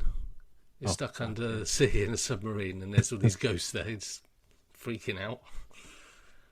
But yeah, like you say, out at sea and all this happening, that'd be weird as hell. But yeah, so that was Massachusetts and the USS Salem. Welcome to this week's episode of Paranormal United States. This is episode 22, Michigan. Yes, and as you can see behind me, this is going to be the subject of today's cool episode. So I don't know, what does that look like to you, Ash? It's like the sun. A bit. At night. Yeah, sun at night. So that is a particular light. You can see the lens flare over there as well. So there is a bright light source and anybody that follows our page will see us talking about lens flares and whatnot all over social media. So that is something called the Paulding Light. So the Paulding Light is in Michigan, in the Upper Peninsula of Michigan. So this is something that I actually knew about before I started looking into Michigan and what unusual stuff was happening there. And this one's slightly different because it's been featured on like sightings and those kind of programs. And it is during the times I've seen it on the programs, it's remained this sort of enigma, this mystery. And as you'll see, I'll go through and people have conducted some experiments to see what it is. A bit like the Hesdalen lights, where it's been quite studied quite a lot. Yes, yeah. As you'll see, this is ever so slightly different to Hesdalen lights, but is essentially a light in Michigan that just appears. Very weird light. It's not an easy place to find as well. It appears in one particular location. You have to take a narrow road to a town called Paulding. It's a tiny speck of a town near Wisconsin. You go down an unmarked road called Robbins Pond Road, and it's off the US 45 for those people that live in Michigan, which is now basically a gravel road beside a creeping forest. As you can see, the forest on both sides. About half a mile down this road, it comes to a dead end, a guardrail overlooking a tree-filled valley, where a former highway vanishes into the woods. Wow. It's a bit of a legend locally. It was spread by word of mouth initially, later by TV shows, and as I say, sightings, paranormal shows have all investigated it. I'll tell you what has been there. It's paranormal faked or fact, that paranormal. Yeah. So they've also done it as well, which is where I've seen it as well. Cool. A lot of people have tried to speculate as to what this light is, ever since it was first seen. And a few years ago, as I'll come on to, there has been some experiments done to try and find out what it is. So the first recorded sighting of this particular light was in 1966, when a group of high school boys reported the sight to a local sheriff. The official legend says that the light comes from a swaying lantern held by the ghost of a railway road brakeman who died when he was crushed as he tried to stop an oncoming train from hitting rail cars stalled on the tracks.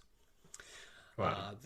This was a log-in country, or log-in sort of state, an area for more, over 100 years, and local residents say that there are a number of railroads that ran through the forest and are now buried in the underbush. Some believe it's the light of a train, which is now itself a ghost.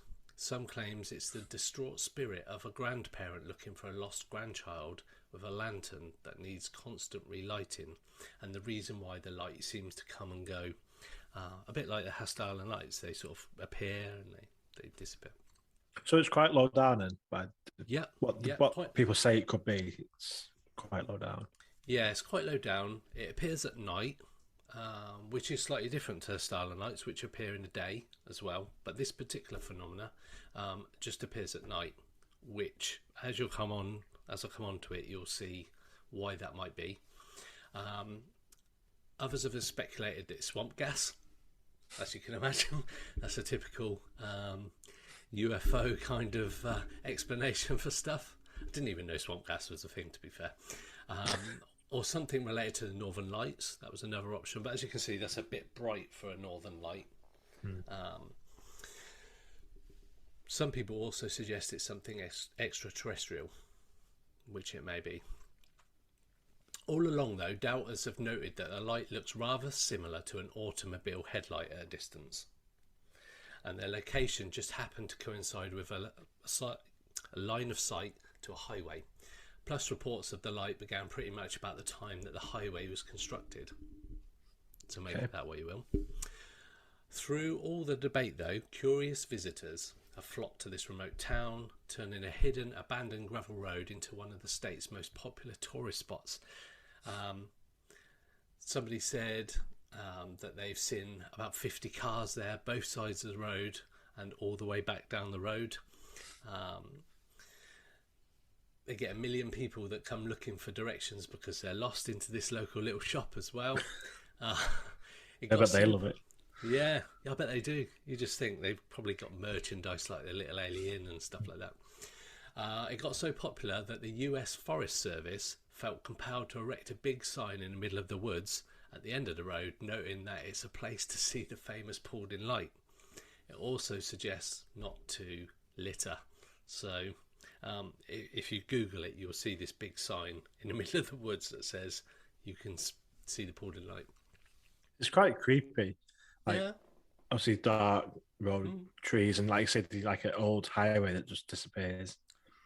That must be pretty creepy to walk along. And I think that's what lends itself more to this legend as well. It's also become a bit of a party spot. And as a teenager, this guy and his friends would grab beers, hang out with everyone else there watching for the light. So it's quite a popular thing to do. In a very small, very rural town with few entertainment options, going to see the pulled-in light was a big social event. Take the ladies up there for a date. And though this gentleman has seen it countless times over the years, it still holds a sense of mystery.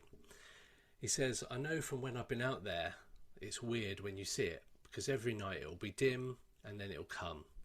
I've seen it where it looks like it's been in the ditch right next to your car, and I wish I knew what it was. So people's experiences of their viewings of this seem to slightly differ, and the challenge you have is that eyewitness testimony is pretty unreliable at the best of times, and people see stuff, they remember the last time they saw it, and they can easily get swayed with sort of almost like a mass hysteria to hype it up a little bit, I think, in this the romance of it. Exactly. And why wouldn't you make it a bit more sort of sex it up as they... Especially like if it's this little rural town where nothing happens, they've got something that happens, so why not build it up? Yeah, and I think that's where this legend has come from, that it's this, and all these different stories of highway, railroad workers and grandparents looking for grandchildren, that kind of thing. But in 2010, this gentleman was also electrical engineering graduate student at Michigan Tech. And he was trying to find a project to engage members of the Society of Photo-Optical Instrumentation Engineers. Easy for you to say. A club for those who study optics. The idea of solving the riddle of the infamous pulled-in light was more exciting than the usual sort of club offerings, and about a dozen students joined him on the road trip to Pulled-in. When you tell them about how it's a spooky ghost story, it got people really wanting to get involved. And this guy's now an engineering professor at the same school that he studied at as well. And it is, and I think it's one of those things a bit like Area 51, that's their local kind of, puts them on the map. So they brought a spectrograph and a telescope to the dead-end road, sent each other driving down the new highway while blinking their lights in a pre-arranged pattern, and recorded the results. Every time the light appeared, one look through the telescope showed what sure looked like the headlights of an oncoming car, which could be seen clearly through the telescope, sometimes with a distinct outline of the car coming down the road, which is about, that light is about 8 miles away from this gravel bit of road. So the group even shot a video through the telescope so others could see it and posted it online. The flickering, they said, was caused when cars went over a hill. Mystery solved, they announced. But not everybody agreed, and to this day, Boz still gets flack from people who refuse to give up their belief in the supernatural origin of the light. Some people say the light they've seen in the woods is too bright to be headlights. And to be fair, if that's 8 miles away, that's quite a bright car light. Yeah, 8 miles is quite far. Yeah. Some say it moves in ways no car can, and some he's found don't have a particular objection. They just want to keep believing.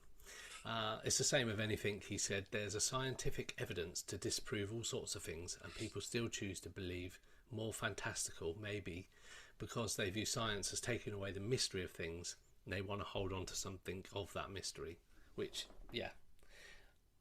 But as I say, looking at it and the bits that I've seen on TV, it doesn't quite tally up. I'll be honest, I'm on the fence with it. I've watched Fact or Fiction, the paranormal thing, where they try and replicate stuff. I wasn't convinced by their sort of offering and their explanation, although it does look very similar. I know they've done similar things at Hestalin with the lights as well, and never been able to accurately replicate what is being seen.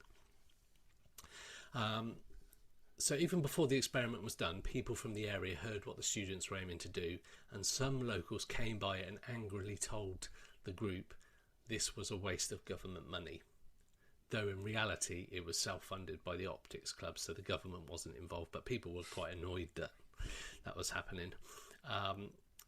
One woman kept always blame the government. That's fine. Yeah, government are blamed for everything. Yeah. And then I suppose if you come up with a reasonable explanation for something, they go, "Well, it's because you do disinformation. You don't want the real truth out there." So one woman kept bringing her photo albums featuring pictures she had taken of the light over the years to show them proof that it's real. Others acknowledged that yes, those were headlights in the lens of the telescope, but insisted that that wasn't the actual Paulding light. A lady called Linda Schultz said, "Long before roads were even involved, the light is in some form of history that is in this area. Even the Native American history, they talk about the light, and this was long before there were any roads." Schultz is also the owner of the Running Bear Resort in Paulding, which offers 6 small cabins with beds, a heater and a kitchen that she rents out to hunters, fishermen, snowmobilers and seekers of the supernatural. Each cabin has a ledger, and each is filled with stories from guests describing their encounter with the Paulding light. People want to debunk the mystery and say it's headlights, she said. You might be able to come and see them from a distance, but when the real mystery light shows up, it's a light of its own. So again, it's one of those ones that kind of science sort of says, well, yeah, it is headlights and people can see headlights, but then other people say, well, that's not actually the real light. Yeah, it's an interesting one. Like, say, I mean, 8 miles is pretty far, like you say, but I suppose if it's a straight line, there's nothing else about, and it's totally dark, like there's no other light pollution, and the light it's possible. Would travel. But that does look very bright. 8 miles is a long way. 8 miles is a long way. That's sort of almost near to the horizon, isn't it? 8 miles. Sort of from eyeline. I don't know. But yeah. And that is the mystery of the Paulding light. Or maybe not a mystery, but it's definitely a strange local happening in the town of Paulding. Hello and welcome to another episode of Paranormal United States. This is episode 23 and it's in Minnesota. Yes, Minnesota. And we are going to head to a place that is actually known as the Halloween capital of the world. Okay. Which is pretty cool. This is obviously their own branding as the Halloween capital of the world. Now, there's a little town called Anoka in Minnesota. Okay. And the reason they call themselves the Halloween capital of the world, because they are believed to be first or one of the first cities in the US that actually put on a Halloween celebration. Okay. Because in the past it was all about the tricks and causing trouble. So it's in the, I think it's in the late 1800s. Anoka, sort of their government businesses, sort of like, let's put a celebration on, let's put a parade on, let's get all the kids involved in planning like a big event. It has like a citywide celebration, party, parade, everything going on Halloween to sort of celebrate it rather than, so they had something to do rather than just go around causing trouble, which like can't happen with it. It's sort of what is always the trick side of Halloween now with the treat. That's why they sort of put on this celebration. They're believed to be the first or one of the first cities to do it. So they branded themselves and trademarked Halloween capital of the world. Nice. So we may talk more about that at Halloween. Maybe Yep. a Friday from episode talk about the history of sort of Halloween in October, obviously. But there's quite a few paranormal happenings, locations that it's quite fitting for a place that calls itself the Halloween capital. So first, there's the Anoka State Hospital, which is now the Anoka Mental Regional Treatment Centre. Quite a mouthful. A mental health facility, and the rumours that patients were pretty unhappy when they were staying, as you might expect, in a facility like that. And one former employee who was sort of heard things and was very uneasy. Lots of tunnels around the facility, and he took a report there. And when he listened back to it, he could hear voices shouting at him to get out Oh, Jesus. of the tunnels. And there's lots of times when they use the tunnels, obviously, to get between different areas of the building. Mm-hmm. It's just like you hear whispers and apparently that's where the tunnels is where the patients would try to escape. Okay. So it's probably like, again, a lot of built up energy in the tunnel. So a lot of staff don't like going down there because it just feels like there's something down there. Jesus. Anoka County Workhouse. Again, I think it's in the top 3 haunted workhouses in the US. I read. That's an accolade, isn't it? Wow. Okay. Yeah, I think that these old workhouses, I think, especially like during the 1800s and stuff, and there's probably a lot of mistreatment and deaths and stuff that you can imagine sort of happening. Health and safety not a thing back then. No, not at all. Not at all. You've also got the Anoka Masonic Lodge. Mm-hmm. Which again does similar stories of seeing shadows, hearing people that aren't there. So this is just a couple of places quickly. Different areas, different places that have got this thing. This is the Masonic Lodge. Okay. Yeah. This is State Hospital. So the state hospitals seem to feature quite heavily in our episodes. That they do appear to be quite a haunting kind of place. A lot of them are like mental hospitals as well, and mental institutes before. So yeah, I can see it's a lot of difficult times probably had by people that were staying there. So yeah, probably a lot of trauma and a lot of emotion. Yeah, Built definitely up there, so that probably leaves an impression in the building, Mm-hmm. in the energy of the building. Yeah, definitely. So, but the main building I want to talk about is what is now known as Billy's Bar and Grill. Billy's Bar and Grill. Cool. Billy's Bar and Grill, which has been there since 1987 as Billy's Bar and Grill. But the building itself has been host to a number of different businesses since the 1800s, so it's a pretty old building. It's been an elegant hotel. It's been a French restaurant. It's been an apartment complex. And it's also used by gangsters to host parties during the Prohibition era in this building. Okay. Like I say, now it's a bar and grill, which is mainly on the second floor. So there've been quite a lot of investigations going on here because of the amount of stories that have happened there. And when it was a hotel, which was in the late 1800s, early 1900s, it's called the Jackson Hotel. And there's a room where there's a little girl stays in. So she calls it home. And she's been so they believe, so the investigating team that went in, they believe that there was a little girl in this room. And they asked her if we wanted to play some games, play Ring Ring Roses.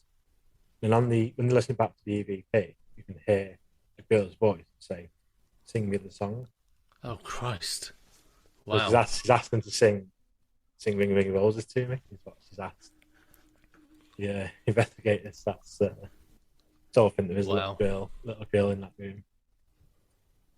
In the kitchen area, there's waitresses have been prodded, like with items. They feel like they've been prodded with like a fork or something, but there's no one there. Yeah. There's nothing there. They've left, take on a Saturday night, come back the next day, and all the tables are set because they cleared it all away the night before. It's pretty good. I suppose it saves on the job having to. Yeah. think in one of the other episodes there's like a helpful ghost. Yeah. That's quite helpful, setting the tables and that. Yeah, so maybe it's a former waitress. Maybe, yeah. Yeah, I've still done the job, but I think even after death. Feels like Yeah. still going to work after you know. There's a disappearing woman in the dining room. Where guests reported seeing a woman in white just sat at a table. And when they looked back, she just vanished. There's been no one sat there. Like, asked the waiter, like, where's someone sat there? Like, no, the table's been empty the whole time. They saw someone. And a couple of times that's happened. It's not like maybe someone did sit there and just move. Like, people reported seeing a woman and then looking back again, and she just fell. That's mad. So apparently there's a couple of unwritten rules as well when you visit the village. You're supposed to always travel in two. You're not supposed to go upstairs alone or go down into the basement alone. Okay. But just things happen. And when the investigation team went there, they went to the basement in twos. And then when they were coming back up, it felt like they were being followed, like someone was chasing them. And they felt like someone, but we felt it kind of chase, so it felt like they had to run. They had to get up the stairs as fast as because they felt like there was someone chasing them. Like up the stairs, they obviously had to run to get out of there. So that's the investigation team that have been there. Like found the EVP of the little girl saying, "That's crazy." Sing me the song, which is really, really, really. That's horror movie stuff. That is. Definitely. Like I say, it calls itself the Halloween capital, and every year, apart from 2 years during the war, they've held this big celebration on Halloween. It's obviously a tradition that's continued till now, and there's just a couple of stories to sort of help that label. I've also haunted Halloween. Christ, that I can just imagine that girl's voice. So what comes to mind is the girl from the Poltergeist films, Carrie Ann. Well, that was the character's name, Carrie Ann, and she had this like little voice, girl's voice, and I was thinking that's all I can hear when somebody says it's a haunted girl or haunted child. It's that voice, and that creeps me out. I can't imagine listening back and going, "Oh my god, we've just got something insane." Yeah. Asked her to sing the song. I guess they might have thought it was like a Victorian girl or something to ask her, like, "You want to play Ring Ring of Roses?" And then she replied, "Sing me the song." Oh my god, I think that would be it. I'd be out. No, that's cool. I'd definitely have to look that place up when I go over there to the States. Welcome to this week's episode of Paranormal United States. This is episode 24, Mississippi. Take it away, Greg. Thank you, Ash. So this week, in this episode, we're going to be talking about the oldest structure in a very old river port in the city of Natchez.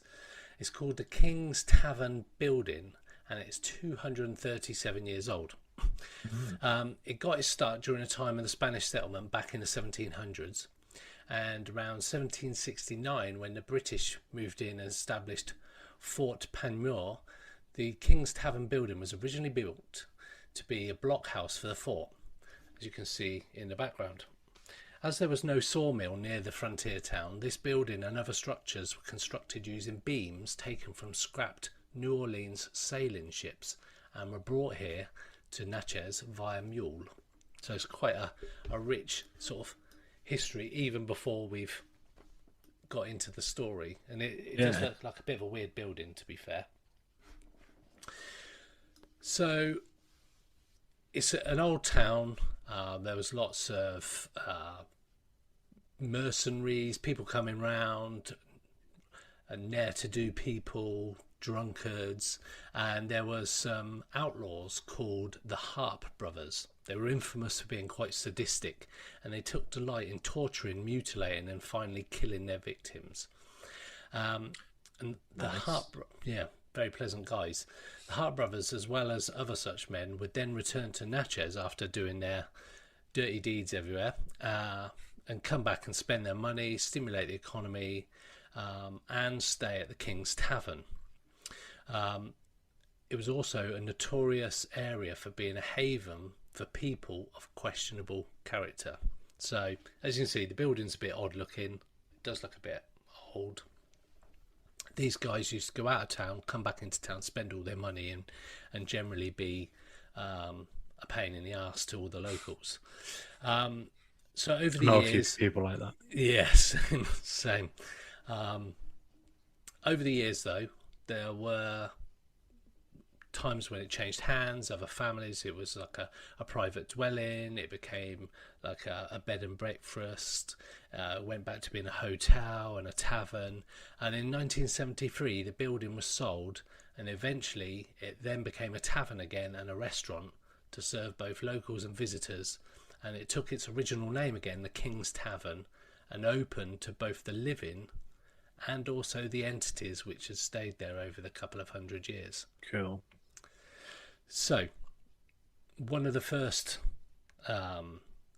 killings on site, one of the Hart brothers, known as Big Harp, was staying at the tavern, paying for it with some money that he stole from one of his victims. A mother with a fussy baby was staying in the attic room, just at the top there, trying to quiet the child. Big Harp swaggered from the tavern area, absolutely hammered, went up to the attic room, grabbed the baby, he swung the child by its feet, smashed it hard against the brick wall, killing it. He then returned to the bar and bought another drink. Complete arsehole. Wow. Yeah. Not much to say to that. Is No, there's nothing else I can add to that. He's a horrible person, and that just proves it. So that's just one of the stories I'm just going to cover off about the deaths that occurred, and that's quite a traumatic death. And as you know, after we do some of the podcast episodes, traumatic deaths tend to lend weight to more paranormal activity. Yeah. So the next one, sometimes being wealthy, prominent, and a well-liked person can give one the false impression that you can get away with anything. I mean, if you're a politician in the UK, you can have parties during lockdown and get away with it. Not pay But tax. or not pay tax. Yeah, that's a whole other thing that's come out today. So Richard and his wife fell into that trap. Richard King, King's Tavern, had hired a pretty 16-year-old girl to be a server called Madeline, a beautiful, engaging young woman who caught the attention of Richard. You can see where this is going. Forgetting his wedding vows, Richard seduced Madeline because he wanted her. Madeline gladly became his mistress in a hot, passionate affair. Story doesn't end there, and doesn't end well, unfortunately. So the stately Mrs. King found out about this illicit love. She decided to hire some thugs from Natchez to stab Madeline. Or perhaps she killed Madeline herself. Madeline was made to go away without a trace. While she didn't get a cement kimono or go to sleep with the fishes, Mrs. King, or the men who killed her, took Madeline's body and bricked them up in the chimney wall in the main room of the tavern to hide the evil deed. Yeah. So, during the 1930s, so we're fast forwarding a couple of 100 years, a family called the Portsmouth family needed to do some reservations to shore up the building. While repairing the chimney and fireplace in the main room of the tavern, 3 mummified bodies of 1 girl and 2 men were found. One of them is believed to be Madeline. The murder weapon, a dagger, was also found in another fireplace in another room. And the 2 men, many theories abound about who they are, slaves, servants or tavern guests who annoyed Mrs. King in some manner, prompted her to kill them. Maybe it was boatmen, maybe it was travellers, but they may have been killed by the same men who killed Madeline around the same time. They wanted to add to their collection in the wall of bodies. Yeah, That's mad. so it's got a whiff of Fred West about it, hasn't it? Well, should have had a whiff as well. Yeah, And then yeah. bodies. But that's what I don't get. I mean, I've never smelled a dead body, but I understand that they don't smell particularly nice. So you'd think after a certain amount of time, people would think, what the hell is that smell? But I don't know. So, although the bodies were found in the chimney wall, they were respectfully buried properly. But apparently, this discovery awakened some entities as well as other restless spirits who had been quiet up until this point in time, but became active because of the renovations of the tavern. Shadowy forms have been seen passing right through the stairways. The fireplace where the bodies were found would emit heat as if it had been burning wood, although it isn't used by the living to do so anymore. A woman's footprints can be seen on freshly mopped floors, and imagine the fright that this woman's footprints gave one employee when he saw her footprints coming towards him across the wet floor. Wow. So this is like something out of a horror film. Yeah. Not a nice horror film. An apparition of a young woman has appeared in front of guests and staff as well. They've named her Madeline for obvious reasons, and Madeline likes to play jokes on the staff and visitors.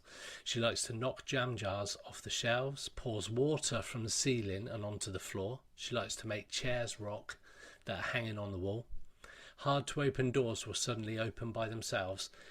When a staff member calls her name, the door shuts again by itself, and she likes to turn faucets and lights on and off.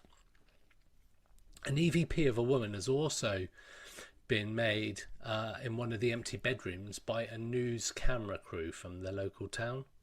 Now, I haven't been able to find that particular EVP, but I have got an EVP that has been recorded by a paranormal team investigating there. Oh, interesting. Should we do the clip again? Yeah. Right.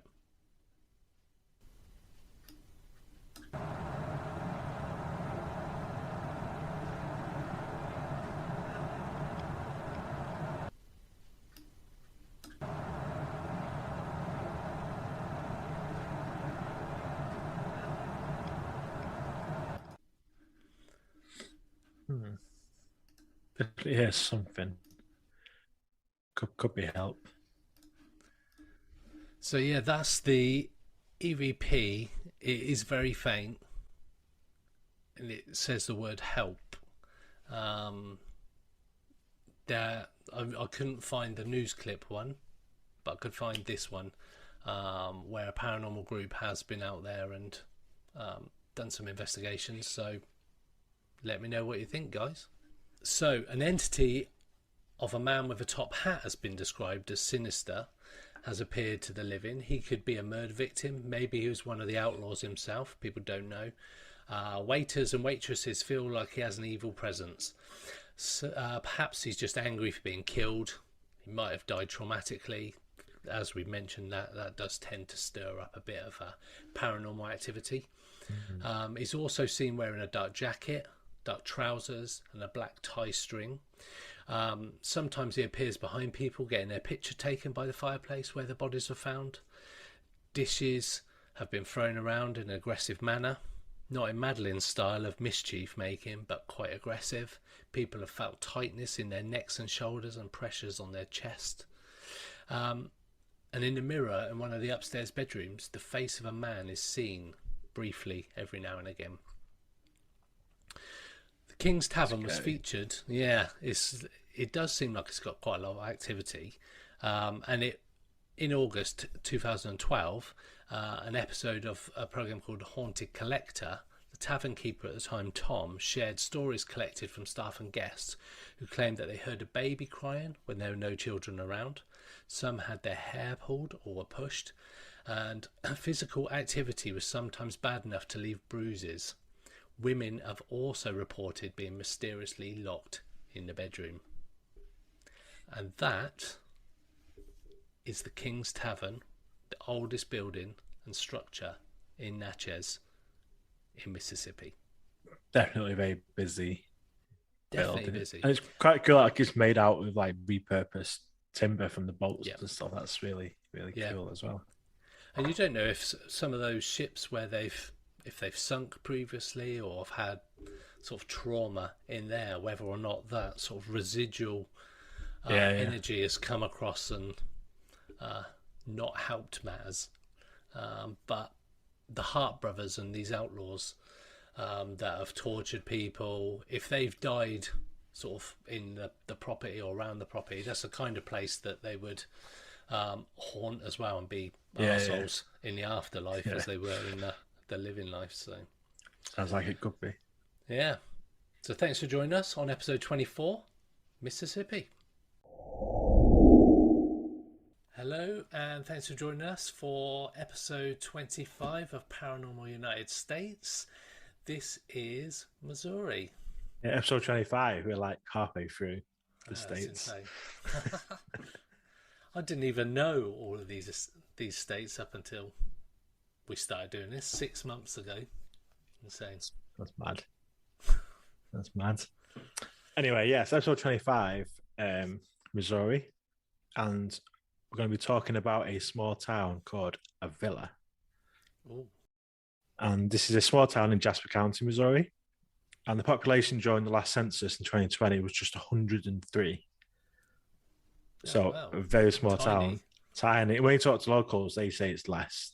Like locals say it's probably about 50 of us actually live here.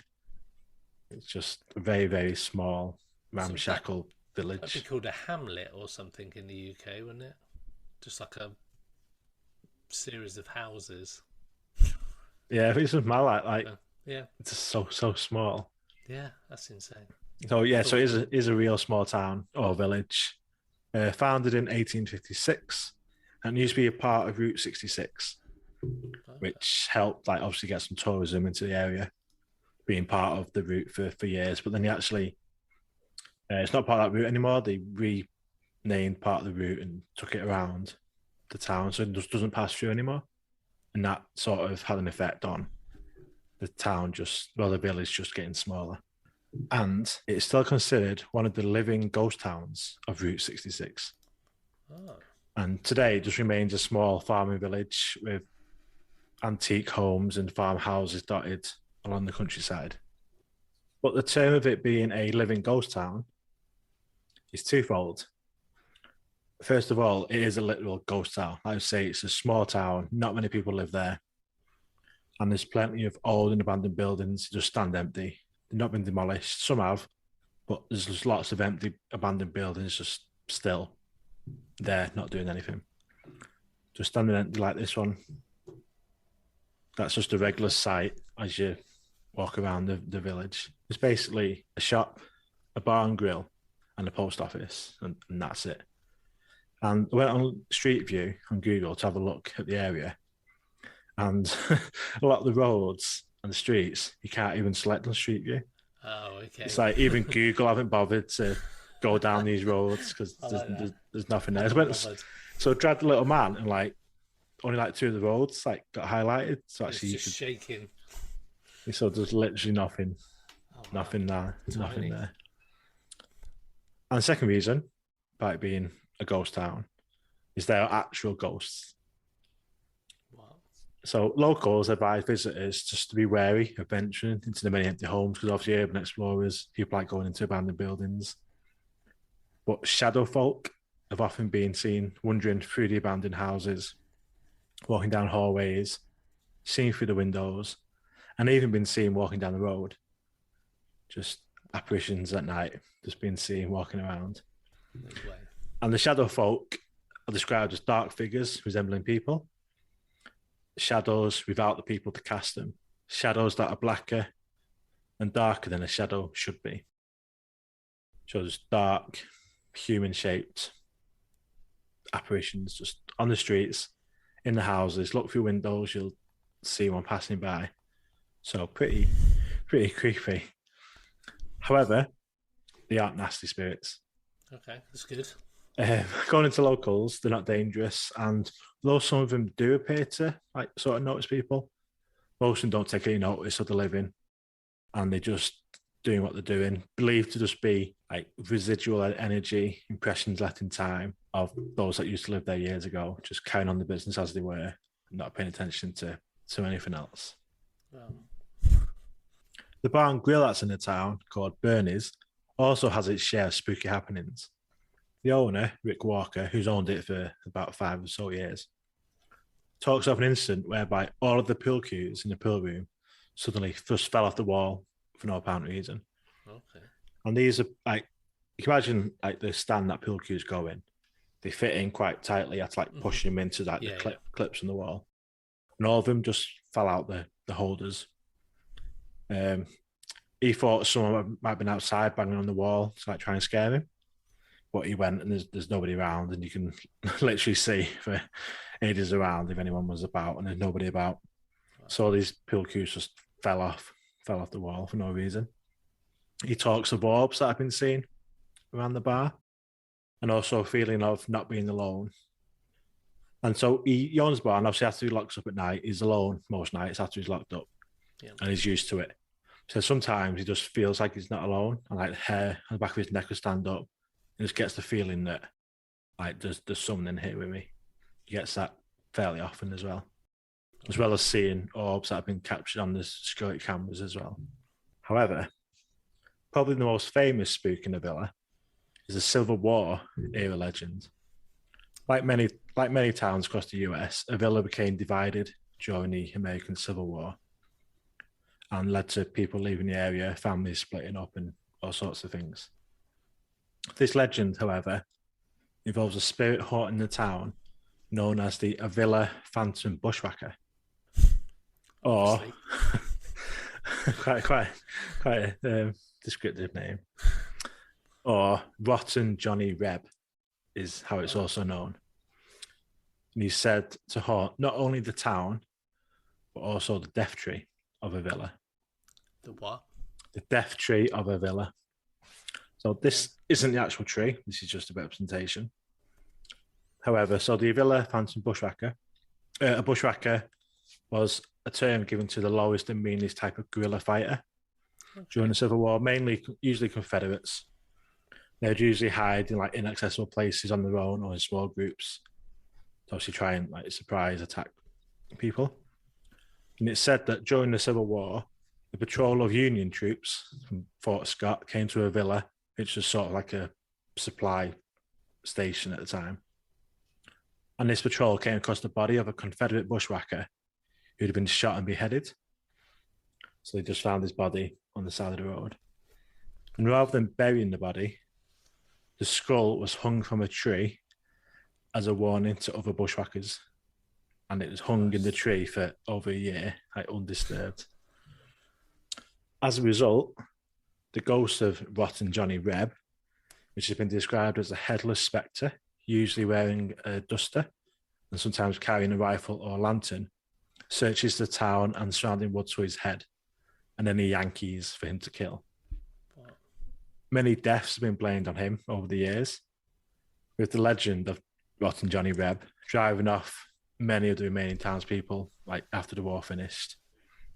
The exact location of the tree isn't known, as obviously over the years, trees have been cut down, more trees have been planted, the countryside's changed quite a lot over the years. It's just lots of forest and woodland around the town.